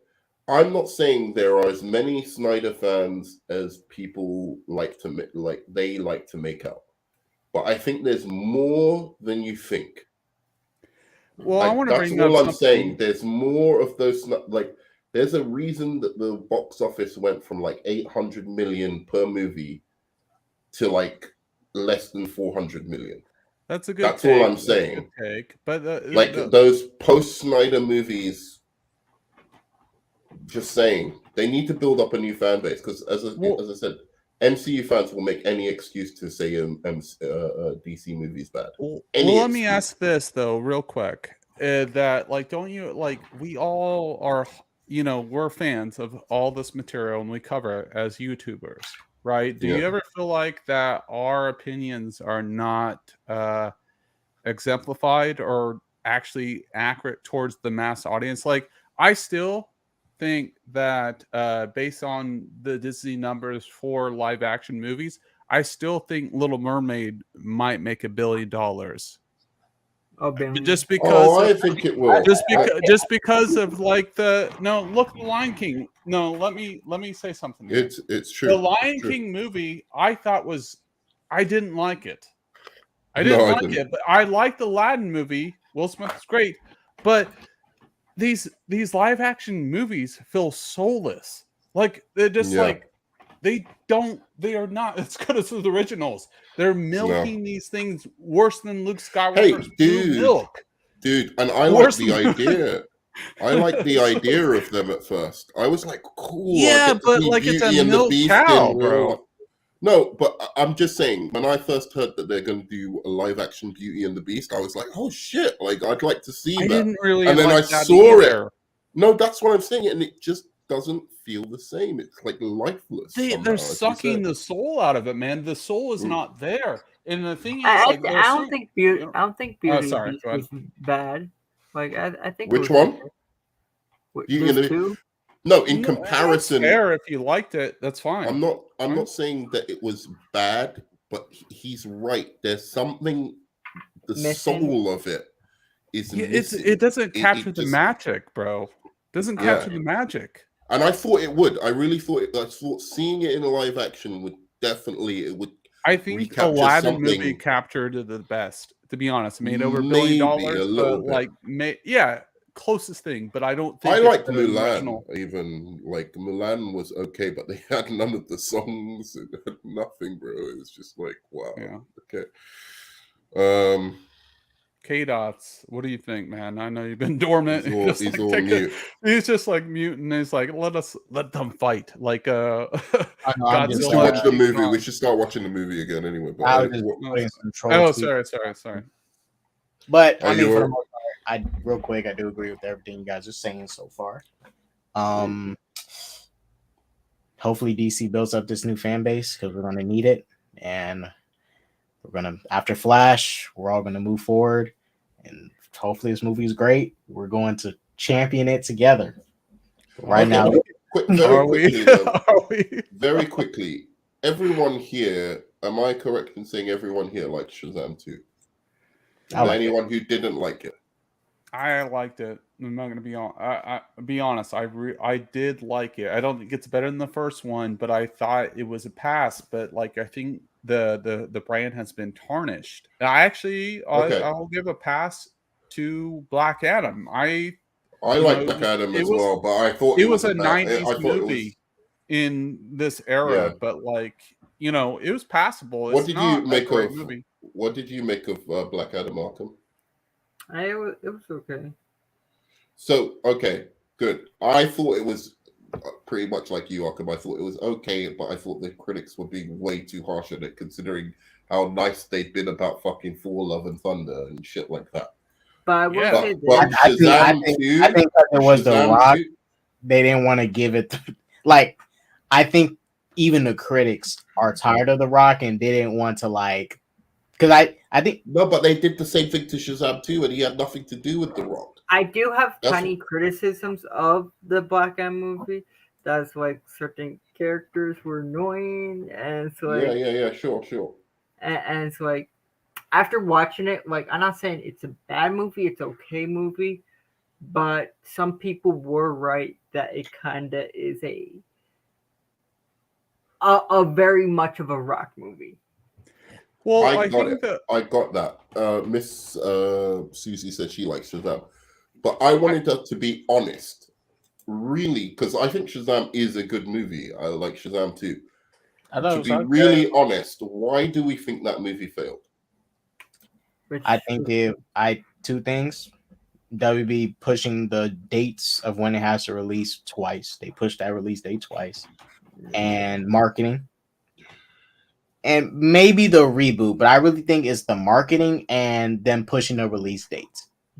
Too many times. Yeah, you think that? I think it's that because and look at the marketing.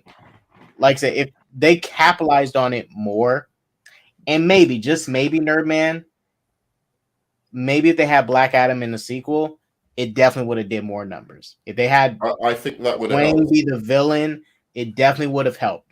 Yeah. But I think that would have helped. Here's my thing. I'm starting to think about the Shazam franchise. I think it's the casting. Not all the casting. I think some of the casting's really good.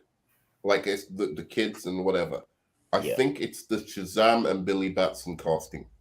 I as much as I like both of them, I feel like they hit, because if you look at like the Thor and all of these crap movies that make lots of money, it's always some buff looking fucking dude that, like, you know, chicks can lust over, and, you know, guys can kind of be like, do you know what I'm saying? Right. Like, people don't like Zachary Levi because of how he looks, you know, and it's just, and I think that's sad. He doesn't have the sex appeal of Henry Cavill, is what you're saying. And right? I also think, like, you know, even having Helen Mirren as the villain, you know, even though she's a great actress. No, I thought she was great in it. I didn't think she's she was bad good, at all. bro. But like, you're fine. Like, if your villain's a 70-year-old girl, a woman, whatever, it's just not appealing towards like the younger audience. Sorry, just like, you know what I mean? Like literally, like in the trailer, it's just like, okay, they're fighting a dragon from Game of Thrones, and then you have an old bitch that they're fighting. I'm just like, it's not compelling. I'm being raw right now. Like, I can go a little bit more savage on it if you want me to, but like, I have like my different opinions why I think that what's failing right now. But like that, I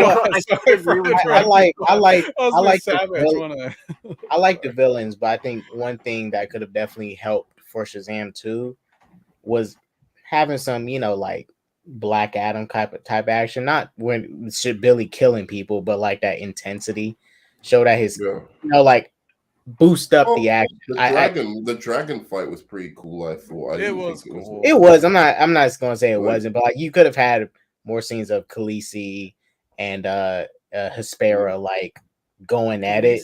But I think it's because I think it's mainly because the budget, because Norman, if you remember the Shazam 1 deleted fight between Shazam and Dr. Savannah, it was way better than the fight we got. I didn't hate the fight we got, but that deleted fight was a little bit more action packed. Like, they literally did a beam struggle with their. If I have to be honest, I feel like Shazam 2 might have been better if they went with the original idea with Mr. Mine, to be honest.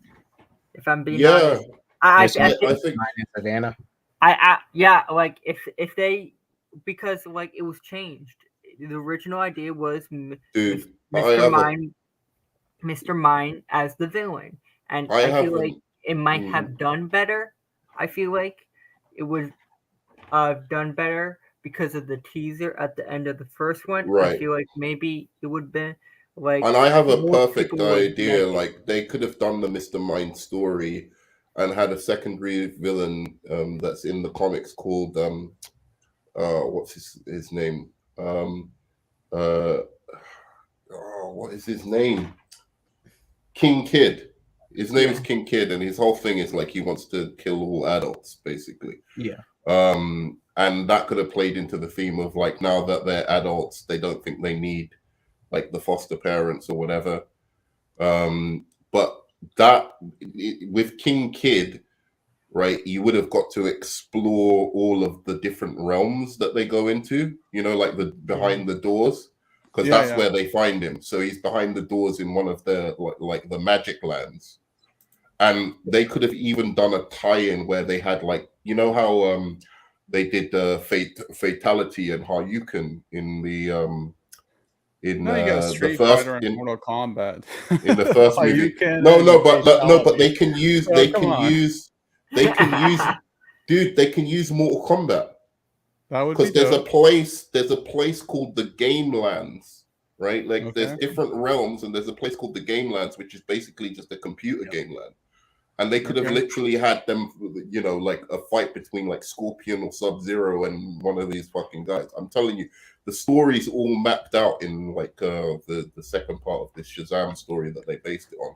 But anyway, forget about that. My idea, whatever. But like, the whole point I'm saying is, you're right about the action and all of that kind of stuff. But it's funny to me because I think comic books can be of different genres. It doesn't have to be like super action packed. Shazam doesn't fit. I'm not saying that Shazam doesn't fit like. But like, I'm not saying but I'm just saying like the action, because each film you have to like up it. Like John Wick, it is an action film, but they have to like keep making the action like crazier each film. And I think the Shazam 2 action scenes, while I like them, I think the dragon fight was the best one because of how it was directed, the emotions within it, all that. Yeah. I'm not going to lie to you. If it was me, I mean, I would like, I want the dragon to do this. I want Billy to grab the dragon, throw it over there, uppercut it. But like, I would have, Yeah. But look, I think it was just overall The Rock that fucked it all up. His studio being linked to the movie. That's why I wish The Rock's studio was never involved in making Shazam 1, because that's how he gets his hands in saying, well, let's not do this yet with Shazam. Let me do this over here. And it's like, dude, like that's why I am glad right now that DC Studios is separate, because that's how The Rock, that's how you got Henry Cavill. And not saying you couldn't bring back Henry Cavill. I'm glad we was going to get a Superman back, but he had to overstep management. He had to jump over Walter Hamada just to bring back Henry Cavill. It was cool, but it's like overstepping management in a workplace. I'm not saying you should just bow down and accept whatever it is. If someone's abusing you and you want to go to human resources, go to human resources. Freak management. But I feel like they're already going to cut it. I feel like they're already going to cut like his thing of wanting to face Superman was pure bullshit. Like him just going on about Superman and the Justice League and how he's going to be a Justice League villain was pure fucking nonsense. But like so the issue for me is he should have been in Shazam 2, but I don't necessarily think he should have been the villain, because it would have been almost like, because they made Dr. Savannah, which was weird. They made him have basically Black Adam's powers. It would have been like the same movie again. So it was actually cool that they went with like, that's why I think magical beings and dragons and stuff like that. I like that, but I just think again, this guy, what's his name, David Sandberg, he's a great director, but he needs to be really careful with his casting. Well, the thing is, I feel like his casting was. I feel like it was a mixture of things with Shazam 2. Like I could agree with Tim where like the trailers didn't do it justice either. It's like the trailer sucked. The trailer sucked, and I could agree where they didn't have a hook. They didn't have a hook, and because the second one was good, but it still didn't have a hook. The thing was, let me wait. Go on, Malcolm. All right, sorry. If we're all being completely honest, like I could agree with some people's point that maybe it would have gathered more people's attention if you went with the original idea. Like I'm not saying the first movie, I'm not saying the movie we got is bad, but I feel like maybe it would have performed a little better if David Sandberg maybe. What if it was like the witches summon Black Adam, or the gods summon Black Adam as their champion, and then like the foster kids had to face the dragon, and then Shazam had to face Black Adam. Could have been something like that. But I think that would have been messy though. Yeah, messy. I mean, it would have, but this is why I say when you up it, because I think would have kind of been a little bit cheesy, and I do want to hear Tim's point too. I think for the final fight, the kids, while I do agree, it was great to let Billy like have his moment, but I think you still could have him have his moment even with the dragon, or let's say Black Adam, by putting him in that bubble to fight, which was. And I'm glad you had me read this comic. Remember when Wonder Woman fought the Gorgon and it was isolated and nobody else couldn't interfere or get into the fight, and it was a battle to the death? Still think you could have done something like that and let the foster kids like all get their powers and team up on another threat that's outside the bubble, and they all work together to get this done. But Billy has to ultimately defeat the dragon, which it could be the main source of something. for the sequels, you just gotta up stuff. Like you can't. You can. Although I like what he did with, I do like what he did with the kids. My only problem, this is the second thing I have a problem with. Not enough of the kids. I think they should have. That's true because it was supposed to be like big version 2, but in a superhero body, and they forgot that aspect. That's what made the first one so great. Remember? Yeah. Yeah. So if it was like those kids, whenever they're in that realm, they should have been the kids. It should have been the kids doing that dialogue. And then what you could have said is the reason they're doing that is because it dampens their powers if they stay in that form. Like, because Billy... And with the form with Shazam, it really bothered me. Like, I understand the kids were getting older, but Shazam becoming Shazam didn't feel special anymore. It really didn't. Because you look too old. Right? Yeah, he looked too old. He did. Exactly. Like the reason with Shazam is like he has the power and he stays as a kid, and then now you implement him getting older, turn 18. Like he should. He should just be turning into himself, right? Like it's it makes no sense to me because like.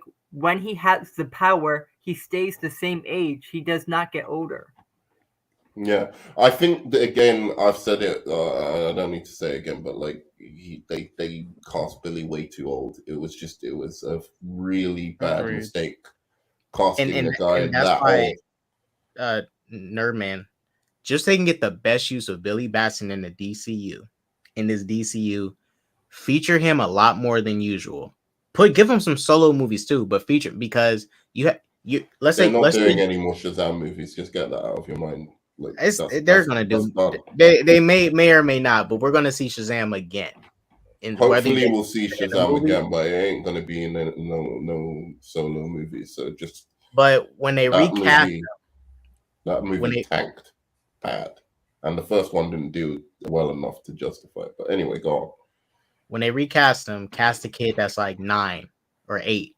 Hell, yeah, cast a kid like 9 or 8. And then whether you feature him in a Justice League movie, or he pops up to join Superman on an adventure, or he teams up with the JSA and goes on an adventure with Stargirl because he had a relationship with Stargirl at some point in the comics. Utilize him, like feature him in a whole bunch of stuff because you can't waste that kid. Because that's the thing, you wait too long. I understand these movies have to be made at a certain time, but if they're going to be doing TV shows, all this stuff, put them together with characters that work for him, like, working together with Superman. Put him in. I think also it's a weird time because even when Shazam came out, it's like Shazam is just as good as like Iron Man 1 or Thor 1 or Captain America 1. Like, if not better than a couple of those. I agree because, right? I agree the fact that we grade things. Your point, Nerdman, I'll get back to you. But like, we grade things harsher now because we've seen this level of excellence. But now we're moving forward. It's not as great, right? Is that what you're kind of saying? Exactly. But I think that's unfair to do with a new character because you're like, you have to give the character time to grow. To get to something like a Captain America Civil War. Right? You can't just skip to the Captain America Civil War. Right? You can't look, that's almost what I feel like people are wanting now. It's like, fuck all this origin stuff and blah blah blah. Fuck setting the character. We just want the end game and the Infinity War, and it's not gonna work. They want they have to be patient you have to be patient for them to get to those big multiverse movies or, things like that. And DC's so way behind that when they're bringing out like the origin stories of these characters, people are like, oh, well, this is boring. We've seen this all before. It's generic as shit. And it's like, it's not generic. It's just like the start of someone's story. It's in every single franchise, whether it's action. And that's Norman, I'd even say the fans on the other side, whether it be MCU fans or people that just don't like DC or superhero stuff in general, even they have their weird little bias when it's like, okay, when Dr. Fate came out and in Black Adam and people saw them going into his helmet and saying, oh, it's just like Iron Man talking inside of the helmet. Like, the fuck? Right, exactly. That's like, what what is he that? does in the comics. That is not the. That is like that is no different than you're watching a Top Gun movie and the camera's inside the cockpit and you see them talk. You see the characters' faces inside of this little compact jet. That is no different. Exactly. It's like saying, "Oh, well, if another movie does that, then it's copying." Like, it's because people don't think about what they say; they just say shit that's popular. That's the thing. Like, because it's hyperbolic, right? It's like super hyperbolic, and it's popular to say, and they don't really like examine their own thoughts because obviously in a superhero genre or in any genre, you're gonna see similar shots and so like there's things like Morbius. Where it was like that was over the top. Time. Morgan time. I mean, they literally. I'm not gonna lie. I do like that movie. It's a guilty pleasure. It's ridiculous, but it's a '90s film. I like it as well. It was 2020s. Ridiculous. It's stupid, but I love it. Trust me, I liked it as well. When they went on gangster was when they got Morbius to like in the film. They showed like the last scenes of Spider-Man No Way Home where they used stuff from what's it called? Like Doctor Strange's powers and stuff. I'm like, you guys are gangster, bro. You're just gonna take they're blatantly trying to pretend to be the MCU, like so that like people get confused between the two of them. They're like, oh, it's an MCU movie, we'll go and watch it. You know, it's like one of those things, like even Blade 1 and 2, I love those films, or like even Blank Man. I love Blank Man, but you got to realize when like things are stupid or not, it's like, you have fun with it. But like something that I want to reel back a little bit is as far as we're talking about like the whole DCU and MCU stuff with The Rock, right? So, like, obviously there was a power struggle and Rock was trying to bring people back. I honestly do think that, like, Rock was trying to bring it back and use his star power, but, like, the brand itself of DC was trying to move it past, and they were not altered. I felt that, like, there was a real power of struggle there. I really did. And I think, like, if The Rock or Black Adam was in a different era, I think the film would have done better. I honestly do. It would have. Yeah, it would have. And it was fun. I mean, it was fun and action packed, but it was just really, really stupid, and the story was really lazy. And let me bring up something else though, like because like post pandemic, let's be honest here, like we're all kind of, I don't want to say conditioned, but like we're all like set in a different format where we wanted to like watch films on streaming services, right? So we're now getting back to the audience. You can't ignore that because that's the way they were going. Like we saw Mulan. I know Nerdman brought that up, right? You had to pay $30 to see Mulan in your house. It's like, what if you're a single man? What if you're dating a chick or whatever? Why would I pay $30? Like it's just like it's a ripoff to me. And it's like they don't even talk about this stuff. So this is like all realistic things that we're talking about, and they totally ignore it. Just come on, we know the fact that DC wanted to move DC towards this direction. They want to be profits. Marvel's not showing their good hand now. We all know that. And James Gunn, hats off to you on Guardians of the Galaxy 3. I actually liked it, but it was a hot mess. But I did enjoy it. There's like I did cry or whatever, blah blah blah. But it was a hot mess, and I did love it. Whatever. Hats off, bro. It's the best movie in this newest phase of Marvel. But it's the best movie they've made in ages. I'm sorry, since Guardians of the Galaxy was... or Infinity War. So I think it's on the same level. I mean, I like it more than Infinity War, but like, you do? I think most people would say Infinity War is better. Okay. Damn. Right on. Fair enough. Anyway, I'm gonna go toilet quickly, and we should get back to the movie at some point. But anyway, sorry. We gotta get back to quickly. I mean, for the most part, agree with everything you guys saying. Like hopefully, like after all these DC movies come out, Flash is coming out, Blue and what was it, Aquaman 2. We can move past. I mean, I think once Flash comes out, we're safe because if it's good, I just want to rub it in everybody's face. I still want Ezra Miller to be recasted, but if Flash is really good, I'm rubbing it in everybody's face. Like, dude, this film's gonna. For me, I just want to move past the arguing with people. People can like whatever they want. Fans, I don't care. For me, I'm just sick of all the arguing. To me, I'm gonna pick one side. I'm gonna say something pretty controversial. DC's always been the best. Look at the '90s, how they sweep everything. They said it with the Dark Knight. That set the stage. And if it wasn't for that, the Marvel would never be where it's at. And this is going to be the new change, baby. I'm saying it live. Oh, I agree. I don't understand why people are saying, "Oh, Zack Snyder saved DC." There was never anything wrong with DC. Right. Yeah, I'm not it's not even the Zack Snyder stuff. Christopher Nolan, he's had a pretty prolific career outside of that.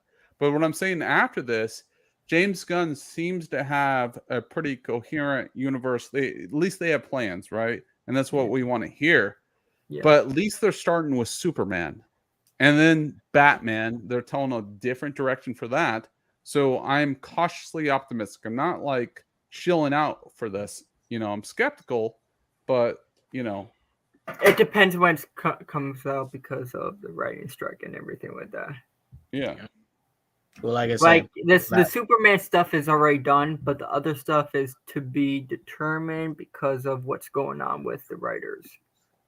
Yeah, last strike was 100 days. Hopefully, this strike is only 100 days, and hopefully, it shouldn't affect too much of Superman Legacy's production. Oh, I'm not saying it's gonna affect Superman's Legacy production. I'm saying. Oh no, I'm not saying it. It probably won't. But if they do want to make changes to the scripts, or but because this thing, even if they improvise scenes, those count as rewrites. They can't even improvise. Oh. So what I'm saying is they can't improvise anything on that set. Things that are in development or something like Brave and the Bold or certain animations or something like that, those are gonna be on pause. That because they're not finished writing it. So it's those will be DC's biggest mistakes. What about Superman those Legacy? Stupid movies? Can you imagine if the DCEU, right, was take out Birds of Prey? What else? What else did they do?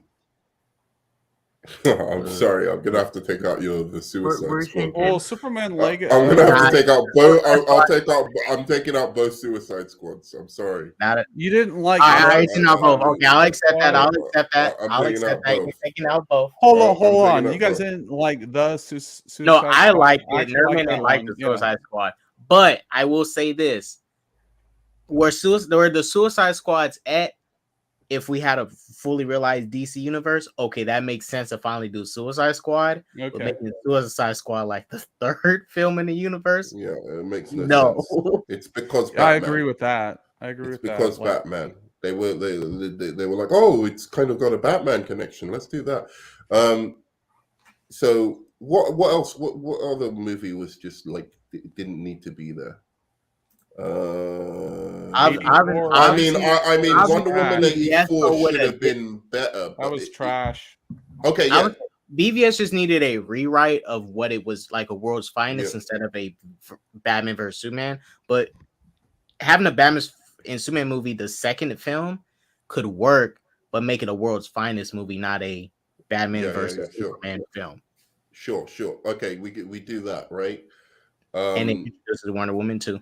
Wonder Woman is fine. I would say Shazam was a little bit early. I think he could have done The Flash first, and then say Green Lantern, Justice League, Shazam.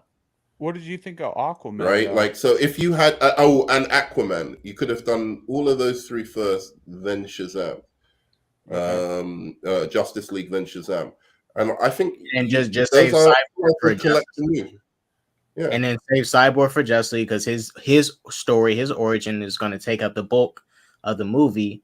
So you get all those other characters out the way. You don't have to worry about explaining them. You just have to worry about maintaining them and have them make their connections with characters and flesh out the story even more of them. But I think the biggest crime they did in terms of just the idea of making the film. There are worse films in the DCU, like Wonder Woman 1984, but at least I can understand why that was made. They should have redone the script and everything like that. But the worst one was Birds of Prey. It makes no sense. It literally makes no sense doing that film there. Birds of Prey, honestly, Birds of Prey could have been so much more ambitious if it was a movie where Batman is chasing Harley Quinn. Because, okay, the premise, Harley Quinn is being hunted down by a bunch of people, right? She's done with Joker. People want to kill her. She's away from Joker. In the movie, she literally destroyed the Ace Chemicals. Now, if you destroy a chemical plant in a city, Gotham City, all that shit is going to go all over the city. You would think Batman, of all people, would want to figure out who started this, arrest that person. And by the end of it, you got all these people trying to kill Harley Quinn, and you kind of get a Batman and Harley Quinn team-up story with the Birds of Prey, and they're like all working together to stop these criminals. Black Mask is the villain. You still connect Batman to it, and you could have gave Ben Affleck another chance on screen. Like, it really could have been something ambitious, but it was just wasted. Then they wasted the Birds of Prey. I think your idea is interesting, but I still think no. Like, I mean, if they was doing that, like, because I still should have just made that Suicide Squad 2. Stop all the nonsense. Harley Quinn escapes, and the Suicide Squad, and she with some kind of secret, and then Amanda Waller sends the Suicide Squad to go and try and get her, infiltrate her, or get her, or something like that, and she's trying to escape them. That simple. Like what Gator's saying is, like, bring it per the perspective of Harley Quinn, of Batman chasing the Birds of Prey. I think that would have been pretty dope, to be honest.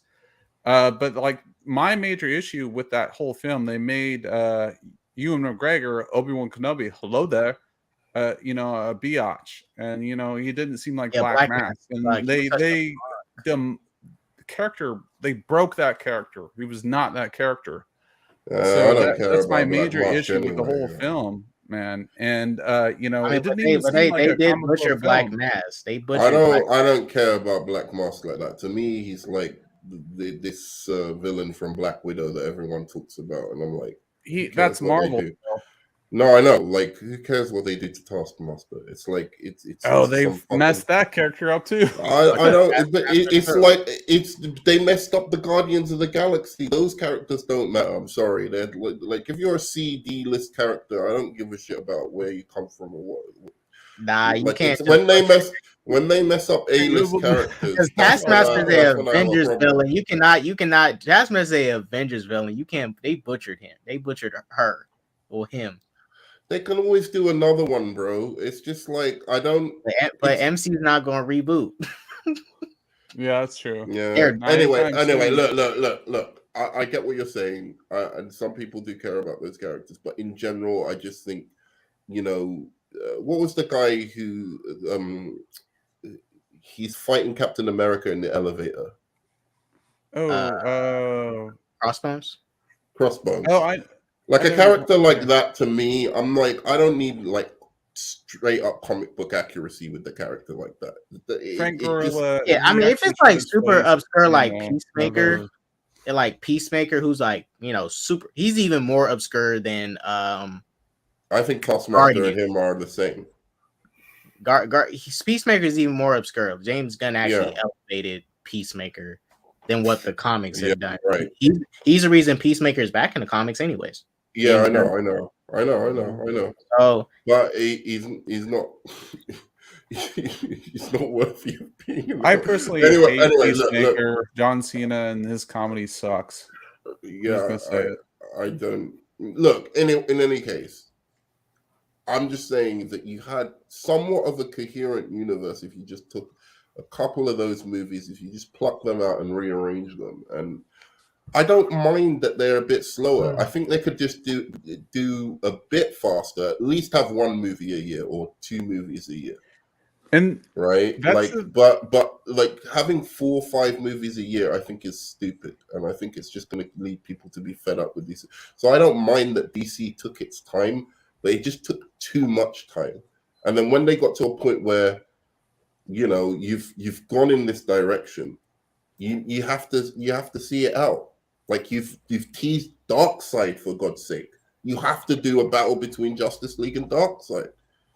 You can't just reboot at that point and expect like fans to be okay with that. I don't think that, and you know, you don't have to go with Zack Snyder directing it, by the way. You could get somebody else to direct it. And I know his fans will be like, but at least you're continuing the story to some extent. You know, it's the same with the Avengers 1 and Avengers 2 were directed by one person, and then the next person went on to direct Avengers. You see what I'm saying? It didn't have to. Yeah, and Deathstroke too. Like it just like do your own thing. Like who cares what the other universe is doing? If your story is good, just go along with that flow. And that was the problem with the whole DCU. Just kind of do your own thing, and how it works out, you can have these spin-off movies and develop from that. Right? And that was like the whole issue with the DCU and everything else. They never needed to be that. Like, look at like these one-off series, like the Batman was moderately successful with Robert Pattinson, and then like they're kind of proving it, and like it just don't be reactionary towards MCU. Just do your own thing, and that's what you're saying. Yeah. So should we get back to the film? But I agree with you completely. I have to go to bed. It's 3 a.m. where I am, so I'll talk to you guys tomorrow. All right, man. Chill, bro. All right, let's get back into it. Where are you with Are you at Manhattan on Mars? I'm here. Yeah, you can see where I am. Look at where I am. Okay, well, let me show you where I'm at, because I'm still at the part where he's about to get ready to leave. Well, he's confronting his wife with cancer. Okay. Yes, so play a little bit, I think, and you need to play a little bit. Let me go ahead. He's already on space. This is the part where they're like saying that he's given that woman AIDS, right? Or press like play what? He gave her AIDS. Not AIDS, but like, you know, pretty much she's trying to say she got like this disease from him, right? That's hilarious. I don't know what else to call it. It's that cancer. Scene. No, I know. I'm not saying that. It's just that he gave her. I don't know what else to call it. What do you call blue man disease? I don't know. It's just like, no, she's like, they're literally live on air on that scene, right? And she's like, oh no, I have this disease and I'm gonna get sick because of you. Remember? Yeah. So I'm paraphrasing, so I don't know like the terminology, but like, okay, so I'll tell you exactly where I am so that we can get linked up. So well, I do remember this movie pretty well. Put on your subtitles, right?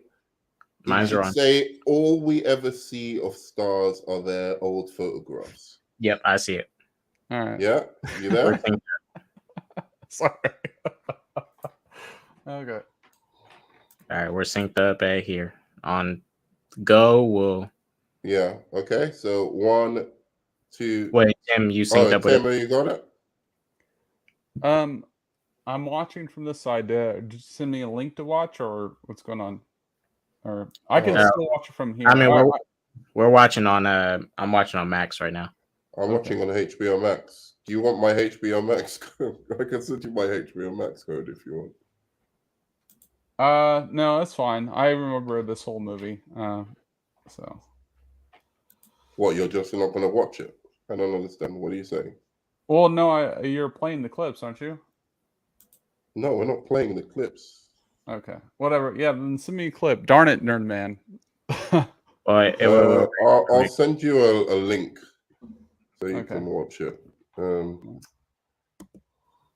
No, I do like this movie. Isn't there like? Are you watching on like the? There's like a Snyder cut of this too, like extended cut. Are you? No, we're watching the theatrical cut. Okay. Yeah, I don't like the longer one. I really think it's too much. That's what she said. Nerdman on 3. Just let me know when you're ready. Yeah, I will. I'm just gonna send him a link quickly. Got it. Yes. Susie said, "Me too." HBO Max. What'd she say? She's watching on HBO Max too, Susie. Oh, cool. Are you linked? Yeah, you linked up, Susie? She's probably at where she's probably she's probably where at the spot where we're at.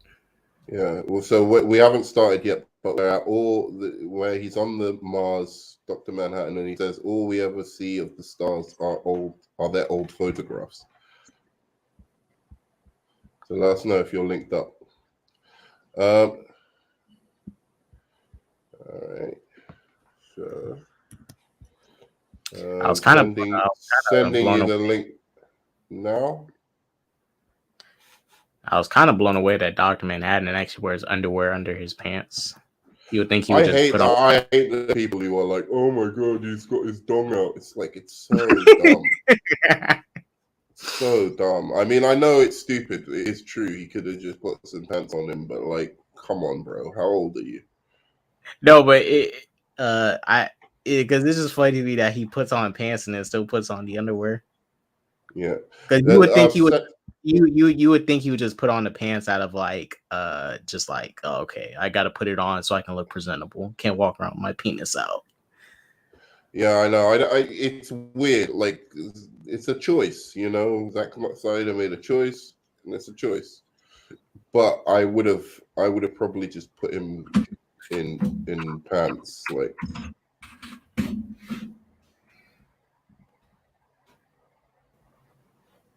Is that it? Yeah, I think I've got it. So Tim, click on the link, and I'll let you in. That's what she said. Hey Tim. Oh yeah, the link's in chat. See if you want to watch it. Is he there or is he gone? He's gone, right? No, he's still here. Oh, okay. So what's he doing? You don't speak anymore, Tim?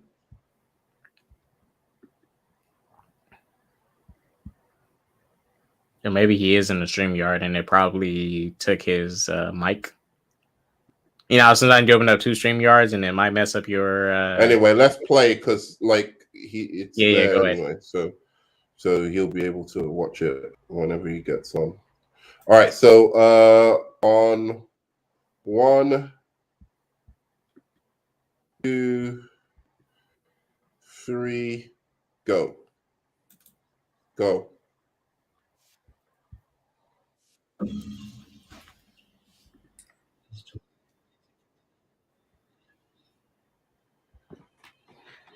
It's July 1959, and I'm in love.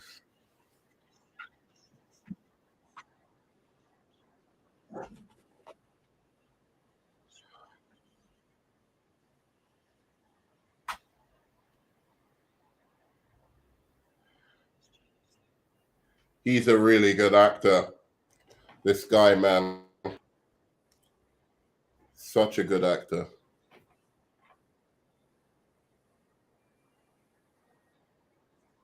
He got a Bruce Banner look.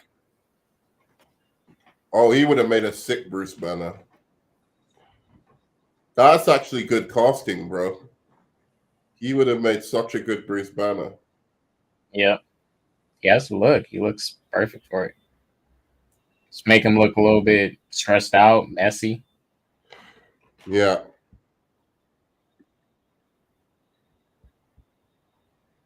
Where is he? I just heard him come in and he's gone now.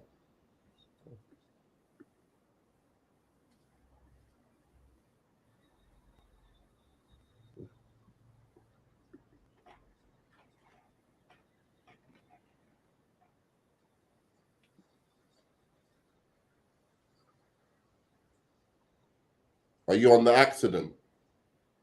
because mine is just pausing. Yeah. Will you want me to pause mine real quick, or are you good? Because I'm at the accident. Is he pause a second? I'll pause. So I crossed the room to the intrinsic field center. I find my watch.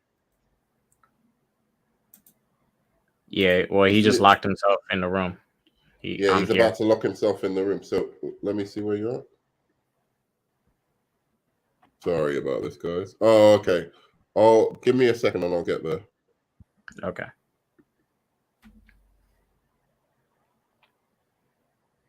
Because it keeps stopping now because I'm sharing with two. I'm going to stop sharing with you.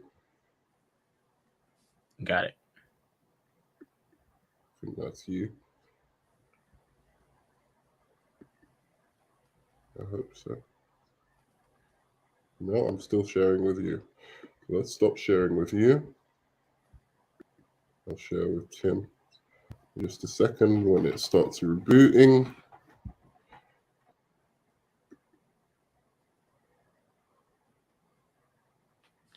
All good, man. Shouts out Susie for thugging out. Shouts out to the 6 people that are still thugging it out with us. We are 4 hours in. We got 1 person watching on Twitch. Shouts out to them. Cool. So when I get to the door, Wally is turning white. That's where I am. When I get to the door, Wally is turning white. Hold on. I think we're at the same spot. He just locked himself in the room, right? Yeah, I'm on the thing. It says 1038. Like he locks him. So when I get to the door, Wally is turning white, and it's like the numbers 1038. I don't even know if Tim is here. Yeah. All right, I'm there. When I get to the door, I'm at the when I get to the door.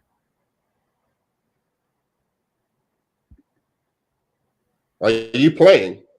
I'm here. No, I'm not playing. I was still paused right now. Oh, God, I'm here. Damn it. Okay. When I get to the door, Wally is turning white. So just get to that bit. When I get to the door, Wally is turning white. It should say. Got it. I'm yeah? there. Okay. 1, 2, 3. Oh, it's playing. Okay, good. You can't You're playing, yeah? Yeah. Good. That woman is a bitch, man. How's she gonna leave him like that? She just leaves him. That's cold. I'm sorry, John, but I can't.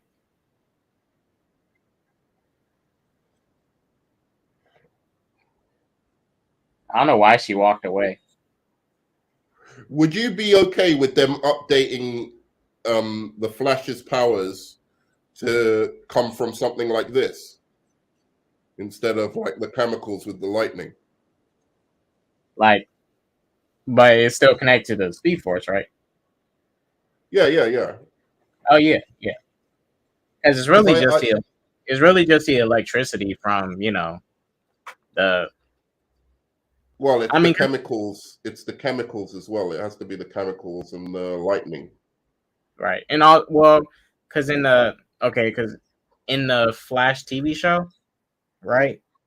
The first season, Reverse Flash made the device that gave various powers so he can get those abilities and go through the event, get his powers, and they can do the whole fixed point where Barry's mom dies. Yeah. But the lightning and the chemicals cinematography is fucking sick, dude. I'm sorry. Yeah, that is one of the best shots in film, like in a comic book movie, when Dr. Manhattan just like gets eradicated. this was hard.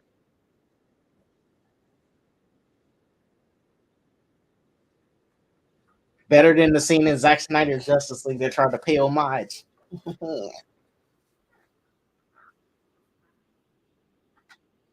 Shit, this shit is tight, bro.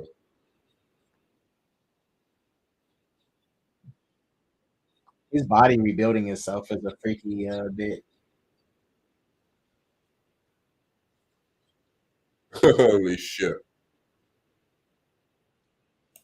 Nerdman, I can't see it, but it's no big deal. I'm just gonna like relog on to HBO Max. You can't see it? You took it down. Oh wait, sorry. I'm not sharing it. You should have told me I'm not sharing it. No.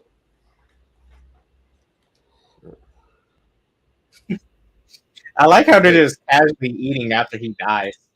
Yeah. And he is American.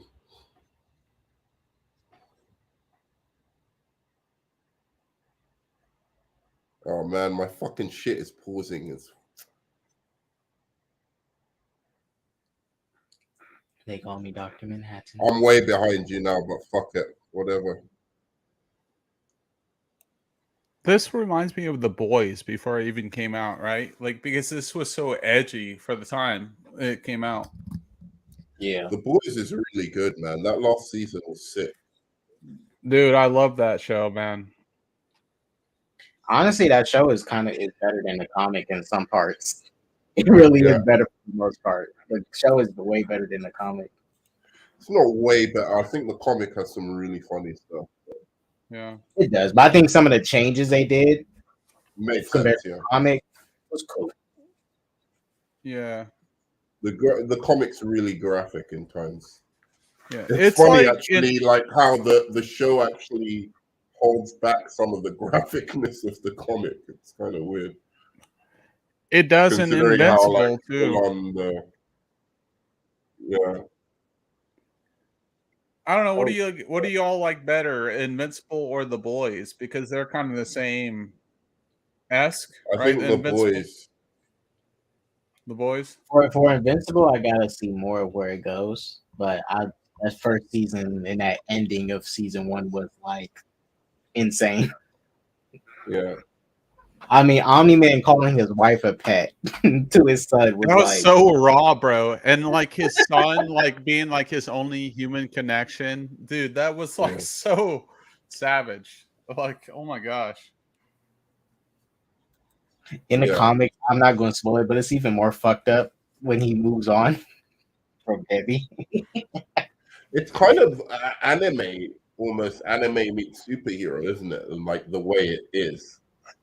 Like, it reminded me a bit of anime, like the way it, like, how would you say, like, just, you know how, like, it's just like brutal in some ways. But yeah, it's almost like if Goku would never hit his head on the rock, like how savage Goku would have been, and like he you know, injects his seed into this chick or whatever, and like Goku's a horrible father, and we all know Piccolo is a better father, but just like it's almost that complex because it just like he's this alien-esque figure and he doesn't really connect with anybody. He just like he's the righteous of good, but you know, why does he connect with good?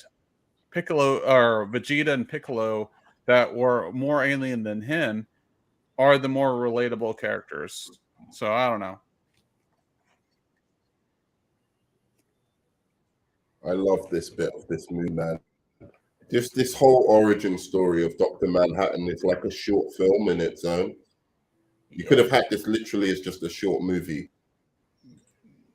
I think what makes it brilliant is the time period is because in which it came out. Like I don't think it would be impactful if it was in modern day technology, whatever, because when you're closer with your like significant other, you're like bound to them forever, and nowadays we're bound to our phones, and so this is kind of like a different telling.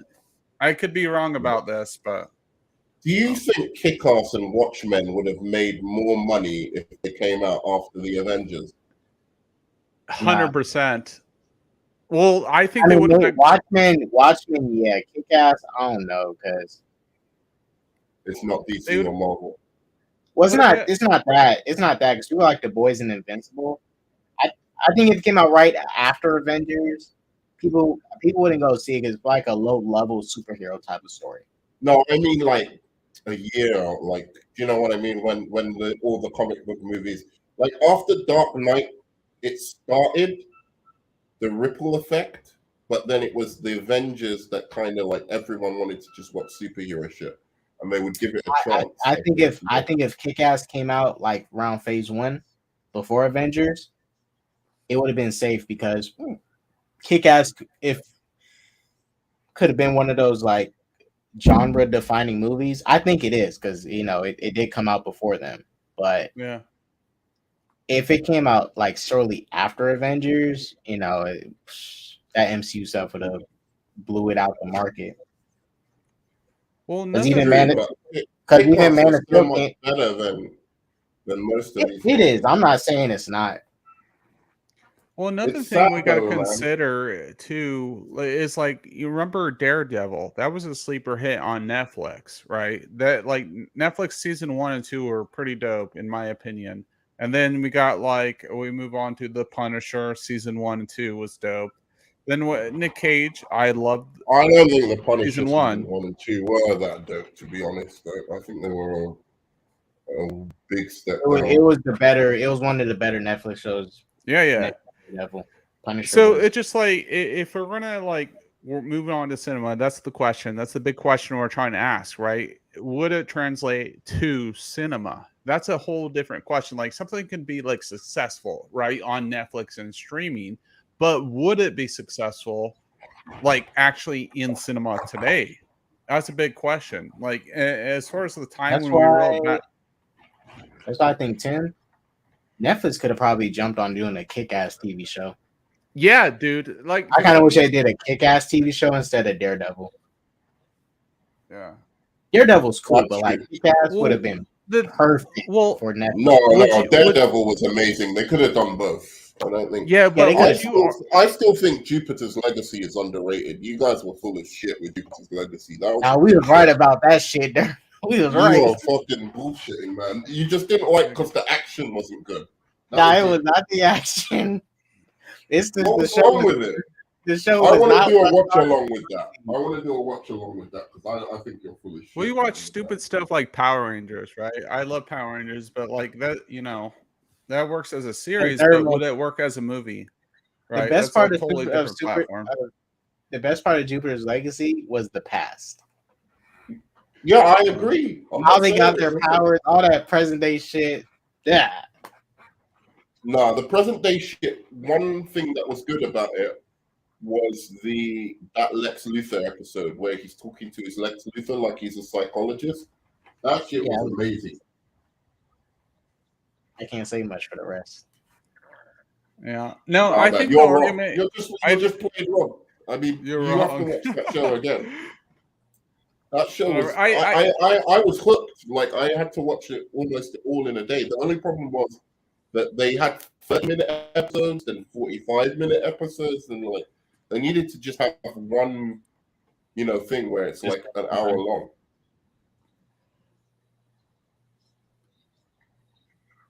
This guy just seems like a power opportunist at this point, right? Who? Ozymandias.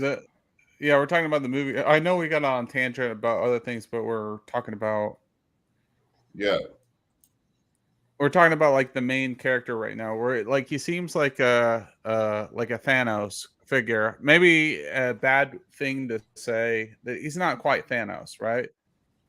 But he has the mind to do something on Thanos scale. Yeah, that's what he's painted himself out to be. And he has that little like I don't know, Justin Bieber haircut. I don't trust him. I don't trust him either, but he's better than Kang the Conqueror. Facts. Straight facts. Hey, Ozymandias would have beat up all those ants. He just looks like a weasel. Like with that haircut, I was like, bro, I ultimately know you're a villain. This guy's fast as well. He looks like a weasel. Oh, the action scene's coming up. That bit where he shoots the leg, kind of unnecessary. Hey, he had to sell it. He's a good actor. He had to be an actor and sell it. Blew her hand off. How is it? What is he? Batman quick? Whatever it is, a samurai sword with like a cover on the top? He's faster than Batman, dude. I think he's better than Batman, dude. It's like a better. It's like it's like a purple suit that he has on. I think he'd beat up Bane. I'm not even joking. I think Ozymandias would beat up Bane. The way he moves, he's quick. He's fucking quick, bro. Yeah, he's genetically enhanced. He has to be genetically enhanced the way he. Because once you get to the end, that's right. Once you get to the end of the movie, don't pause it. I think he did some genetic enhancements on himself. No, he's moving extra superhuman.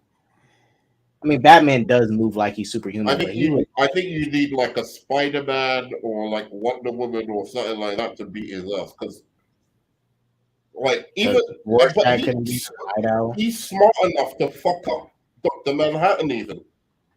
So even if you like can outpower him, he'll outthink you. This is the thing about this. I think he's actually like highly underrated in terms of like what he can do.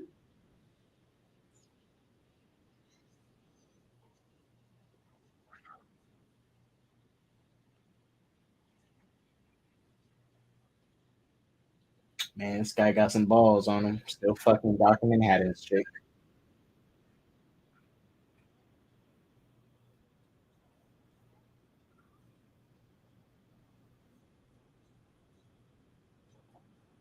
I like this scene. It reminds me of Doctor Strangelove. Oh, one of my favorite scenes is coming up soon.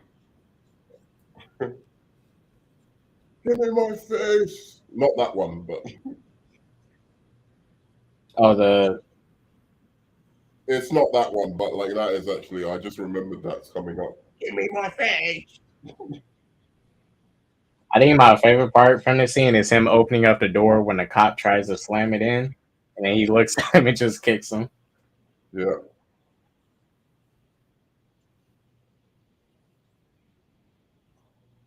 Rorschach's a pretty agile dude. Yeah, no, he's hard as fuck.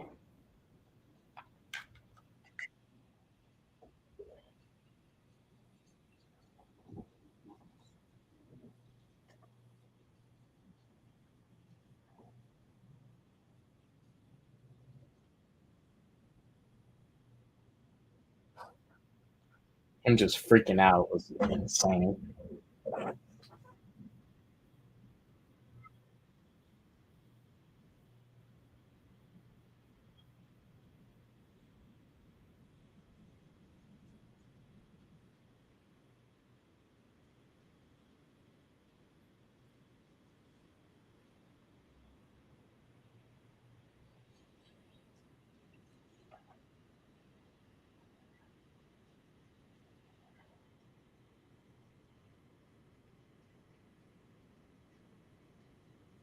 Best action scene of the whole movie, I dare say. Yeah, definitely.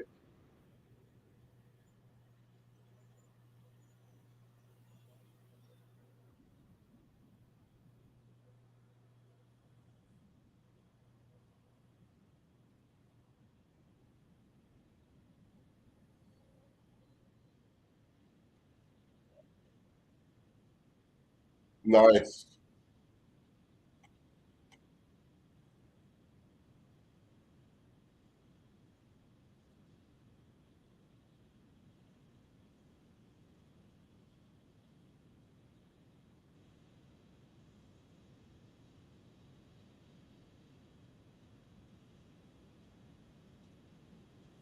Well, that would have broken his leg. So he's superhuman as well. That should have broken his legs easily. Rorschach? Yeah. Nah, I think he's just peak human strength. He's just peak human.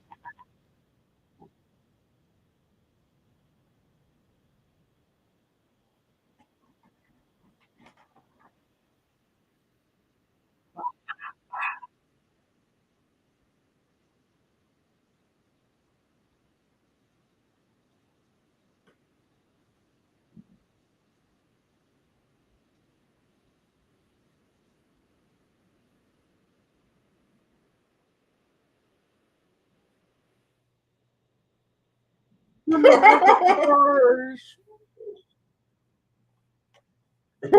gonna fuck you like a. Oh. Rorschach is toxic. He doesn't take showers, and he's badass. Wow.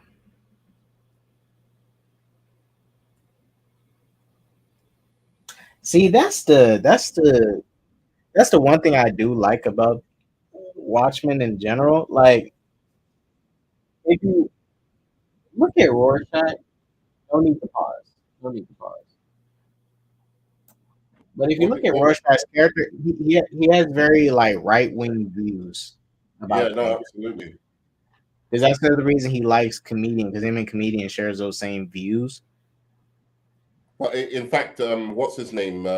Ozymandias is very left wing, right? Which is interesting because the writer was left wing, but he made the villain like a left wing villain. I love this bit where he's showing him the Rorschach fix. Some clouds, some pink clouds.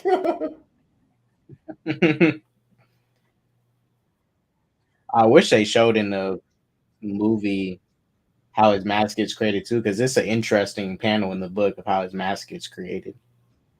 Yeah.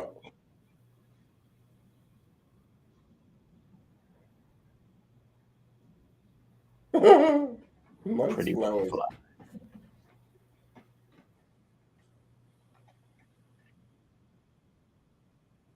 He fucks these guys up, bro.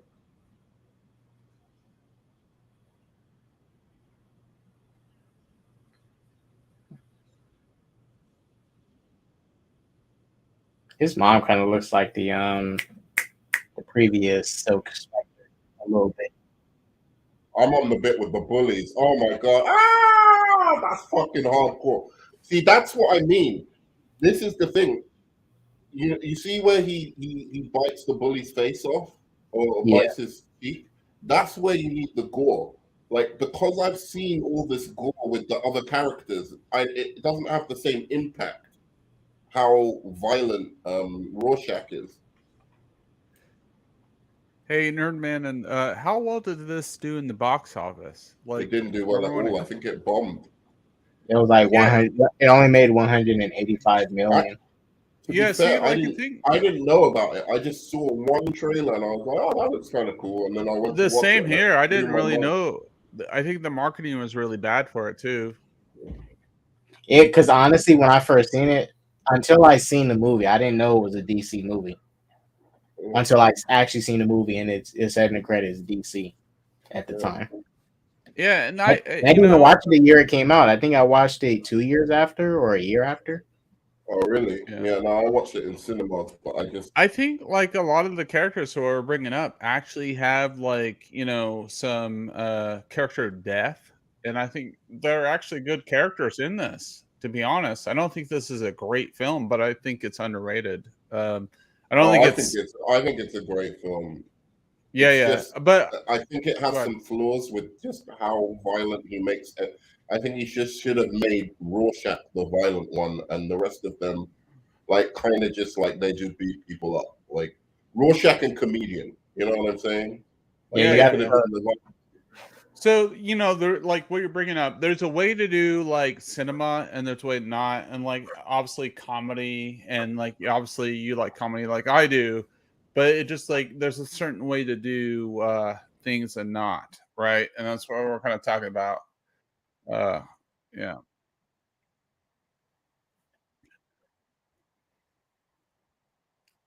This guy gets fucked up, this serial killer, bro. Martha. Sorry. And when he slammed that butcher's knife right into his head, I was like, yeah, I support it. You don't mess with kids. It's a bit much, man. Nah, that person definitely deserved the brutality. Oh yeah, no, he deserved it. I mean, that lady who got shot in the leg for Ozymandias' plan, she didn't deserve that. That was. when does it? I don't know, man. I think he kind of deserved it. No, he deserves it, but where does I don't know. Stop? I think he kind of deserved it. I think he kind of deserved it. Can you mute yourself on my stream, please? My bad, man. I muted. No, it's okay. I muted. Yeah, just mute on one of the on my stream. Sorry, it's I muted. I am muted on both. My bad, dude. No, don't mute on both. Just mute on mine. Because I'm hearing double your voice. I muted on yours, but I'm not muted on K-Dots. Okay, okay. Yeah, that's perfect. Is that okay? Yeah, that's perfect. Okay, right on. K-Dots can hear you. Yeah. Awesome. You're yeah, cool. I confess. Arrest me. Fuck off. You killed my dog, man. Not you, K-Dots. I'm telling the person. Oh yeah, the guy. Yeah. I mean, I didn't like that the dogs had to die, but to be fair, he did kill that girl. So an eye for an eye. Killed that girl, bro. We're gonna take him down. We're gonna take them down. We're coming after you, asshole. The dogs was talking to the screen right now. Talking to the screen. Fuck off, the person on the screen. We hate you. We're coming after you. See, this is what I'm talking about. This is excessive. It was enough for him to cut his head once. We got the point. The extra slices, I don't think they were necessary. I don't like. It's not that I don't like excessive violence. It's something about the violence in this movie feels pretentious. This is savage. Man, get arrested, dog. Get put down. Oh my gosh, dude. Oh my gosh, you smashed his head in. Dude, this is what I call acting right here. This is fucking phenomenal. He's great. He's so great. This is like this is what people don't know about acting. This is freaking this is acting at its freaking best. Look at his face. Yeah. Look at his face. Dude, look at the emotion in the face.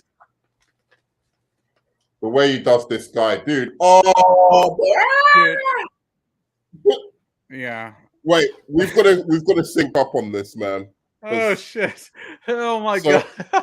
Yeah, pause, because I know where you're at. The part where he burns. Whatever. Yeah, the part where he burns his face, man. Wait, let me see where I'm at. All right. That guy's scream is legendary, bro. Yeah, it is legendary. Don't change yours. I'll just get speed. You see the ginger in the room. You can see it because gingers are rare. In the middle. So. Nerdman, how far back am I? Look at my screen compared to yours. You need to catch up a little bit till the police. It says you're locked in here with me. It's that bit where he goes, he's already burned his face. Hey, I gotta see the. All right, let me play the part where you're in the Matrix. Play the part where he burns his face. I'll watch it with you. You're in the Matrix. No, this is cold-blooded, bro. Are you talking about the same scene I'm talking about, Nerdman? With the ginger when he are you talking about that scene or are you talking about No way scene? He burns his face, bro. Ah, shit. That shit is fucking savage. Okay. I want to see it. I want to see it. All right. I'm interested. I want to see it. Hold up. Wait. I'm about to play it. No, you know that like ginger scene, like he's talking about the ginger. The ginger is most hardcore character in the whole game of this, and he knows it. Shit. Look at that, dude. Look at that. Oh my gosh, dude. This dude needs to be in Mortal Kombat, bro. He needed to be in Mortal Kombat a minute ago. Do you imagine Rorschach in Mortal Kombat? All right.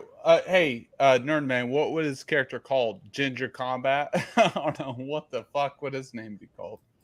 I don't know. Man, fuck it. These motherfuckers deserve this shit anyway, man. I don't know. I have no idea. Okay, you're locked in here with me. Are you on that bit? Yeah, I'm not locked in here with you. Go a little bit forward. Go a little bit forward. So you're locked in here with me. Okay, wait. Yeah, pause. Pause. All right. Give me a second. That's what she said. All right. On 1, 2, 3. Dude, don't do it, man. On 1, 2, 3, go. Boom. You're locked in here with me. I don't know. This guy, bro. Susie said, bro looks so oily. I feel like I need a shower.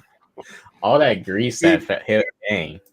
They should have recast nearly every one of these characters as DC characters.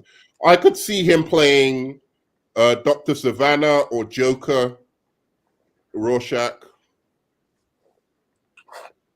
He could play the Arkham Joker. Yeah. That's another question. So no, like, what do you think about the Walking Phoenix, like, second movie? I think that's stupid. With like, you know, Harley Quinn. I don't know, man. It might be good. I'm interested. All right, or let me ask you this though: it's supposed to be a musical, bro. Like, what the hell is even that? If it's a musical, they're fucking idiots. Yeah, they're bringing on this. If they let him do a musical of the Joker, then they're dumb. They need anyone who decided that needs to get fired. Because that movie will bomb. No doubt in my mind it's gonna bomb. Yeah. Even if it's good. I guess people don't like us talking. But it's fine.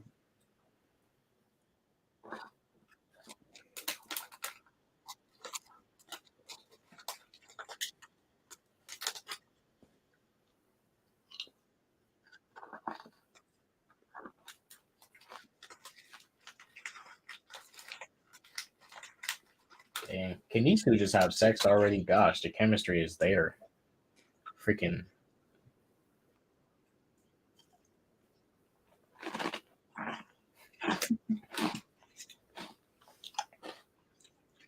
Norman, I think the scene of them having sex was probably the most excessive thing of this whole movie. The sex scene in this movie is like.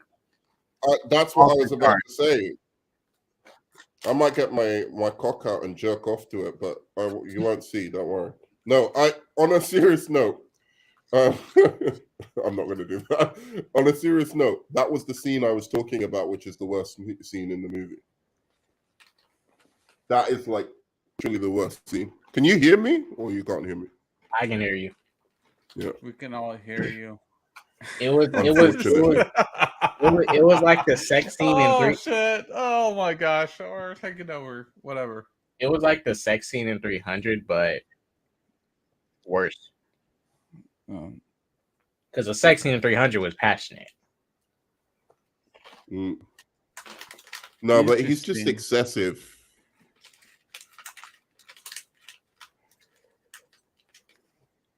It almost reminded me of a music video.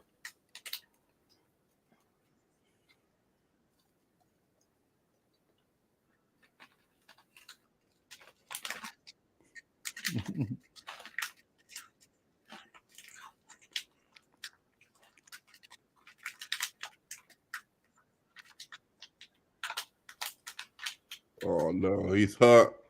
He's hurt. He likes her. Yeah. Uh-oh, he's compromised. K-Dot is compromised now. Nerman, you want to know what I couldn't understand? And Tim too? Is if you look at Night Owl suit, he has the the classic hero strongman suits, the little underwear over his tights. Night Owl suit. Well, K-Dot's. Why I was like, do it with Superman? Yeah.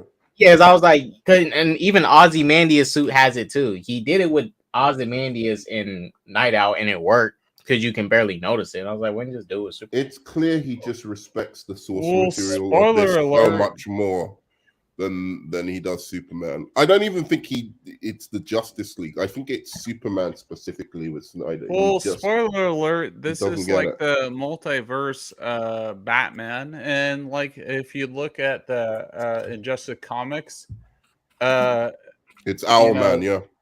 It's Owlman. That's what I'm trying to say, and Nerdman knows what I'm talking about. Like, dude, Don't trust that motherfucker. We're trying to tell you right now. I'm just kidding.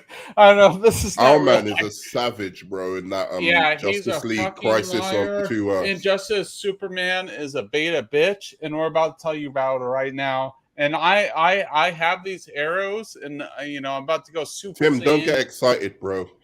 No, I'm about to go Super Saiyan really cool. times 3. Super Saiyan. I'm going Super Saiyan 4. So I'm trying to warn my buddy, my bro K-Dots, and he's like, Tim's, calm down, man, calm down. But you've never seen a Super Saiyan this time. Super Saiyan 4. You've seen Super Saiyan 1, but you've never seen Super Saiyan 4. Go. Ah! Oh my god. Dude can't get a hard on. I don't know, man. That's what she said, but that's never what she said. But like, Tim's talk is about to go Super Saiyan 4 of shut all up, time. Please. Whatever. You're going too far, okay? Just chill out. That's what she said. That's actually not me, bro. I know. That's actually not me. So thank you for calling me out for something I didn't do. Appreciate it. Okay. Ozymandias Watchmen movie.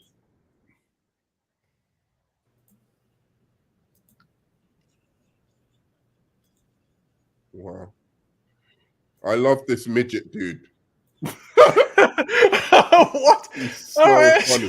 Nerd man, you can't call people midgets. What are you doing, dude?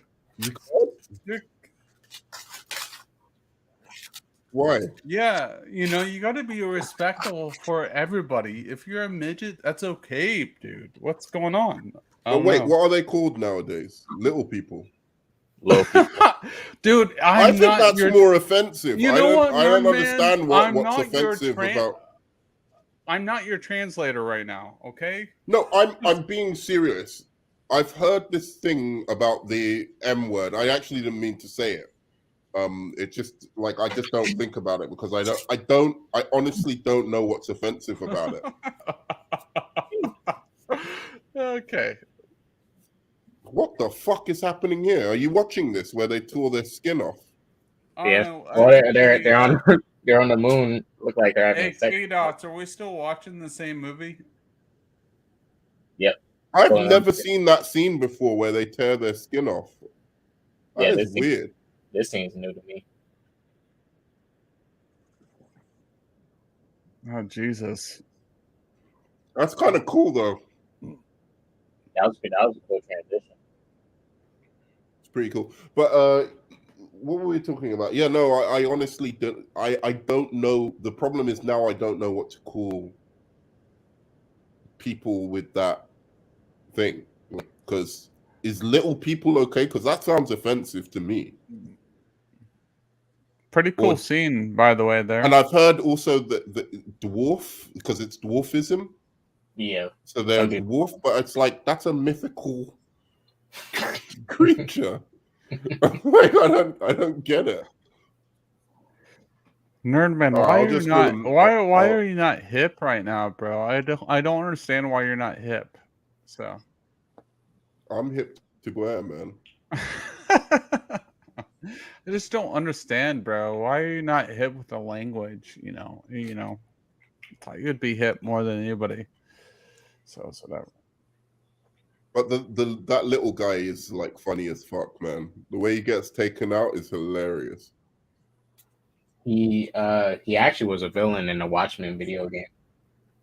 Well, he was one of the villains in the Watchmen video game. Yeah, in the Watchmen, before the Watchmen, right? Yep.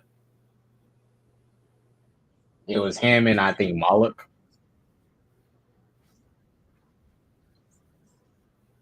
So why did they decide to save Rorschach? I don't understand.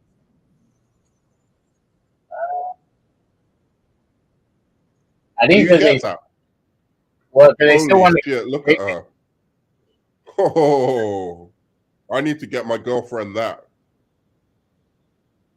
Are you on the costume? Are you on her costume? Yeah. Well, she's getting ready to walk out. My girlfriend offered to dress up as a superhero for me, by the way. Should I take her up on it? Do it.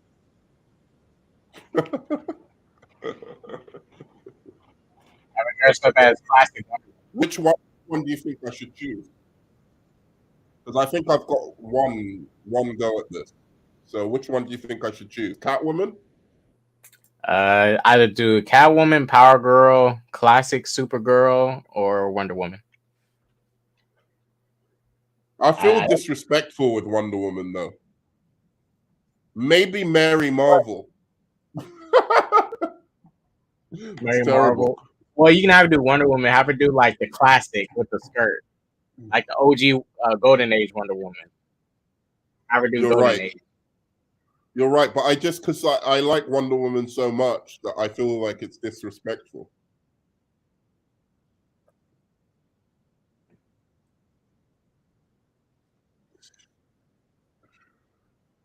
Okay, so they just went to save these people first in the fire.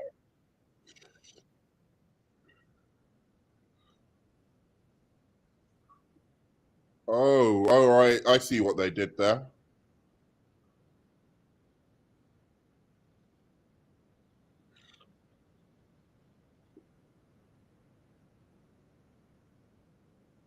This shit is great. Are you on them saving the people from the fire? Yeah, he's shooting the water tower.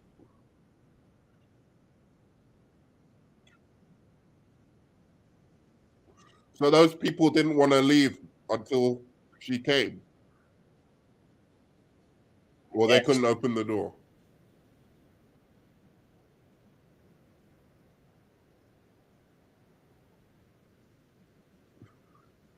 What? What the hell just happened? How did she get in there? There's a little hole. She jumped through the hole. I didn't see it. I had a weird edit on my version, I think.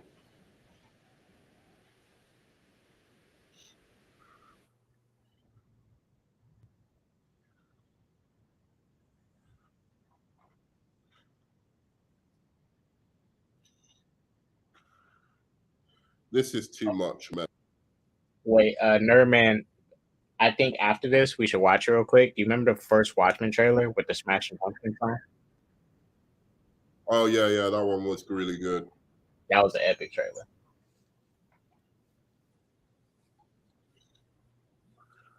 This is just way too over the top. This sex scene. Like, how is this? This is the longest sex scene I've ever seen in a fucking movie. And then when she comes, it like the fire comes out the back. It's just so stupid. Oh, this where you play the Hallelujah song. Oh shit.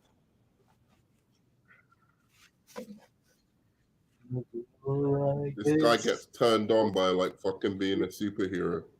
That's some sick shit, bro. You can only get a hard on when he saving the day. Hallelujah. That's like a power fantasy or something.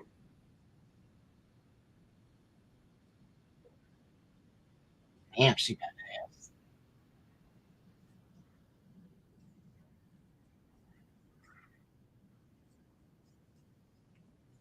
They're not copyright by streaming for this sex scene. That shit is fucking hilarious, bro. How did the studio not go cut that scene? The studio should have just said cut that scene, bro. It was Zack Snyder be too ambitious, man. Is it from the comics? Is that why it is? Because I can't remember. Is that actually in the comic? I don't remember if they had sex. I think they did, but if they did, it was more than likely off panel. No. I think there's a few panels where it shows her. That's why they engaged in sex, but they didn't like. He didn't deeply draw like the sequence. Oh, she's a power top. What's a power top again? I forgot what that was. She's a power top. You're fucking.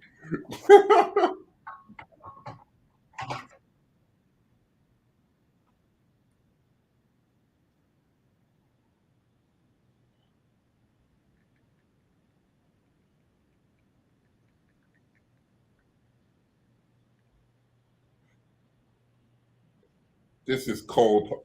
This is cold-blooded. And this is cold-blooded, bro. He just saws off his hand.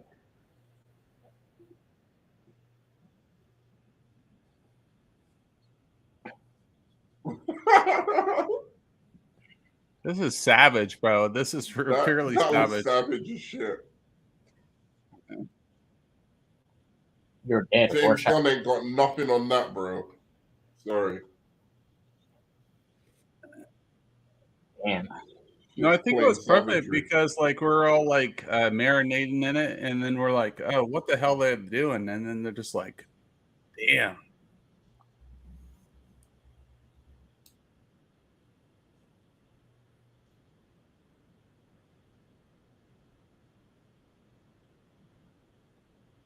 Damn.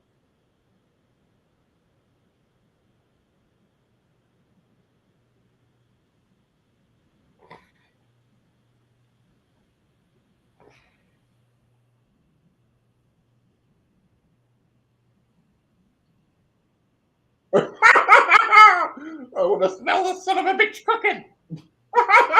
This guy is fucking hilarious.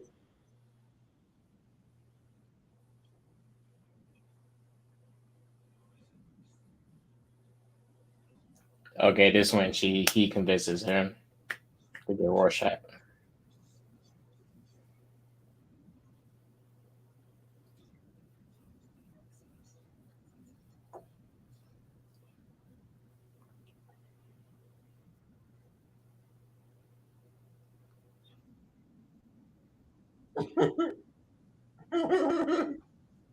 That little guy is fucking hilarious, dude. I want to smell him cooking.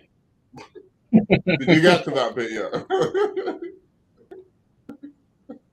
Honestly, Nerdman, I think that I wish they casted a little person as Penguin.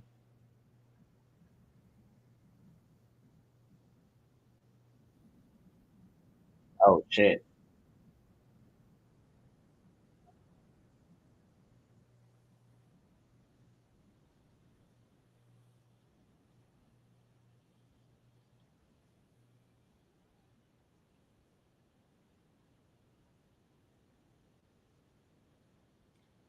See, the actor that plays Rorschach reminds me of a grittier Clint Eastwood.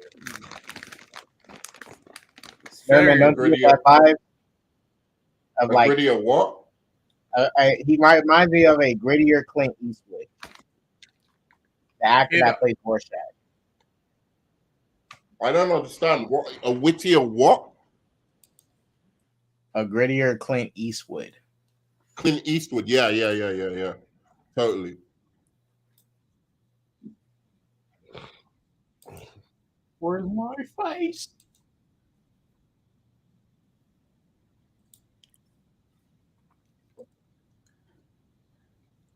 Dude, this is freaking epic right now. Like, yeah. I think it's underrated. Like, this series is underrated. Doesn't get enough credit. No, this film is sick, man. I don't care what anyone says. This is like comic book. Like, it's screaming comic book, right? Yeah. He should have just stuck to this shit, man. Telling you, just get him to just make a comic. Like, just get the comic. It's already storyboarded. Get someone to like just do a little screenplay of the exact comic and just get him to do that. Like Dark Knight Returns or some shit like that.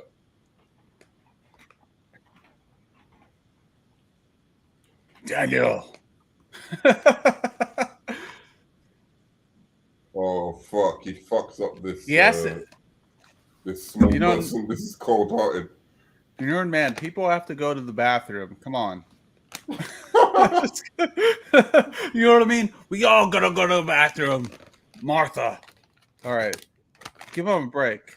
He flushed the dude down the toilet. That's Is that what he did? He flushed that fool down the toilet. Bloodied him up first as well. Was that blood? Yeah.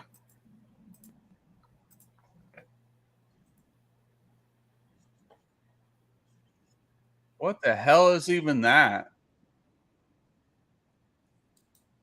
What is that? I think he shoved him in. He probably shoved his head in the toilet.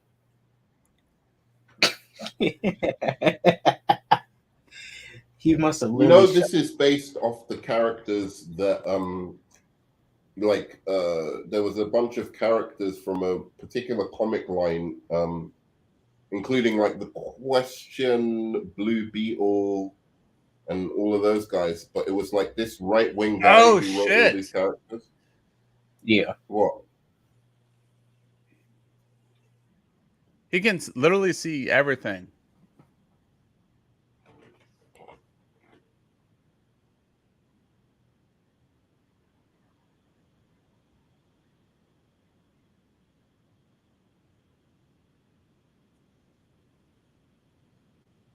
That blood was oozing out that bathroom. This guy's a fucking motherfucker. He doesn't even realize she can't breathe on Mars. What are you talking about? Are you a physicist or a fucking idiot?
Character growth, good acting. Yeah. And people don't understand this. I think it's a fucking great comic book movie, dude. It I don't know if it's a masterpiece, but it's pretty up there. It's very raw. It's very raw, right? It's very raw. Yeah. Well, there's some great shots in it, and the thing for me about this movie is that it's like I just don't understand why this doesn't come in the top 10, top 20 comic book movies of all time, like usually. Because if The Dark Knight is, then this should be as well.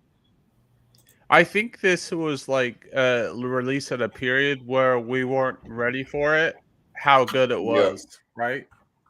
I really do. I think it's a little too violent. That's my only problem with it.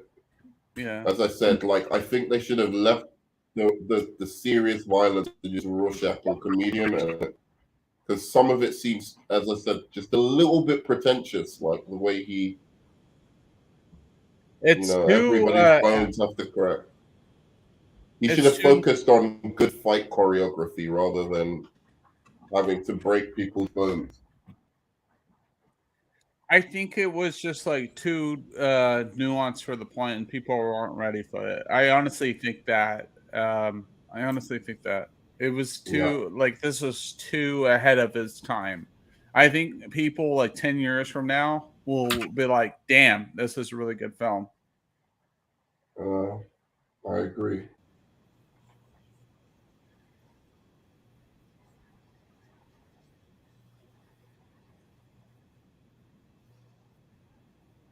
This club scene was dope. That you literally cheated on him 10 minutes ago.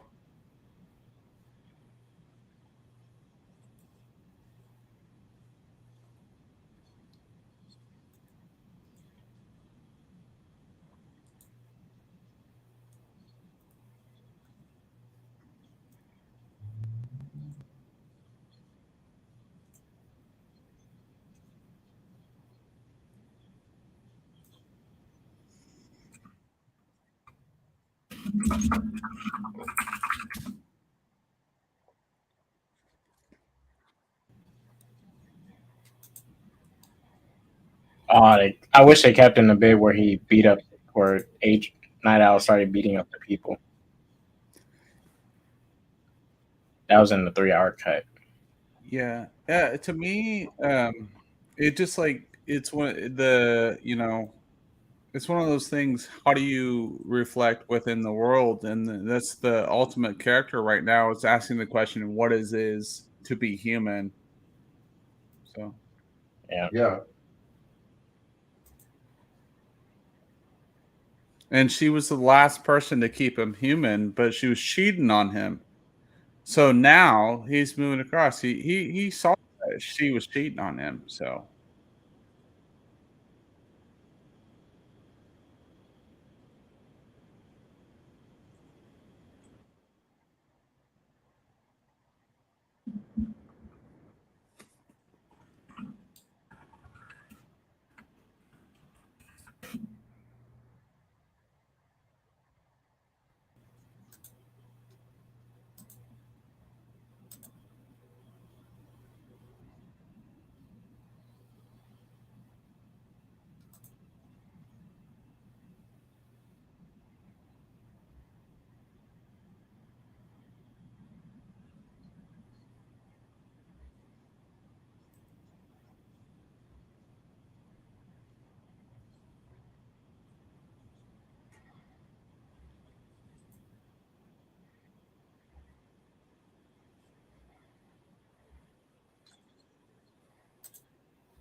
Almost time for the third act.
He's at a giant freaking tiger thing.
Yeah, I never understood that.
I'm here. I'm here. I'm here. I'm still here too. I'm here too. I'm not happy face about that. I'm not happy face about it. All right. I don't know how I feel about. I'm not happy.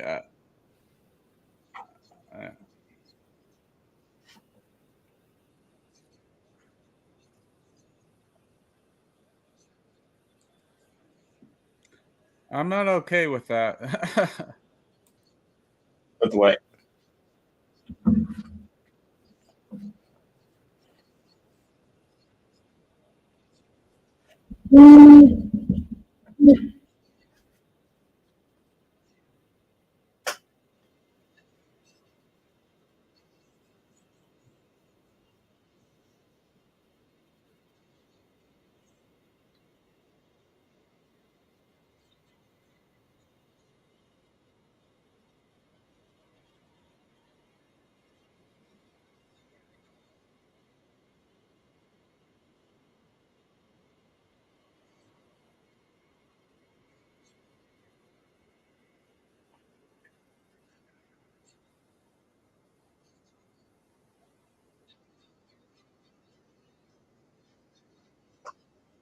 Hendrix.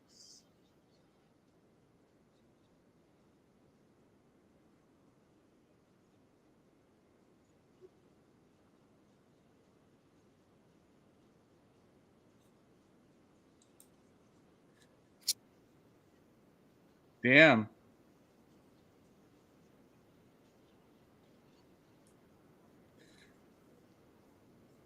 Wow, he's still alive.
Oh, he knows they're coming.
Damn.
Good man. I think he might be asleep. Yeah, dude, you're breathing, nerd man. You're breathing very hard.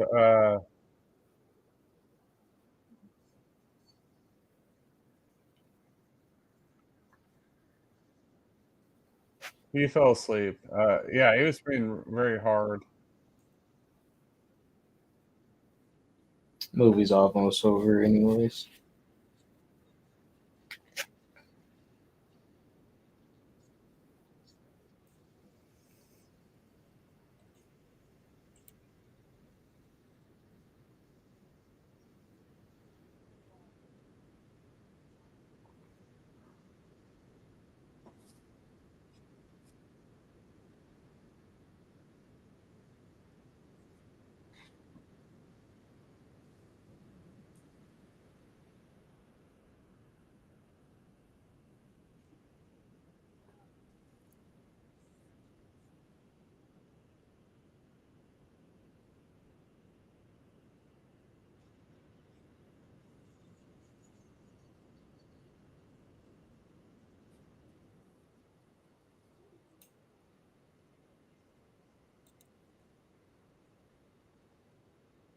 He caught the bullet.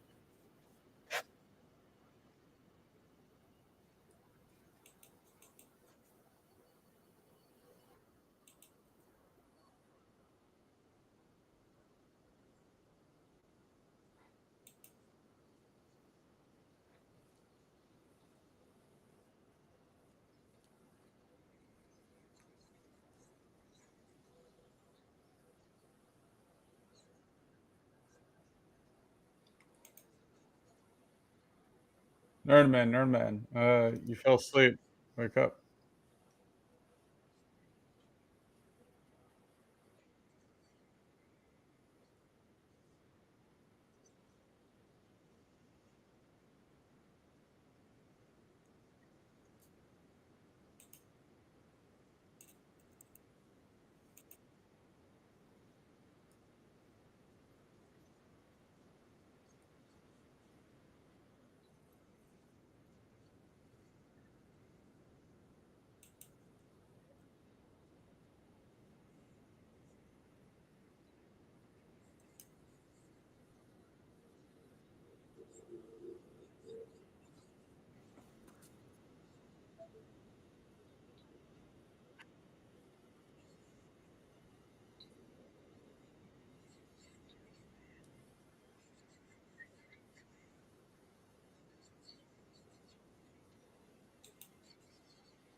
Oh, you muted me. Yeah, I fell asleep. Where are you at? We are officially at close to the end. Yeah, I fell asleep again, man. Yeah, we're here. Man.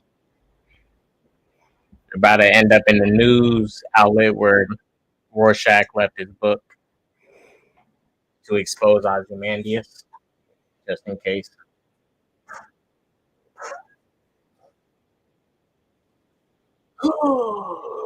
I missed the fight, man. I was waiting, trying to stay awake for this fight. Down the road. It was solid.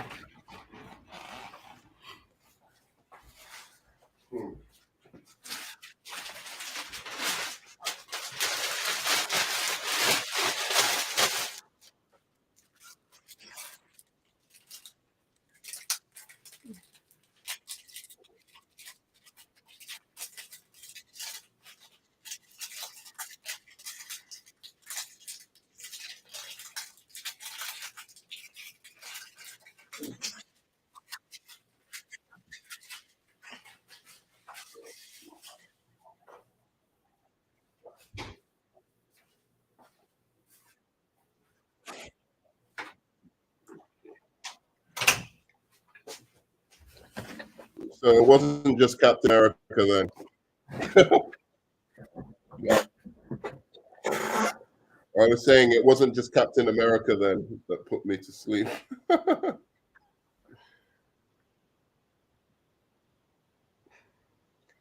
So what did you think? Best DC movie ever? Where does it rank amongst DC movies? Not the best, but it is up there with, I'd say, The Dark Knight, Superman. It's better than Zach's DCEU trilogy. It's like top. It's literally top 5 DC movie in general. I think it's above. I don't think it's above Zack Snyder's Justice League. I'm a simp. But yeah, no. I it's up there definitely. You're right. I don't think it's better than V for Vendetta. I think V for Vendetta is more. I've ever watched more, but V for Vendetta is definitely solid. Yeah. Well, I think you should watch it again. Like, we should watch it again at some point.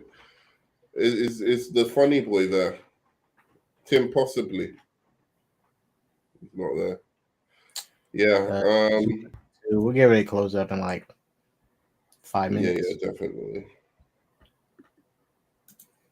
Writing me a message. Oh, I'm gonna clip out the comic book review part and make that. Well, I'm gonna keep it in the stream, but upload it as a separate video. Bloody hell, 6 hours. It's 11:31. Wow. Fell asleep at like 10:30. Is that there was an hour left of the movie? You fell asleep at the. You fell asleep at the part when they finally went to Mars. Yeah, when Spectre went to Mars with Manhattan and found out Comedian was her father. Oh yeah. I thought you were joking for a second, but then I remembered. Yeah, no, it is Comedian's her father, because I thought you said Rorschach is her father. You know. Well, because I watched the scene again, and because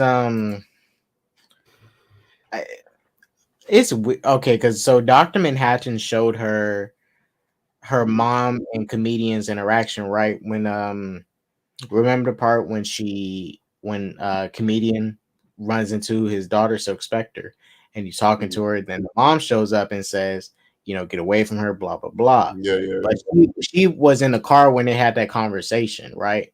But what Manhattan showed her was like their interaction through them, which was weird. I don't know how that No, I think she heard it, but she blocked it out. Like we'll see. That's why like he can sharpen your perception so that you can see stuff that you heard but you didn't hear. You know what I mean? Well, because that's why when she was a kid, I think when she was a kid, he made her hear her argument between her parents, the stepdad and her mom, and I guess she never really put two and two together.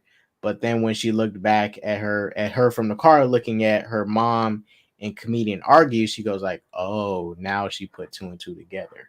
Exactly. Yeah. Well, really good movie. I up until I fell asleep, but I do think that this shorter version, like I just enjoy it more, man. The flow of it is just better. I don't know I can't remember what scenes are in the deleted, are in the longer version, but somehow it just seems weird. And then there's that boat thing as well, which I don't even like in the comic, honestly. You know, where there's a pirate on the boat. Pirate on the boat. Yeah, and he's swimming through all of this stuff, and I wish they kept this scene in the cut right here. I'm about to show you. When a Night Owl 2 reacts to You're Speaking Facts, Susie, it still does hold up. Yeah, it definitely holds up. It's better than most MCU movies. All that MCU dribble. No, I'm joking. I don't understand why people don't like. I can understand having like Winter Soldier or Civil War, and even to some extent Infinity War above it, but that's all she wrote. If maybe Guardians 1, like the really like the ones that people really like even critics say are like the best of the best, like MCU. I don't. Some of them are better than this one. I don't think, for instance, Infinity War is better, but I can understand it. But they take the piss, man. I remember seeing the Collider one where this was like at number 30 something, and then they had like Thor Ragnarok and all of that stuff above it, and I'm like, so basically what you're saying is like, Schindler's List is a less good movie than, let's say, what's like a fun time movie that's good, but not like great. Well, not great. I mean, Step Brothers is great. Yeah, it's like saying Step Brothers. That's great. But maybe that's great, but you know what I'm talking about. Like, are we done yet? Medium comedy. Are we done yet? Are we done yet? Not the first one, the second one. Are we done yet? Yeah, it's like getting a mid comedy and going, oh, that's better than like Schindler's List and all of those kind of movies. Oh, just because it's easier to watch.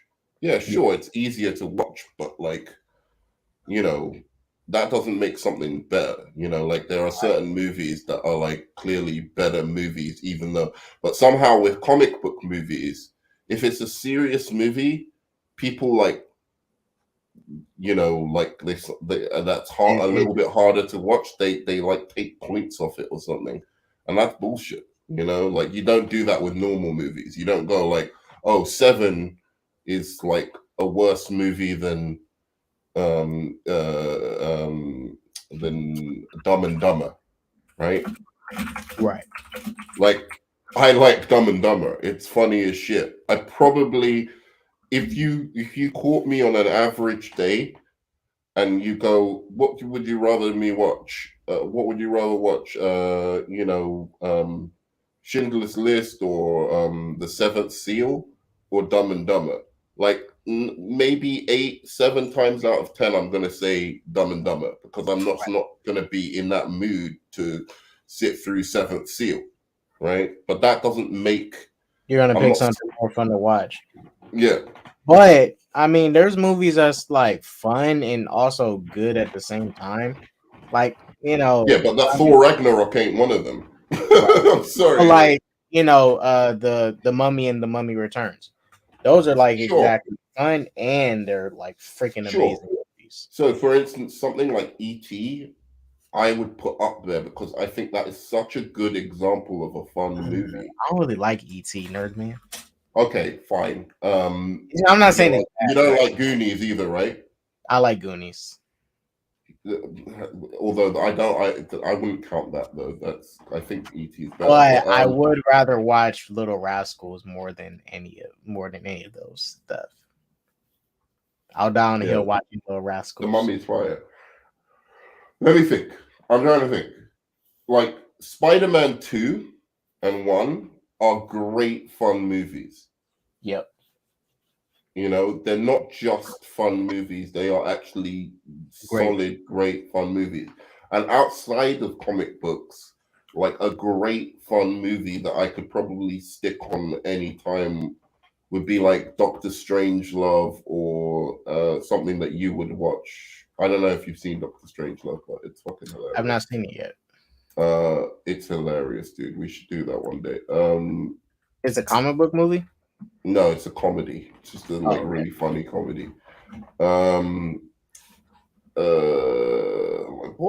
I'm trying to think of, like just the comedy that you would have seen that is just fucking brilliant. That's just really fun, but it's brilliant.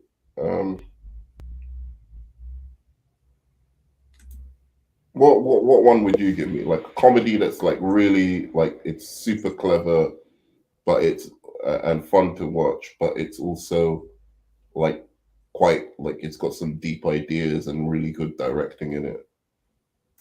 Deep ideas or really good directing? I'd have to think about that. Wait a minute. Well, it's not really deep. It's a good ass fucking comedy though. Doctor Strangelove is one of my absolute faves. Yeah, see, I like Miss Susie. She's solid, man. We'd get on, Miss Susie. See, I feel like I have to call you Miss Susie. She got that respectful. She got that good taste. She don't mess with that MCU nonsense. She knows roast. But yeah, I don't know. I can't think of one off the top of my head. I know there are like if you look up like because the comedies I like are like Annie Hall and stuff like from the 70s and stuff, which I don't know that you're like as aware. Like Three Kings. Have you ever seen Three Kings? Three Kings. That sounds familiar. Wait a minute. Even like a Tarantino movie. You know what I'm saying? Like Reservoir Dogs or Pulp Fiction. Oh, that's that Mark Wahlberg movie. This was a comedy? Yeah, it's really good. It's so funny. I haven't seen this in years. Yeah. So those movies I will put up there. Which one did I just say? I said like Quentin Tarantino, like those kind of comedies. Even his like vampire movie or whatever. Those kind of movies I will put up there with the best movies ever. Right? So because the comedy and the directing and everything is so clever that it is just as good as like say a Scorsese movie. This was a good it's not deep, but freaking Blue Streak. Blue Streak is a perfect comedy.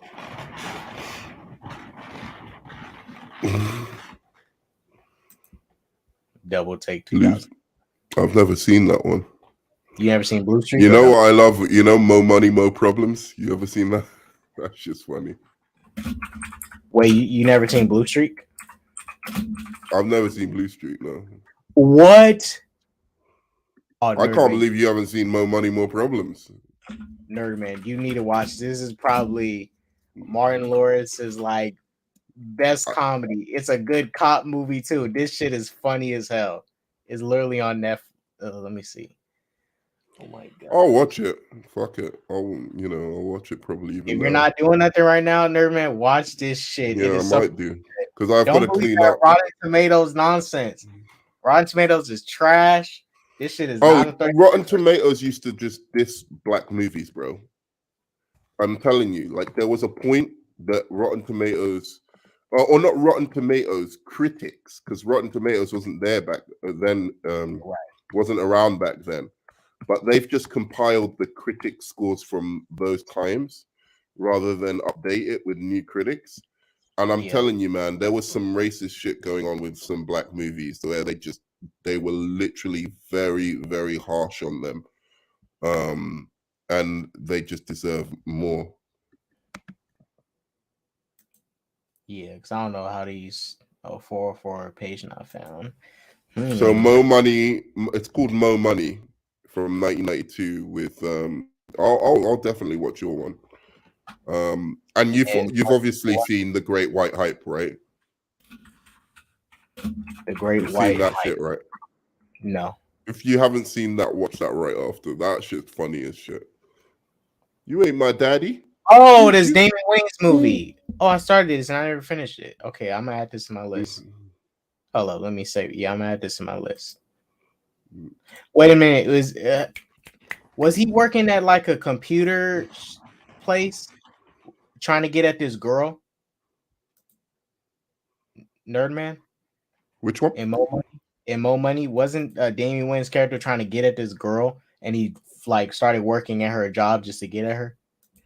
Yeah, I think that's it. I haven't seen it since I was a kid, to be honest, so I might be wrong about it.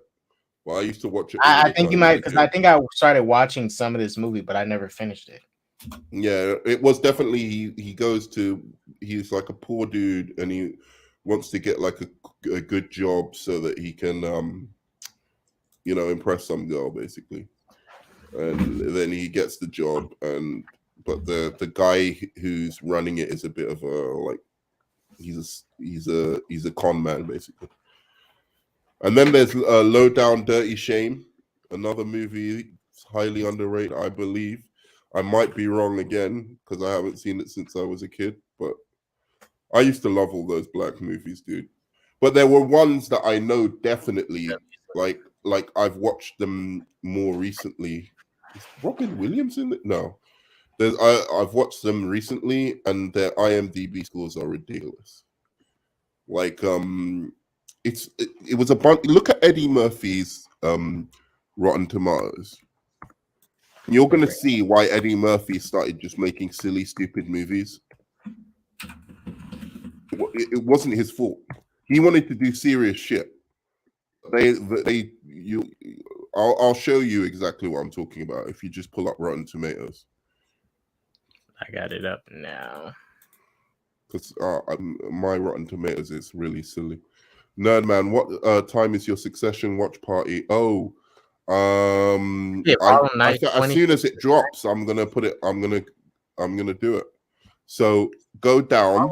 Harlem Nights has a 26%. They're fucking smoking. They're smoking pure like. Wait, are you on his IMDb page or are you just looking up best? Oh, IMDb. Just go. No, not IMDb. Rotten Tomatoes. You're right. But yeah, just put Eddie Murphy. Just put Eddie Murphy, but that's not his page. Go to movies. Sorry, movies. Maybe it's like that. Because you want to see them in order.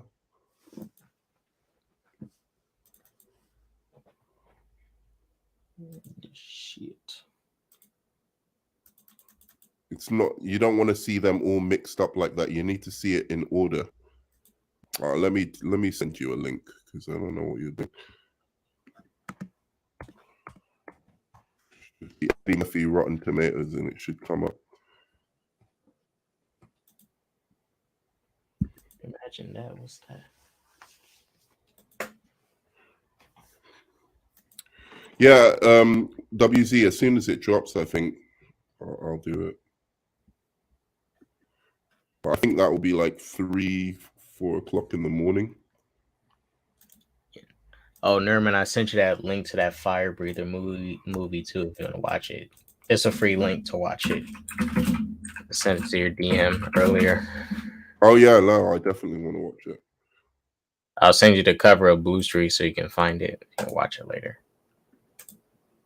I'm telling you, you're gonna die freaking laughing watching Blue Streak. I saved more money. I'm gonna check that out later. Wait. Pause on all sites. There we go. Good. All right. So, exactly this page. I don't know what you're doing. You get like the weirdest thing. What did he say? No, I was saying Nerman hasn't seen it yet. Blue Streak. Yeah, I've sent it in the private link. It's the page, Eddie Murphy's page. I don't know what you were looking at. Got it. So go down to the bottom. All right. So down at the bottom should be his first America's Next Model. Where does it start? Hours? Where does his movie start? 48 Hours. 1982. No. Oh, that's the first movie. Yes, 48 Hours, exactly. They loved the racist one. That was the one they really loved. Even though I do admit that that's a really good movie, right? So he does that, 92%. Eddie Murphy Delirious, 83%. Trading Places, 88%. Okay, Beverly Hill Cop, 83%.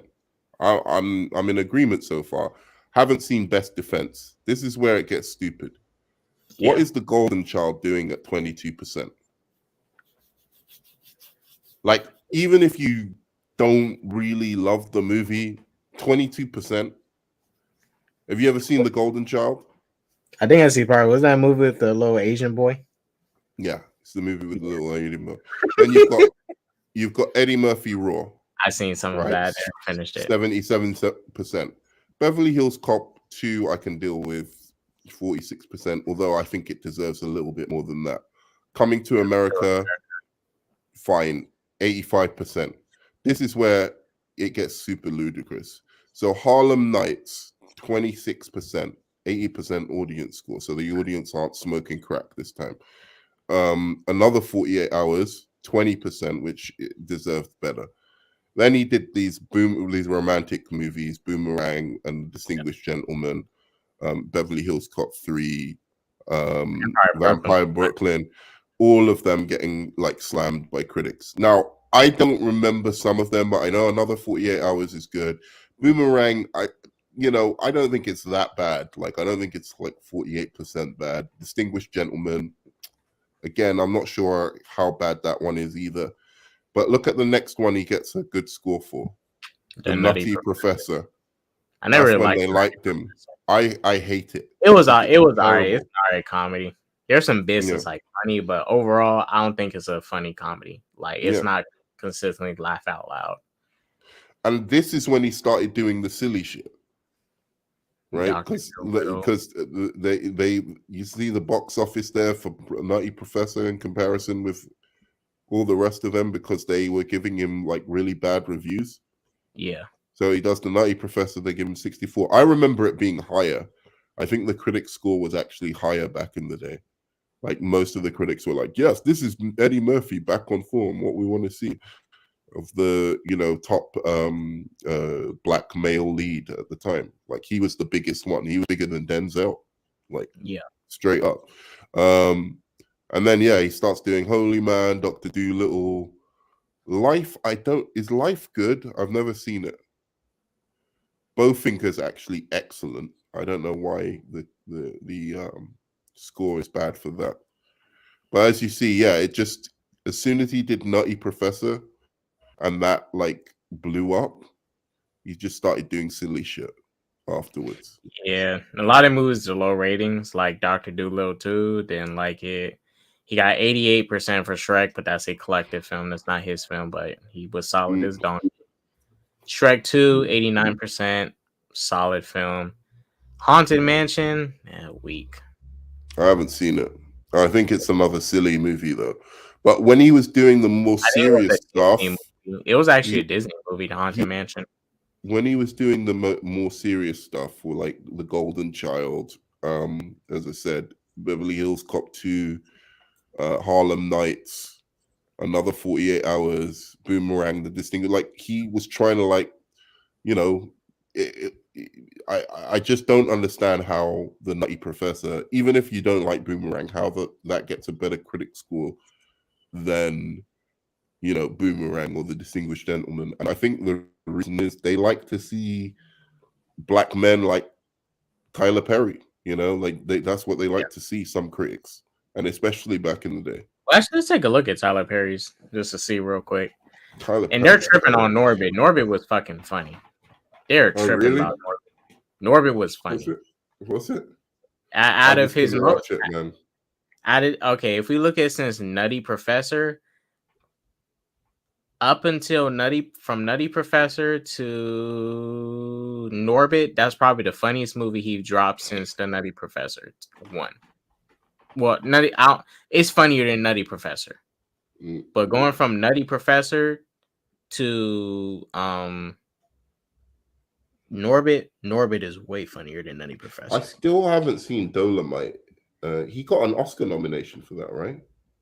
Yeah, Dolomite was my name. That's a good. That was good. I totally recommend watch it. It took me a while to watch it. I didn't watch it in 2019. I watched it last year. Dolomite is my name was solid. It made me want to go search up search up more on Rudy Ray Moore. Oh, and Mr. Church, the fans really like, the audience score is really good for Mr. Church. Right, that's a serious movie. Yeah, but that's like the audience score. They gave him 24%. That's what I'm saying. So I want to watch Mr. Church, because I saw it and I thought, oh no, it's not really good because of like the critic score. I never looked at the audience score. Can I click on Mr. Church a second? I want to just see what that one's about, because I can't do it on mine. I don't know why. Doesn't come up. I might watch that. So you sent me on Twitter the link? Oh, page not found. It did the same with me. Yeah, I sent you, check your DM. I sent you the link to the movie, and I sent you a picture of Blue Streak, so you can, remember the title. Yeah. Coolio, man. That first link I sent you, the link to Firebreather, and then the other one is for Blue Streak. But yeah, definitely check that out. Blue Streak, you're gonna laugh your ass off, Nerd Man. And so how long was Captain America? That was like an hour 20 minutes. So Watchmen put me to sleep in 2 hours and 10 minutes. But Captain America did it within an hour.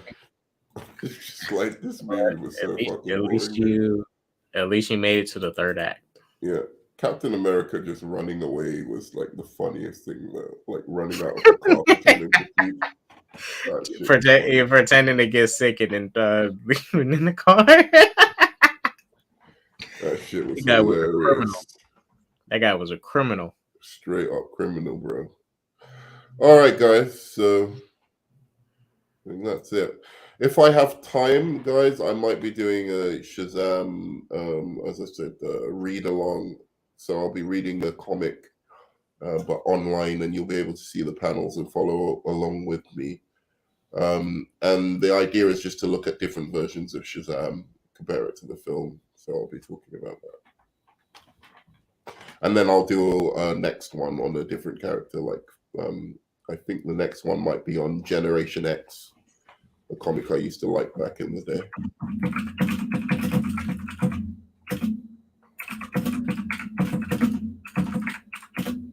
Or maybe like the different X-Men teams, maybe. Well, so, I mean, since we're doing X1, you want to just do X-Men Comics next weekend? Yeah. So I sent you Generation X. Got it. So next weekend, we're going to do Generation X, comic review, X-Men watch along, and what else? X-Men 1 watch along. What else?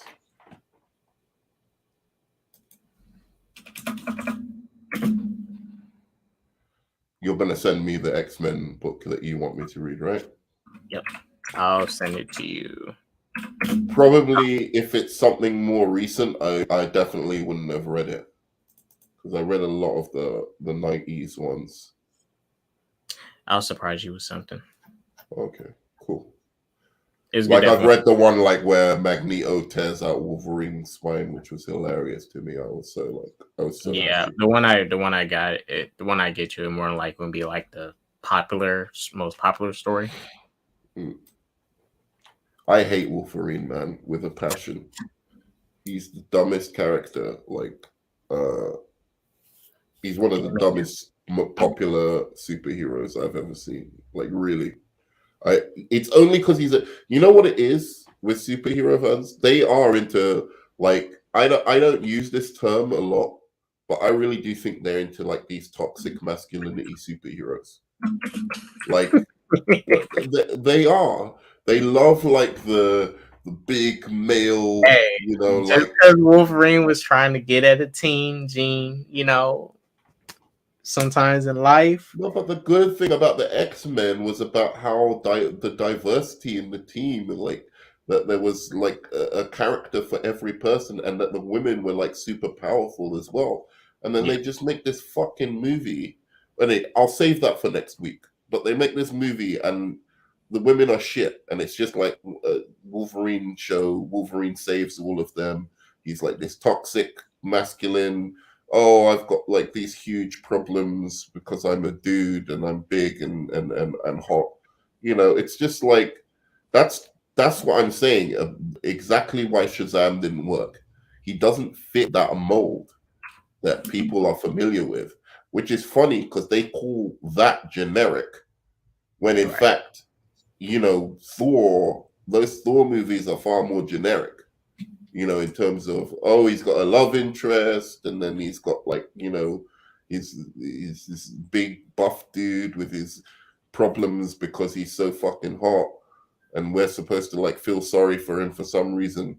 You know, it's all of those kind of movies where they just fit that exact formula of like buff guy, really, really skillful, you know, doesn't have any kind of problems fighting. He's like a master fighter, master intellect, you know, and he's got like a little woman that he has to save.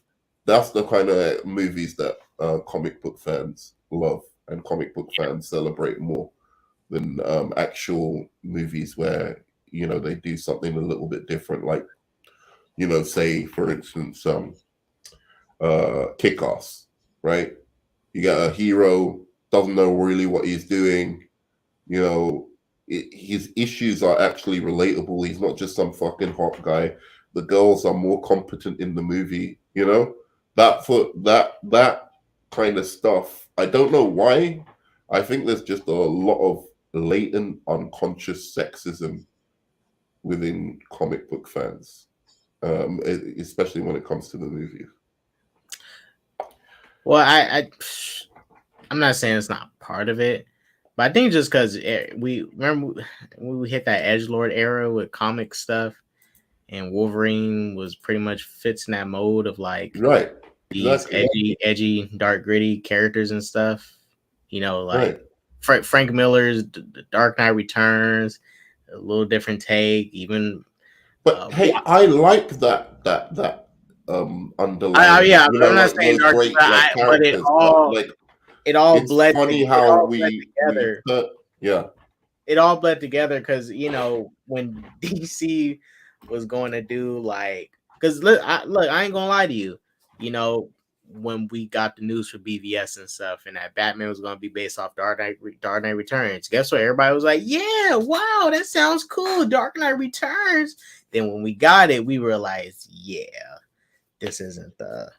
But it still made its box office though. See, this is what I'm saying. The characters that are unpopular, generally, like look at the not unpopular in comics, but unpopular in movies that they don't it's not even that they don't translate. People don't go out to see them.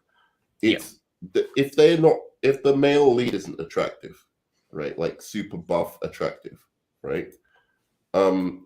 usually, even if they're like mocking themselves, they have to be super skillful. Like, think of the criticisms that they have towards Shazam, right? It's like, oh, he can't, like, he should be wiser, he's got the wisdom of Solomon, and why isn't he? Why aren't the action scenes better? It's like you lose the whole fun of it if he's a kid. And they explicitly say in the movie his heart is wise. They explain that shit, but they don't want to take that. Because they want Shazam to be this super fucking skillful fucking guy, even if it goes against his comics.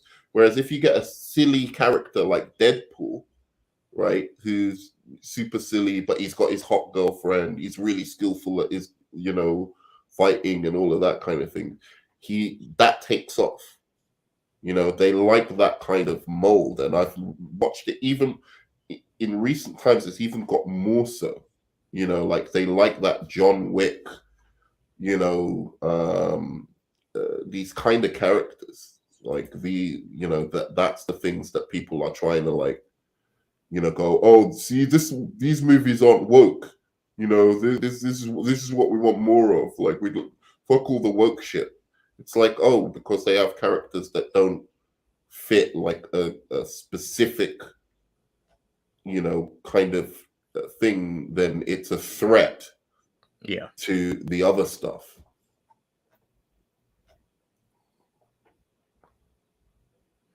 Yeah, I agree. Wolverine was 53 in the comics, right? Dude had a Napoleon complex. I think Wolverine is a garbage person. I'm going to tell you all about it next week. I like him as a character. It makes sense. I mean, look, some short people, we might have to compensate. It makes sense. I'll explain it all next week. I mean, I could tell you now, but I'll explain it like more next week. Yeah, but he's a garbage person. He's like, I'm supposed to feel sorry for this guy, right? Because he's like some dude made him invulnerable. Like, okay, I get it. He went through a little bit of pain or whatever. Ooh, he's got a healing factor. They did like a little experiment on him and made him basically invulnerable. It's not like he suffers pain because of it or anything. He's just been made into an even greater invulnerable person. And then, furthermore, I'm supposed to feel sorry for him because he's in love with his teammate's girlfriend. This guy who has saved his life on various occasions. Like, Cyclops literally has saved Wolverine's life a lot, because they're teammates. Wolverine has saved his life as well. You think at some point, right, especially considering his girlfriend don't even like you like that. Jean Grey's kind of like, she flirts with him a little bit, but ultimately she ain't feeling Wolverine.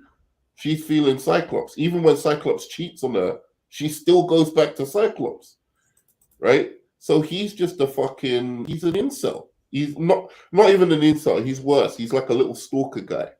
Like one of those little nerdy stalker guys who doesn't get it when a woman don't like it. Get the fuck out of here, Wolverine. Get your own chick. Hey, to be fair, Rorschach's an incel, but he's a cool incel. Look at Gambit. Gambit ain't like... Gambit's a dude. Like, even if like... Gambit, I mean, they get Gambit smooth. He don't need to do all that extra. He let the girls chase him. He don't do the chasing. Exactly. Girls chase him. They put on his long coat. Like, man, get off. Rogue, he flirts a little bit with Rogue, but ultimately, he's got his own shit on the side. He's got his own side pieces, bro. He ain't stalking her and shit. You're right. But yeah, I'll go off on Wolverine next week properly. Just a little taster. Don't let Mike hear you praise Gambit. Mike is he's a simp, bro. That's why he likes Rogue. He gets Wolverine because he's a simp. He's a simp for a comic book character, which is even worse. How are you going to be simping for Rogue? Like, oh, I hate Gambit because Rogue likes him. It's a comic book character. That's weird. Because Rose bootyful. Hold up.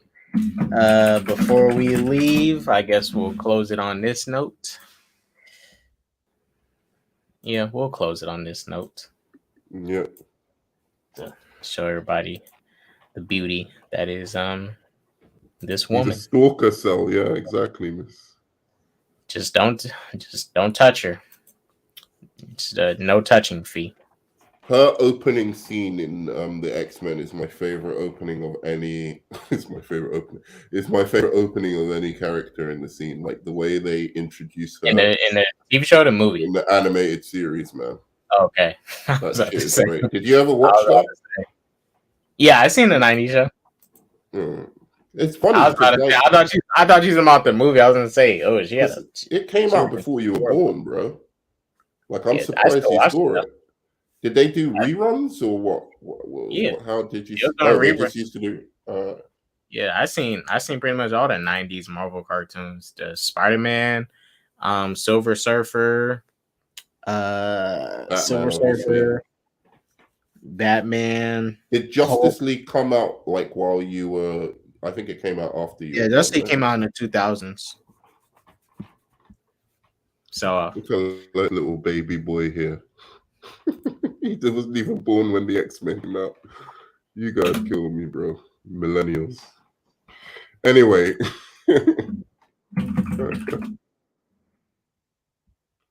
I've got some Snyder cultists after me for some reason.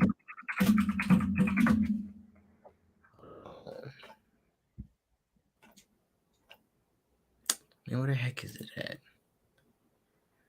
Hold on, guys. I want to get something to play it out for us. Oh my gosh, where is it at? Come on.